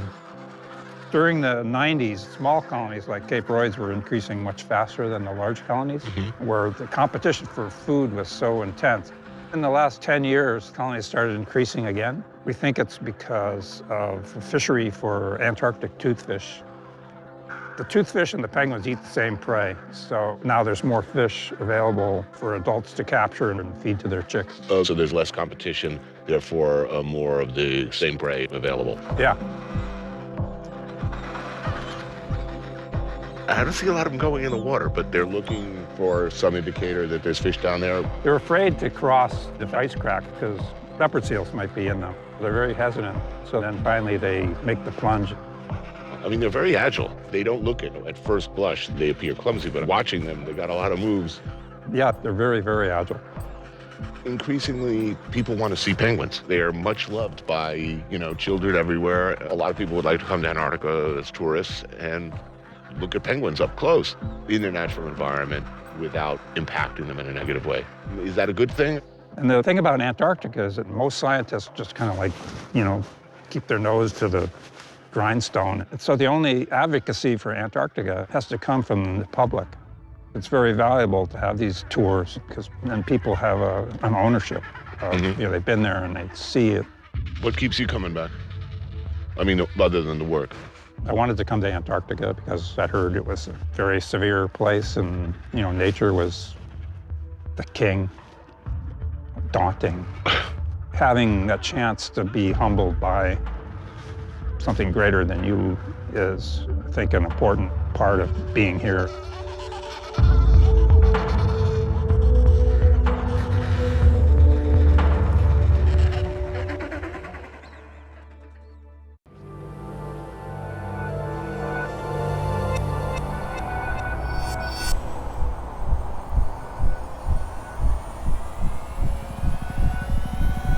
Not all of Antarctica is covered with ice.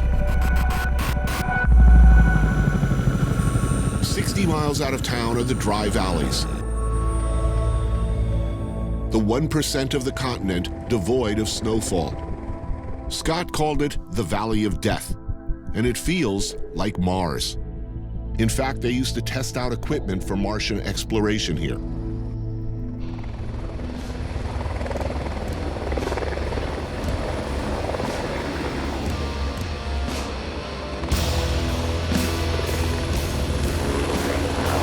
Desolate but beautiful. The Canada Glacier, a wall of ice, right there where it seems to have stopped short, pulled back, scraping up a beach on a frozen lake.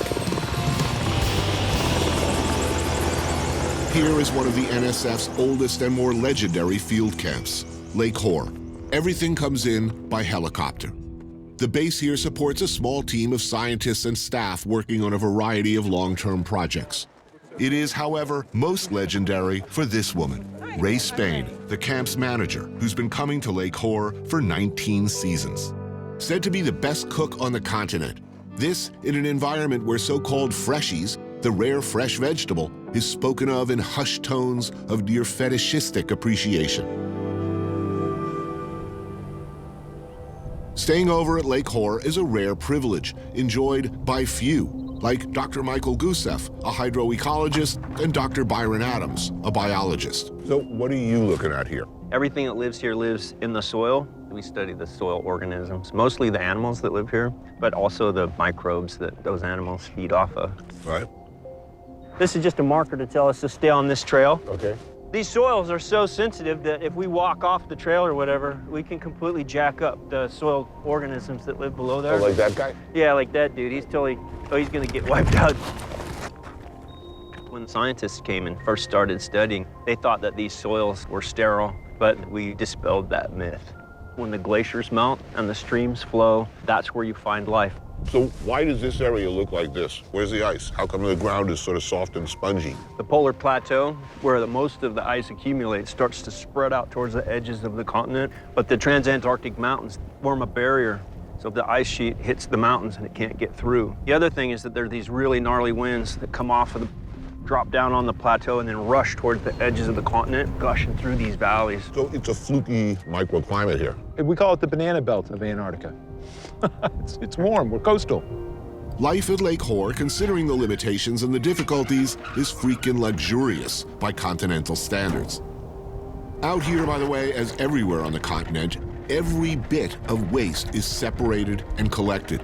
One pees in a bottle and pours it in the barrel, where it is eventually collected and shipped back to America.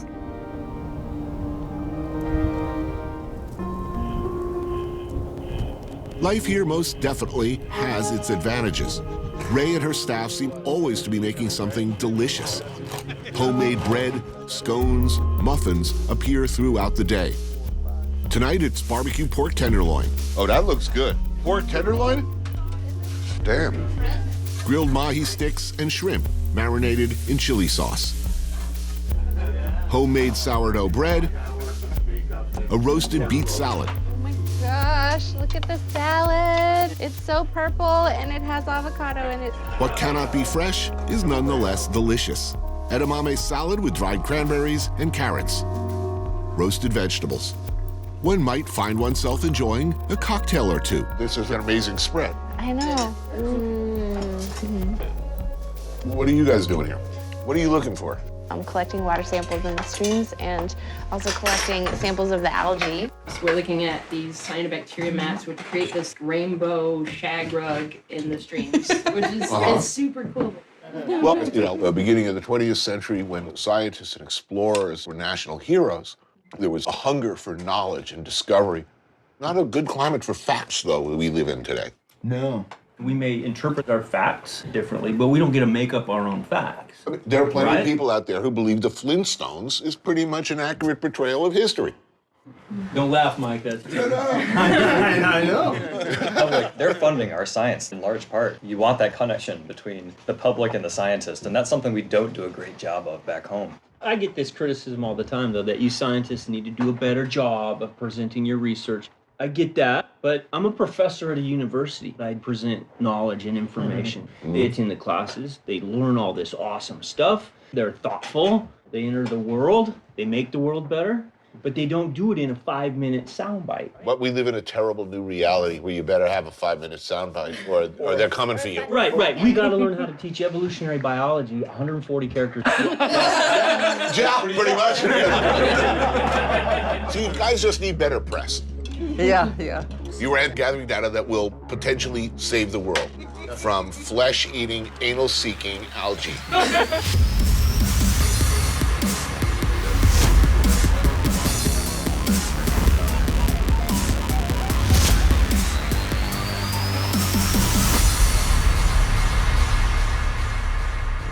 You need a giant nematode to rampage through West Virginia or some shit like that. Everybody's gonna be extremely interested in what you're doing. In a battle between a nematode and the algae, who's going to win? The algae. Nematodes eat algae. For now. I'm betting on algae. You know, in this time, you've all chosen to come out here, and you've all been born in the wrong century. Why do you put up with these people? Because everybody here is such incredible people. I can't help it. I can't find any place else like this. 34 years later, still in love with the place. You, by the way, this is an amazing meal. Lucky for us, some freshies showed up today because it gets really challenging. It's her superpower. Because I've got like 4 drawers of spices. I think that can make a difference.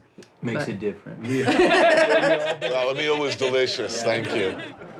This is sort of the last place on Earth where pure science seems to be celebrated at every level of society, where people are making great personal sacrifices in pursuit of knowledge. That sounds quaint where I come from. But it's an entire continent of seekers in a world that is increasingly hostile to basically everything you're all about. It's quite wonderful. Wouldn't that be great, though? Yeah? If everyone played as nice as we do with other nations, working together to do science, collaborating. Yeah. Dream on, buddy. Some money.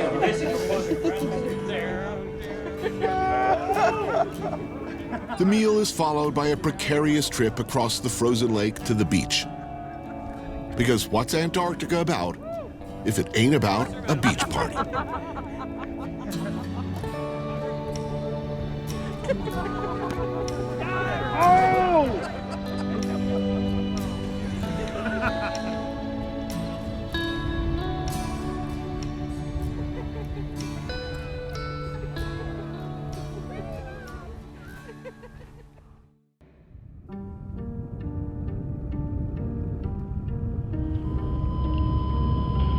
Skier 22, Max Center, go ahead. Skier 22, check pole 5 at 329er in the block 200 to 26030. Estimate pole 6 at 007, South Pole next contact. Skier 22, roger, thank you. Another C-130. The big, gorgeous workhorse of the Antarctic gets you to the ass end of the planet. Where it's north every direction you go. Bottom of the world. So I like to say this is the biggest airplane you can do little airplane things with. You see ski planes or float planes. And we're trying to do those same types of missions with a C-130, which is unusual. Everything that built the station actually came on one of these C-130s. They had to build it using trusses and pieces that could fit in the confines of an LC-130. It's a fun job, and supporting the scientists is fantastic. In just a few hours, we cross the Ross Ice Shelf, fly up the Beardmore Glacier into the heart of Antarctica, the polar plateau. How many miles from McMurdo to the pole around? 735 miles. And Scott walked that? What was going through his mind? Yeah. They'd love to suffer. The first explorers who got here or came close raced across the continent, striving to be the first. Amundsen made it before anyone in 1911, beating Scott by only 34 days. Amundsen wisely used huskies to pull his sleds across the ice. Scott didn't, and his team never made it back alive. The South Pole. What you might not know or be prepared for is the South Pole is high, like 9,000 feet above sea level. And it's cold, real cold, but you knew that. You feel the altitude. Today, the base at South Pole has the feel of a space station, a warm, comfortable bubble in the middle of, well, the Great Void. It can be incredibly harsh out there, with winds reaching as high as 50 knots and temperatures regularly dropping below -50 degrees Fahrenheit. About 200 scientists and staff work here during the summer season. Some of the few freshies that we got left. Oh, really? Chef Brian Denham is responsible for keeping them all fed and happy. He's been coming here for about 5 seasons, wintering over for 3 of those. Again, one makes a lot with a little. What do you think a likely common thread is between all of the people who choose to come to this place? Everybody's got a spirit of adventure here. It's really cool because you think, oh, I've done some pretty cool things, and then you talk to someone else and you think, oh, I've done nothing. Dr. Stuart Jeffries is an astronomer and solar specialist. First year's for the adventure, the second year's for the money, the third year's because you don't fit in nowhere else. Can't function anywhere else. That's right. Siri Grossman runs equipment and supply. I really love it here. I feel like I live on a space station. I keep coming back. It's damn good. I like, after a hard day, dragging blocks of ice is exactly what you need. People that work outside, I mean, they'll burn 5,000 to 6,000 calories a day. Generally speaking, people can work between 1 and 4 hours at a time before they need to Come in and get warmed up. Yeah. We eat pretty good down here considering where we are. So we got a 5-week menu cycle. Right. Every Friday for 4 weeks is New York strips. On the 5th week, we do filet mignon and crab legs. We don't really do fancy food. We just do basic food well. Filet mignon with crab legs? Yeah, that's every 5 weeks. Right. How do you deal with vegetarians with no freshies? We got lots of frozen and canned stuff. It's like justice. Yeah. Who determines the playlist? It's usually whoever shift is going on at the time. I think there was a complaint one day about the music. Then they picked this really awful song the next day and they played it over and over It was and an over. afternoon delight. We just put it on loop. We started listening to German talk radio too. German talk radio? Yeah. So what do you do here? We're looking at the inside of the sun, doing a seismic probing. No one's looking for frozen Nazi cyborgs? I think they get those in the top few layers. They're around here somewhere, I'm sure of it.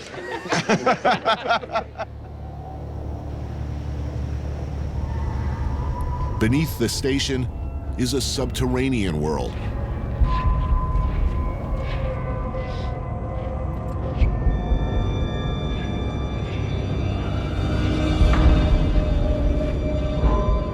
2,000 feet of tunnels, 30 feet down.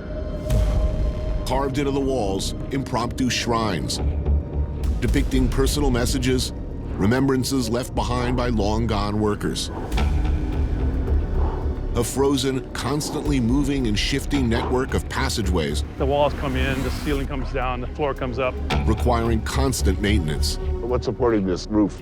Compaction of the snow. Scott Smith runs the crews, keeping these tunnels clear and pipes flowing. We're in the process now of taking the chainsaw depth off the walls and the ceiling to make them into a more usable entry. A lot of work. Pretty amazing feat of engineering here. The lowest recorded temperature at the South Pole is 117 degrees below zero. We're roughly minus 59 right now. Minus 59? It's Fahrenheit. Wow, well, it feels like minus 20. Ish. I can tell you it scorches the lungs and creeps through your heavy outerwear. 200 feet below the ground. We've melted a giant, enormous lake down to about 2 million gallons. It takes about 20 inches of snow to make an inch of water. Pump that fresh water supply up to the station. It gets treated at the power plant. Yeah. The rest comes back down, recirculated. It's hot, which then melts more ice. Right. This giant hole in the ground contains our sewage for future removal. Water on top, sewer on the bottom.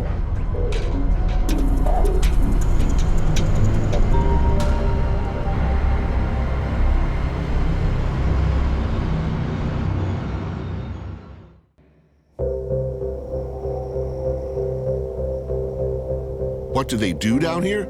Some pretty trippy shit, as it turns out.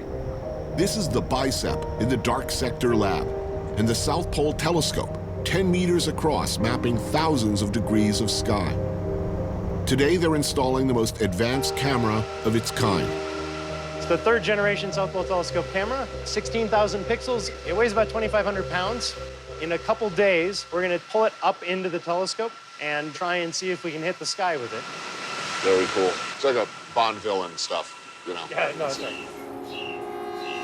Astrophysicists like Dan Marone will be looking through those telescopes at, get this, Sagittarius A, the freaking black hole at the center of the Milky Way. We think we know what black holes look like, but no one's ever actually looked at one. And if you can build a telescope the size of the entire Earth, you can actually see with enough resolution to watch things swirling around, disappearing into the black hole. We're basically taking every sublunar telescope in the world to synthesize one telescope that's 11,000 kilometers across, basically in size of the entire Earth. Really? So that we can take a picture of the black hole at the center of our galaxy. Wow. South Pole, particularly useful because? There's no other site like this. The atmosphere is extremely stable, it's extremely clear. There's no water in it. Water absorbs the microwaves we're looking at. So you can just map the sky day and night for 6 months a year without stopping. And it gives you the best maps we can make short of going to space.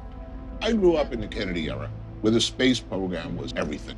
The first man on the moon, the space race, the whole nation can't wait till we can get to Mars. Nobody gives a fuck now. I mean, have you seen that change? Because I felt it change. Yeah, it's true that there is an increased skepticism of objective reality these days, but this science stands on thousands of years of human accrued understanding. Who's interested? Like, who's most likely to benefit? There's no immediate answer to that question. But you're asking basic questions about the fundamental nature of matter, time, space. Surely it was people asking those kinds of questions that led directly to technologies that we take for granted now. That's right. I mean, there's no question. We have to solve hard problems to do these things. And when we solve them, they have other applications. I've always thought of this basic research, trying to understand the universe, as one of the most hopeful things that humans do. We just want to know. What's at the other end of that? Wouldn't you kind of like to know?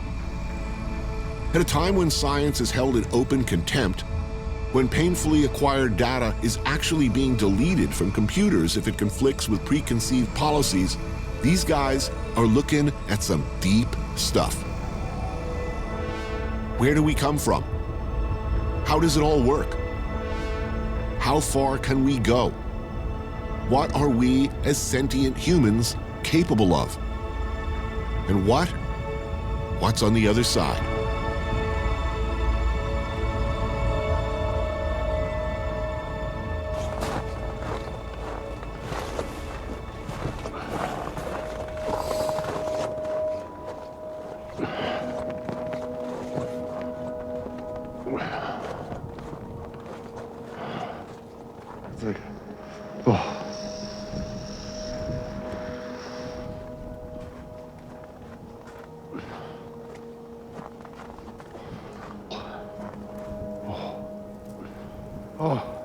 chilly.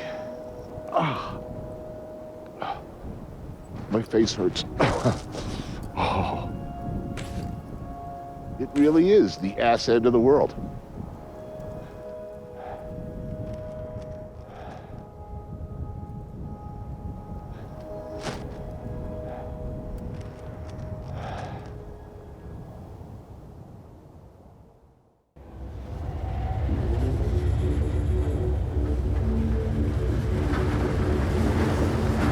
As the Antarctic summer season comes to an end, the U.S. Coast Guard icebreaker Polar Star cuts through 70 miles of frozen sea to make a channel for the resupply ship Ocean Giant. She delivers vital food and equipment to McMurdo before the winter closes in. Just over 500 containers coming down, and it'll be 500 going back. Well, it's just like a giant human. Food comes in, shit goes out. Yep, pretty much, yeah. The human waste does go out. Yeah, everything, right? The retro, the waste, old equipment. Dale Rivers, Fleet Ops foreman, makes sure the supplies are moving on and off safely. The whole town mobilizes, working alongside hundreds of Navy Fleet Ops to unload and reload. Oh yeah, that'll do. Thank you. You're welcome. Awesome. Russell Freeman is the executive chef at McMurdo. It's our year supply of food. Year supply? Yep. How old is this fucking bird? Ideally, you would want it from last year. We do a lot with a little. Yeah. Soon after this vessel leaves, the population starts just going downhill. Right. Yeah, we're going to warm places, green grass, all the things you don't see down here. Children, puppies, and exactly. Salads. Yeah, and then we just scatter to the winds and regroup in August. Yeah. Oh, yeah?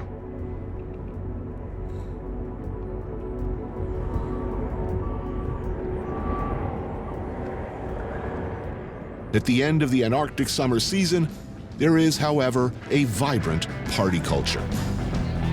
And where people work hard, they deserve to party hard. Responsibly, of course. But they do go hard here. And whether it's the fuelies, or the wasties, or the riggers who throw the best parties, and there is much competition in this department, one can, it turns out, have a very good time at the end of the world.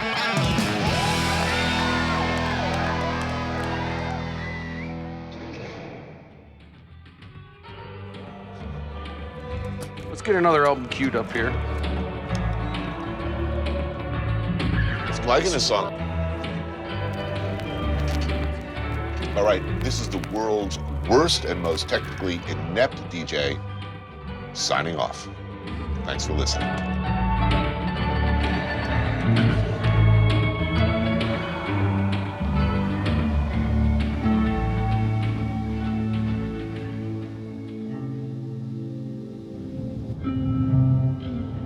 Antarctica never gets old.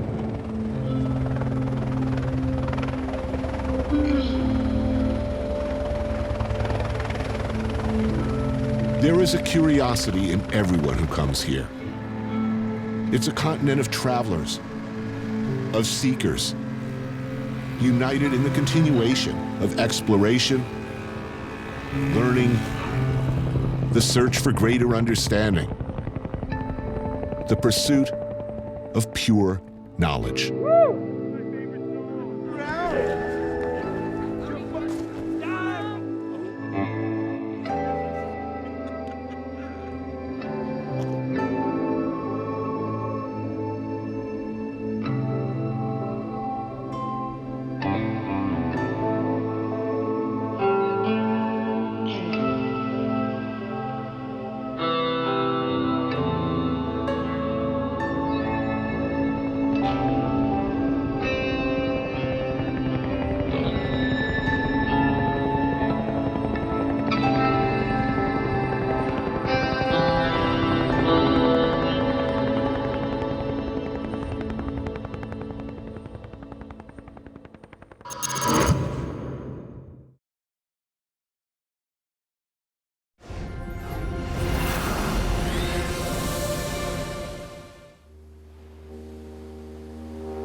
felt the cool rain on my shoulder. Found something good in this beautiful world. I felt the rain getting colder. Sha la la la la, sha la la la la la, sha la la la la, sha la la la la la.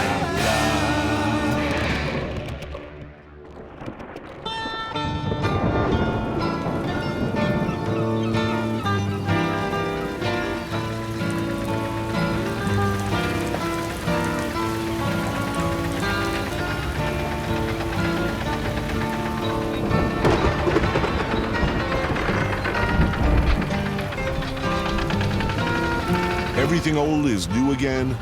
Maybe not. I come close sometimes to believing that nothing actually ever changes.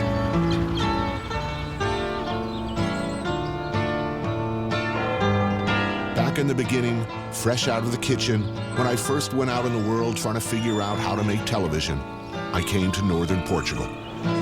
É verdade. Little did I know what I would find. Up until then, for 30 years spent working in kitchens, meat had come wrapped in plastic. I'd order it in boxes. I had never seen an animal die because I was making dinner.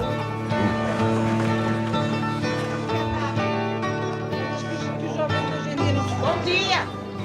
Bom dia! Hi, how you guys doing? Muito alto. Os estrangeiros são quase todos muito altos. Mas são. Mas olha, não sabe aquela homem grande? Piroca pequena. He's so cool. Esta noite à meia-noite. Eu me tocar a rabeca. Julguei que era o meu amor. Já lhe tinha a porta aberta. Está sempre direita quem tem uma serpente. Quanto mais se mexe, mais ela se levanta. Olha a novidade, que linda que ela é. Salta macaquinho, olari, olé. All right. Ciao. Tchau. Oh, man. Whew. Had to call the crisis center. Mas ele podia se assustar, coitado do homem.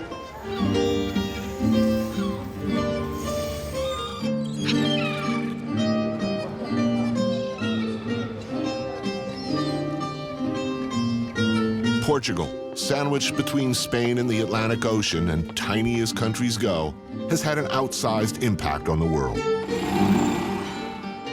During the Age of Discovery, the Portuguese went to sea in great numbers, gained fame as navigators, shipbuilders, explorers. They conquered a large part of the world, their empire stretching from Brazil to Africa to the East Indies. The city of Oporto is a reflection and a creation of that relationship with the sea. A lot has changed since I was last here. Or has it? Eu estou chocante que é firme. Nós também enquadramos de paus que é firme, dá pescadores e ganha logo ali.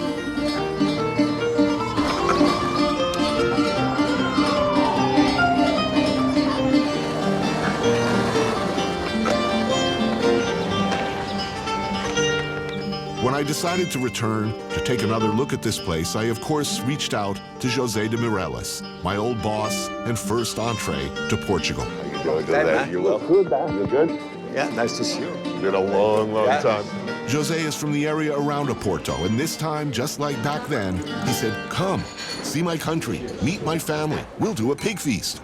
16 years later, I came here in 2001, one of the first times I've ever been on television, and here we are again. There are only so many beautiful places left in the world. Oporto is one of them. It's gorgeous. Has it changed too much? Yeah, especially the big cities, special Porto, it changed a lot. It was never a tourist town, now it's packed with tourists. So is that good news or bad news? It's good news. It's good news. I mean, it's good for the economy and special.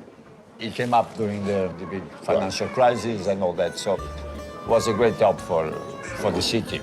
I mean, it looks even prettier than it looked last time. They seem to have fixed up a lot of buildings. Because the downtown area, the historic area of Porto was completely degraded. All buildings collapsing, and with the flux of tourism, a lot of people invest, and they start fixing it. Ai, esta vontade de voar sem ter destino.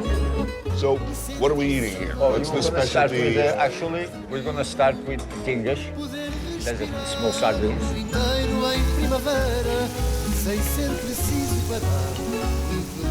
You eat everything, the bones, you eat the whole. Everything. You can eat 1,000 of them, and your plate is empty, so that's a good thing. Nobody can tell you how many you eat. What's here? Okay, what's here? You ready for the tribes? Yes. Absolutely, let's go. Tribes is the iconic dish of Oporto. Tripeiros, right? Tripeiros. We are known as tripeiros. Right. That's tribe people. Why? There was a couple of stories. The more historical one, I guess, Henry, the navigator, one point he was putting an armada of ships to go to Ceuta. Right. The people from Oporto gave them all the meat they have. So all they're left with? Just with the tribes. And innards. Cheap food for the sailors that would last a long time. Usually it's on Thursday. That's the day with the tribes. Right. Because being a Catholic country, on Friday, they skip the meat. A meal here is, generally speaking anyway, not light. The Portuguese like pork. They like it a lot. So, sausage, bacon? Sausage, pig's ear. Cured pig's ear. What do you do when left with nothing but guts and hooves and odd bits? You have the tribes here, some beans. Figure out how to transform that into delicious, delicious things, of course.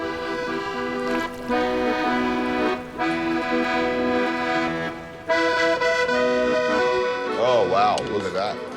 Oh, it's fantastic. It smells delicious. Perfect, yes, it does.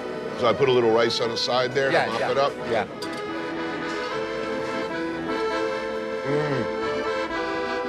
That is good.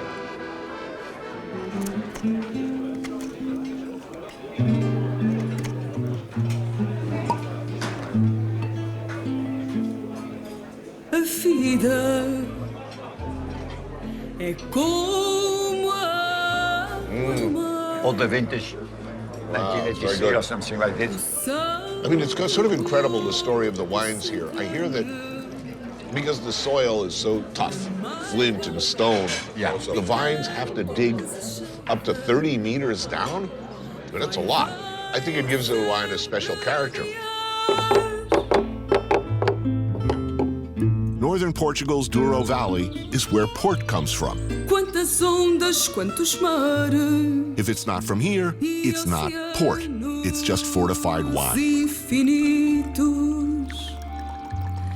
virão apagar o lamento dos amores perdidos. I don't usually do wine scenes. No matter how good the wine, on camera, it's just colored liquid going into a glass. Wine nerds usually bore me. Don't talk about your damn wine. Drink it. But I absolutely love cheese served with a glass of port wine. And that's what most people, including my new friend Andre, that's what they do around here. I'm not a dessert guy. A nice blue cheese with a glass of port, for me, is like the perfect thing to end a meal with. Unlike wine, cheese porn is easy. Just like shooting actual porn. Start with an establishing shot, move in for a close. Oh, yeah, there we go. Cut away to a reaction. Money works every time. Oh, that's disturbing. It's delicious. What kind of cheeses are we looking at here? These two over here, Right. they're goat cheese. Okay, they're aged ones. Then all the other are sheep milk. This is worldly known queijo da serra, so the buttery one. This is what we call a queijo de azeitão. It's strong, intense to your palate. Oh, I like this guy already. Any cheeses that are like you need a spoon pretty much. Oh, then smell it. For me, the worse the smell, the better the flavor. Huh? Like it? Smells like dirty feet. Tastes like heaven. This is a 20-year-old port. A nossa.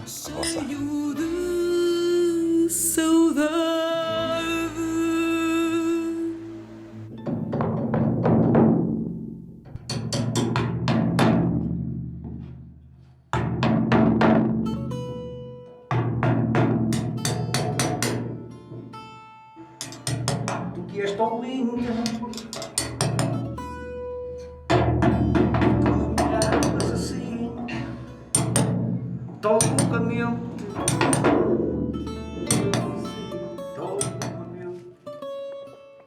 Oh, that's delicious. Put a little bit of that and then some pumpkin jam on top. If I put on my Speedo and dive into this thing, please stop me No. before I completely faceplant. I love Portuguese gastronomy. The heart and soul of it, its simplicity. Look, that's the thing that makes me fall in love with it every single day. Cheese is one of those things, it's always magic to me because it goes into the cave one way and then you go in and you pull it out. And I don't believe in God, but somehow it went in like that and came back like this. Relying on time to cut his way through it and to change the texture, even the smell. And we have nothing to do with that other than enjoying it.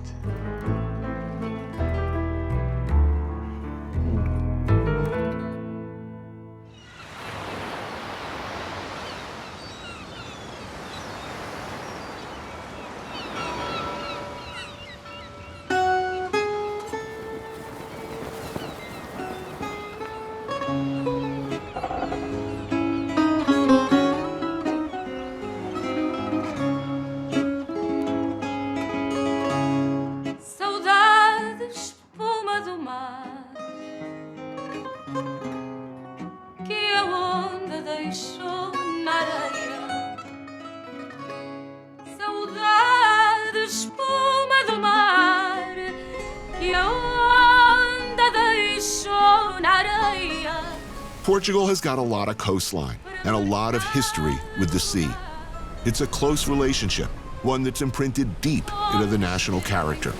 The songs, the poetry, the state of mind. I love this word, saudade. So that means missing something, nostalgic. A word with no direct translation to English. It connotes longing, being away from something, and yearning to get back. The Portuguese went out of the country for years at sea, and he does not know when he's going to go back to his family.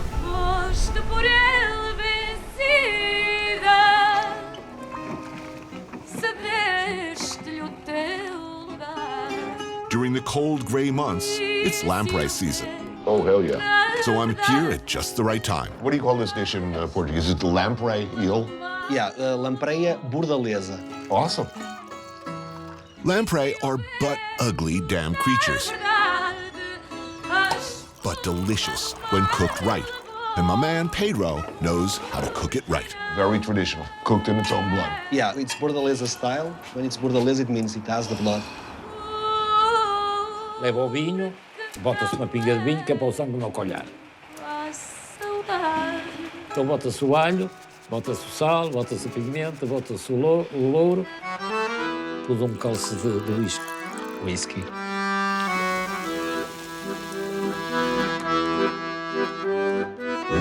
It's good. It's fantastic.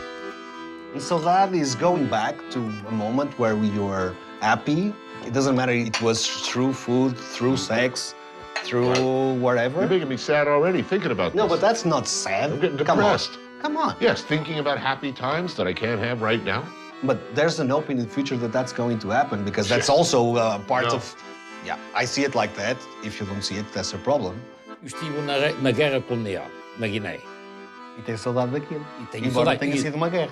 Não andesse na guerra, mas tenho saudades daquilo. Tem saudade dos seus companheiros, dos companheiros, da paisagem. Aquele cheiro, o cheiro que é diferente. The Portuguese from the original navigators. Yeah. It was about the sea, about fishing, exploration. Eu digo agora a estes tipos que estão aí com aparelhos, se te desse um relógio para a mão e para uma agulha, se te deixasse no mar, tu não vinhas à terra.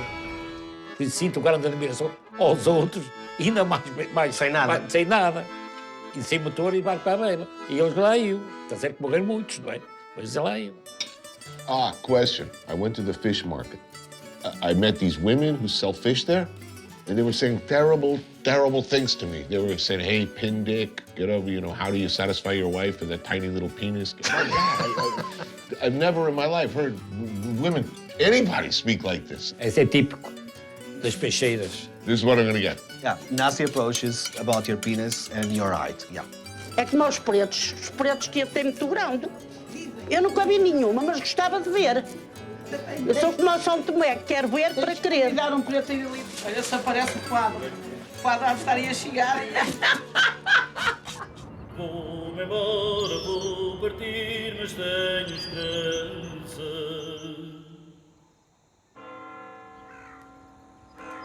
de correr o mundo inteiro. Quero ir, quero ir conhecer Rosa Branca.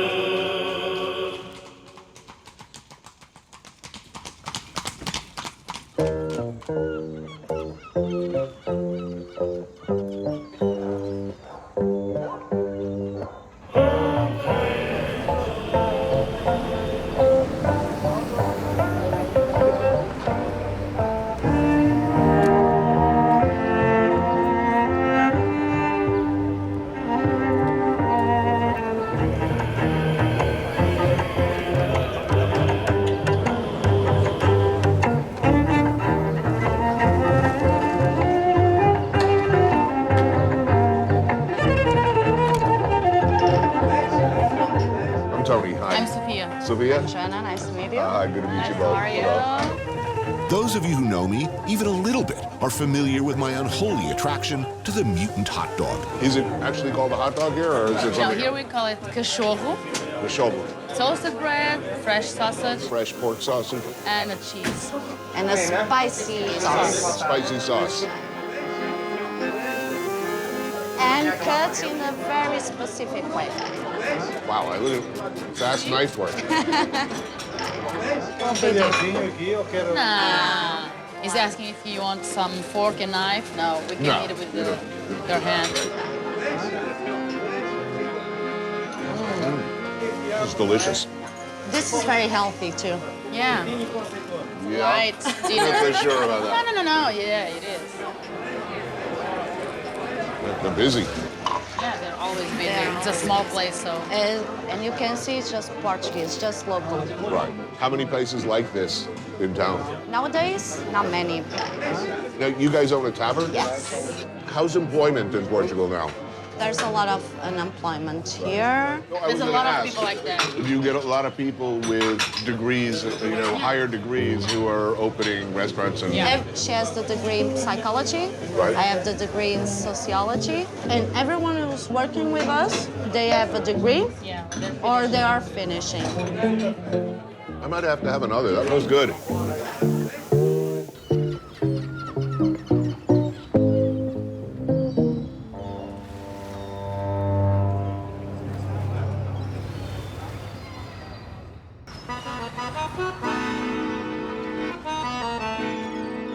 Viram assim as coisas, não?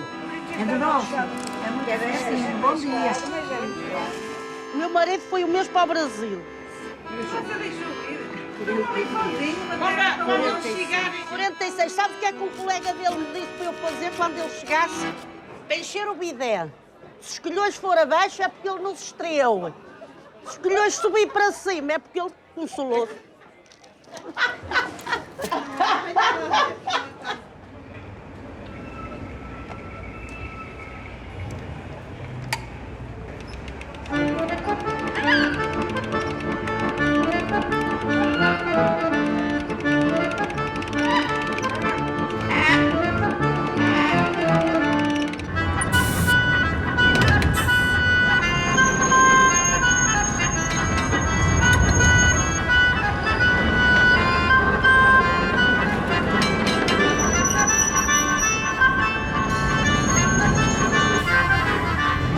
The city seems to have been preserved carefully and with respect for the past. I don't see a lot of high-rise buildings breaking up the skyline. We are still very authentic. We don't sell out very easily. I mean, I was in a relatively poor neighborhood a couple of nights ago, just walking around. Yeah. And somebody said, you know, you could buy that apartment building right there for $50,000. I said, okay, good deal. But you can't touch the exterior. Yeah, no. This is the fishing and port area of Porto, yes? And it's called Matosinhos. The fishing boats just arrived, and the market is just 2 streets away from you.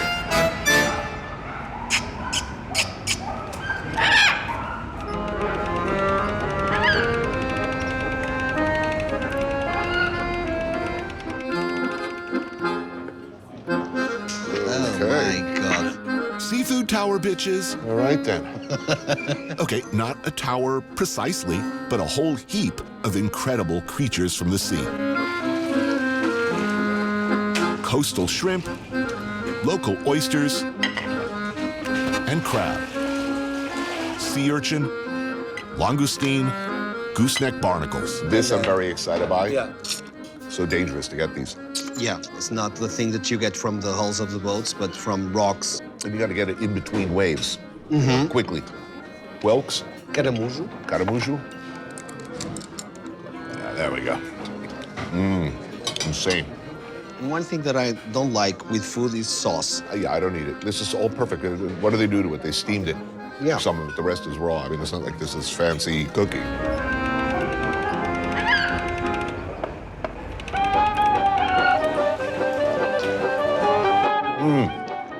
This crab is, it's like a Rubik's Cube. I'm trying to figure my way into here. Okay, I found it.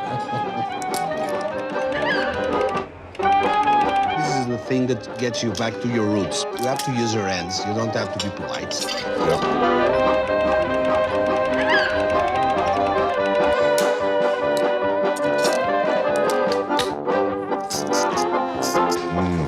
These little shrimp. The brains are really good, too. Look at that. Sea urchin, fat sacks of roe buried deep inside these prickly exteriors. When I was a kid, I went with my father to get this. Yeah. And it was nasty, but also very good. It's funny, a lot of these things that we see here were used as fertilizer.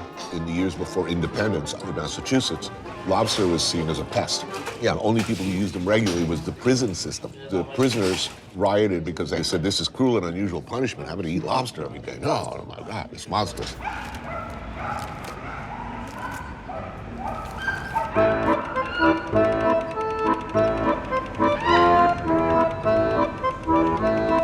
Nobody knows who first salt-baked a fish. Maybe it was Jesus. Oh, wow. Scale and gut your fish, in this case a sea bass, insert lemon and onion, then pack it in salt and bake. Light the whole thing on fire tableside, then break open. The salt acts like a protective crust, sealing in all the moisture and flavor. Oh, now that looks beautiful. That's just perfect for me. Clams cooked Portuguese style. Yeah. So tender, sweet, and delicious. Why do you think Portuguese food has not had a higher profile internationally? Well, for me, it's really easy to say this. It's basically, it's your fault. It's the Our Americans' fault. Yeah. Why? The American culture embraced Spain and embraced Italy and embraced France. It didn't embrace Portugal because, I don't know. If we had a civil war so popular like the Spanish had, and Hemingway came to Portugal instead of Spain, we would be a different country. You know, you think of Italy, you think of romance.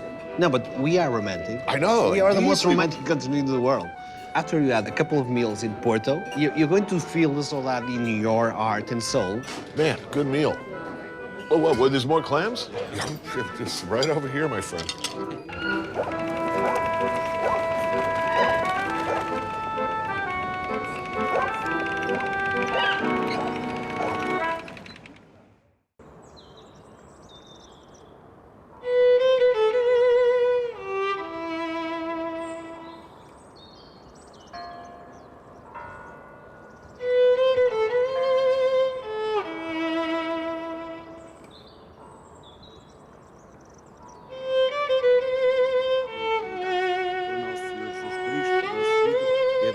Contrary to what some may say, I do not enjoy seeing the death of any living thing.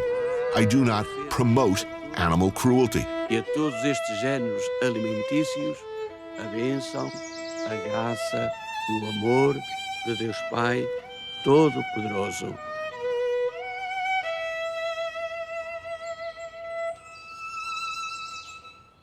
Vamos em paz e o Senhor nos acompanhe. Amém. Yeah, ready to go? Yep. Kill the pig, kill the pig, kill the pig. But I think people should know where meat comes from. And knowing, they should feel free to decide what they want to do from there. Before you kill them, They give them a bagasso, that's the local grappa, to get them drunk. So the meat gets kind of... The least you could do. Yeah, exactly. Here, right here, on José's family farm, is where I saw my first animal die. A pig, too. This after years of decades of being a chef, serving meat, ordering up my death over the phone at a comfortable distance. Up close, it was not so comfortable. I think he's starting to get the bad news. I guess on the DNA, they know that's going to happen. And They know it's coming. They know it's coming. Yeah, well, the pigs are smart. And sometimes they manage to run away. To do the job right, professionals are brought in. And they do it like this because, how shall I put it, they need the heart to keep pumping the blood into the pail for sausage and soup and many delicious things.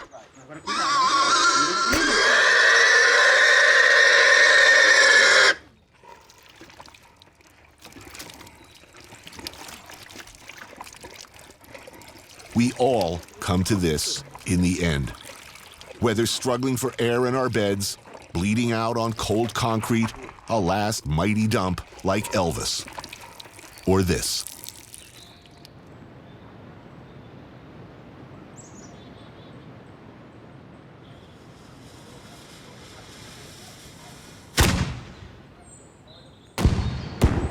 Oops, oh, yeah, that's a fire truck. That's the start of any festivities. It goes really? It's the fire truck. As befitting tradition and the way things are done, this is a once-in-a-year event. For 2 days, extended family, friends, and neighbors gather to cook, cure, and eat a pig. Time for a haircut? Yeah, haircut. Old school.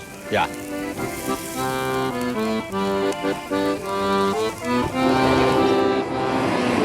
They finish up with the blowtorch. As one must. Yeah.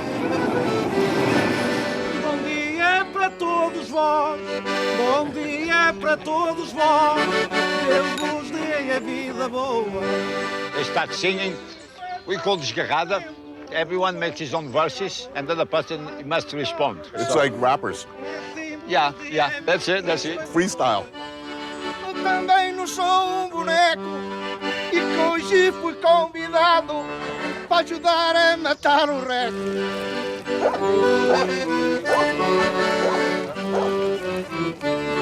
Uma terra que se passou, andamos tão enganados como este porco andou. Que hoje morreu o reco, amanhã morramos nós. Up.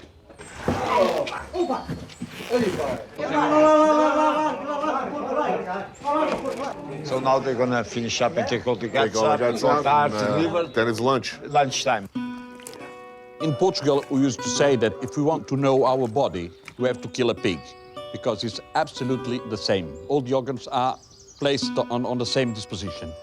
I see the liver there, and the heart, and you have the tongue there too. Ah, it's all in a package, all the good stuff. Noite But it's a lung. calma e serena. And he's good. Yeah, he really knows what he's doing. I would say a surgeon, but he's faster than a surgeon.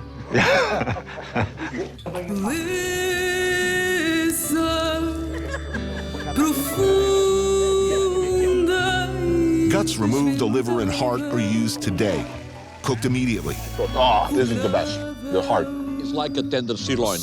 Oh, it's so good. It's so good, yeah. The intestines washed and reserved for sausage casing. That's the pork intestine. They fill with some kind of cornmeal. It's nice. The rest is left to hang until tomorrow, when we shall feast again. Tony, this is rojões de folhos. That's a special part of the pork fat. Ah, it's like chicharron. Chicharron. Oh, wow. These are the potatoes with the blood. Yeah. Oh, that's kind of perfect. That's good. Not all the countries eat all the meat of the pork. In here, we eat everything. My parents, they always keep in mind that when they were growing up during the Second World War, there's nothing to eat. They don't waste anything. É mulher feia, essa aí já me convém, que eu estou aqui descansadinho, não é cobiçada por ninguém. Ai, ai, ai, ai, só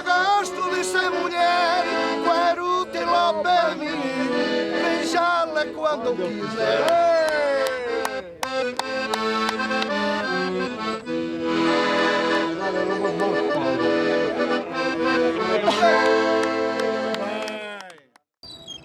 Tens o Douro à janela,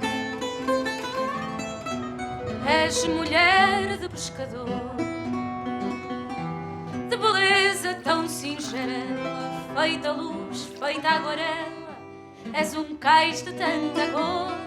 Fado, the national music of Portugal. Tão bonito. Songs of longing, heartbreak, saudade set to music. Com firmeza de granito e o desejo infinito de não teres mais dores na vida. Cantareira,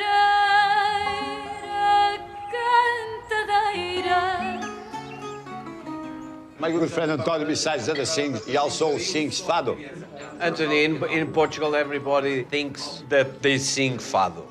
We, the Portuguese, think that the fado is not the perfection, the ability, the fine-tuning. It's emotion.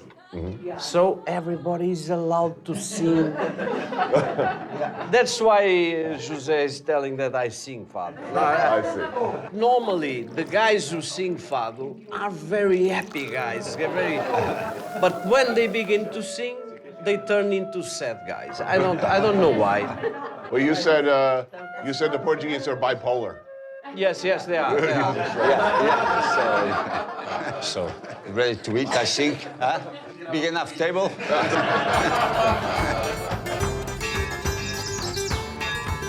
The home of José's ancestors for centuries, much of their original estate still in family hands.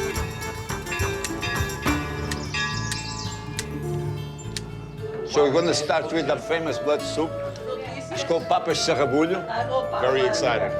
José's mother Maria is in charge today. She's preparing a feast of rustic Portuguese soul food.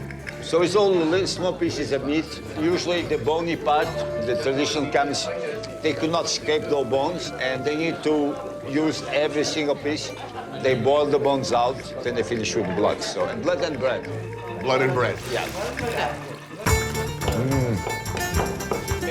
Beautiful.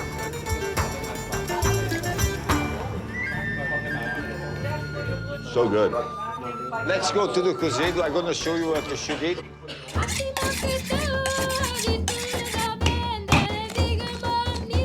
The main event, cozido. A glorious stew of seemingly every last part of the pig. I'm going to give some of the pernil, that is the smoked meat, spare ribs. Nothing goes to waste around here. Blood sausage, cabbage. Oh, what's that? That's the butillo. It's the pig's bladder that's stuffed with the pork belly, the spare ribs, and then smoked. Wow, look at that. Extraordinary.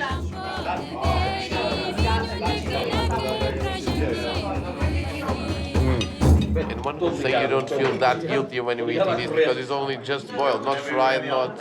I don't feel guilty. It's fantastic. Superb. Wonderful. Thank you. Obrigado.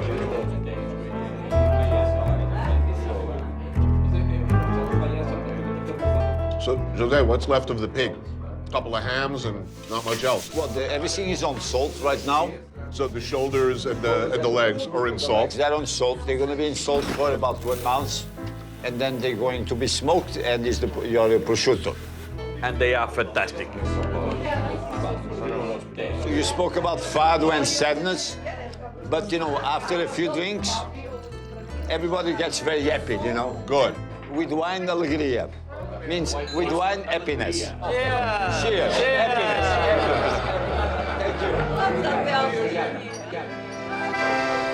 Thank you.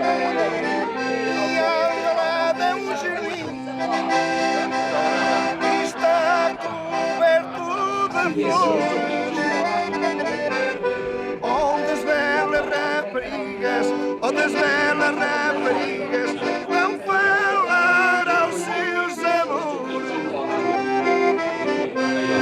Tenho lá no meu quintal uma roseira incertada.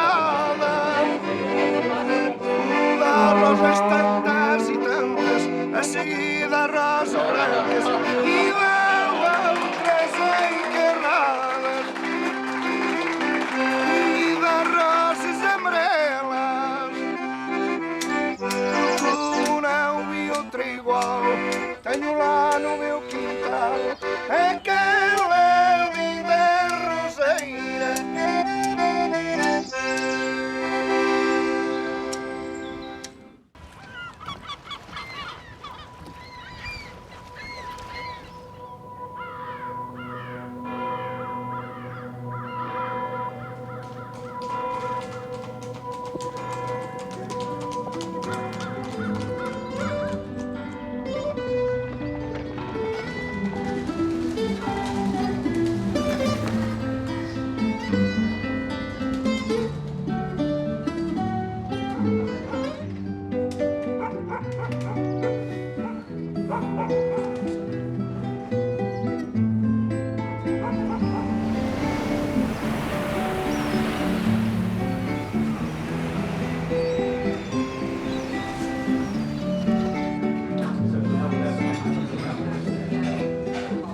Cheers. Cheers. A nossa. A nossa. A nossa. Now it's time for the francesinha, which translates as little French girl. Yeah, yeah. But I understand she's not so little. No. It's your first time, francesinha? It is. Really? You have this look on your face like, you look worried. Good luck. It's gonna be okay, right? Well, here we go. Oh, thank you. Obrigado. Good Lord, look at that thing. Is there a vegetable in there? Only meat. Oh my God, it weighs like a ton.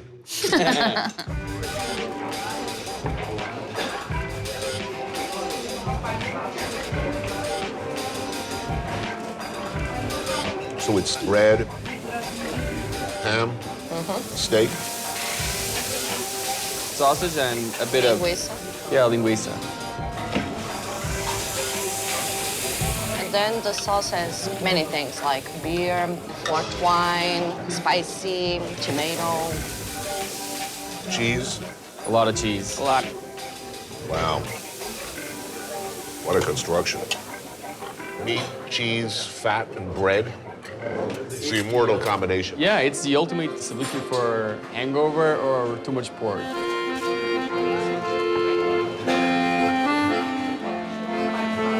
That is delicious. Oh, that's good. It's really, really good.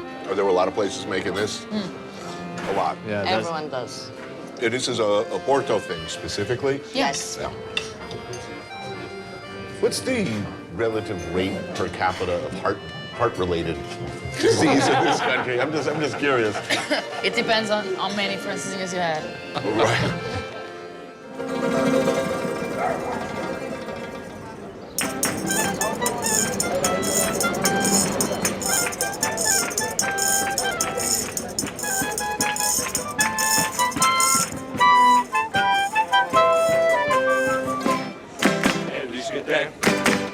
Que venha que põe toda a gente em pé, seja em Basque ou em qualquer arraial, no Banijay ou no palco do festival. How you doing? Não quer nada meu, olha, tenho aqui peixinho muito bom. No, I don't know. Today, you guys need any fish? Thank you. Obrigado.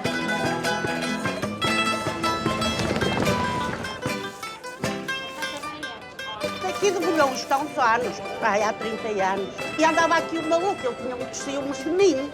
E uma ocasião, eu meti um caranguejo assim dentro da carcela, hein? Mas também não queria que eu ferrasse nos colhões, olha. Botou as calças abaixo, ficou com a quilhoada virada para esta mulher. Pois é!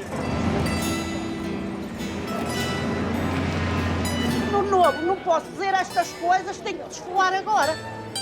Não podemos dizer assim estas coisas. Sim.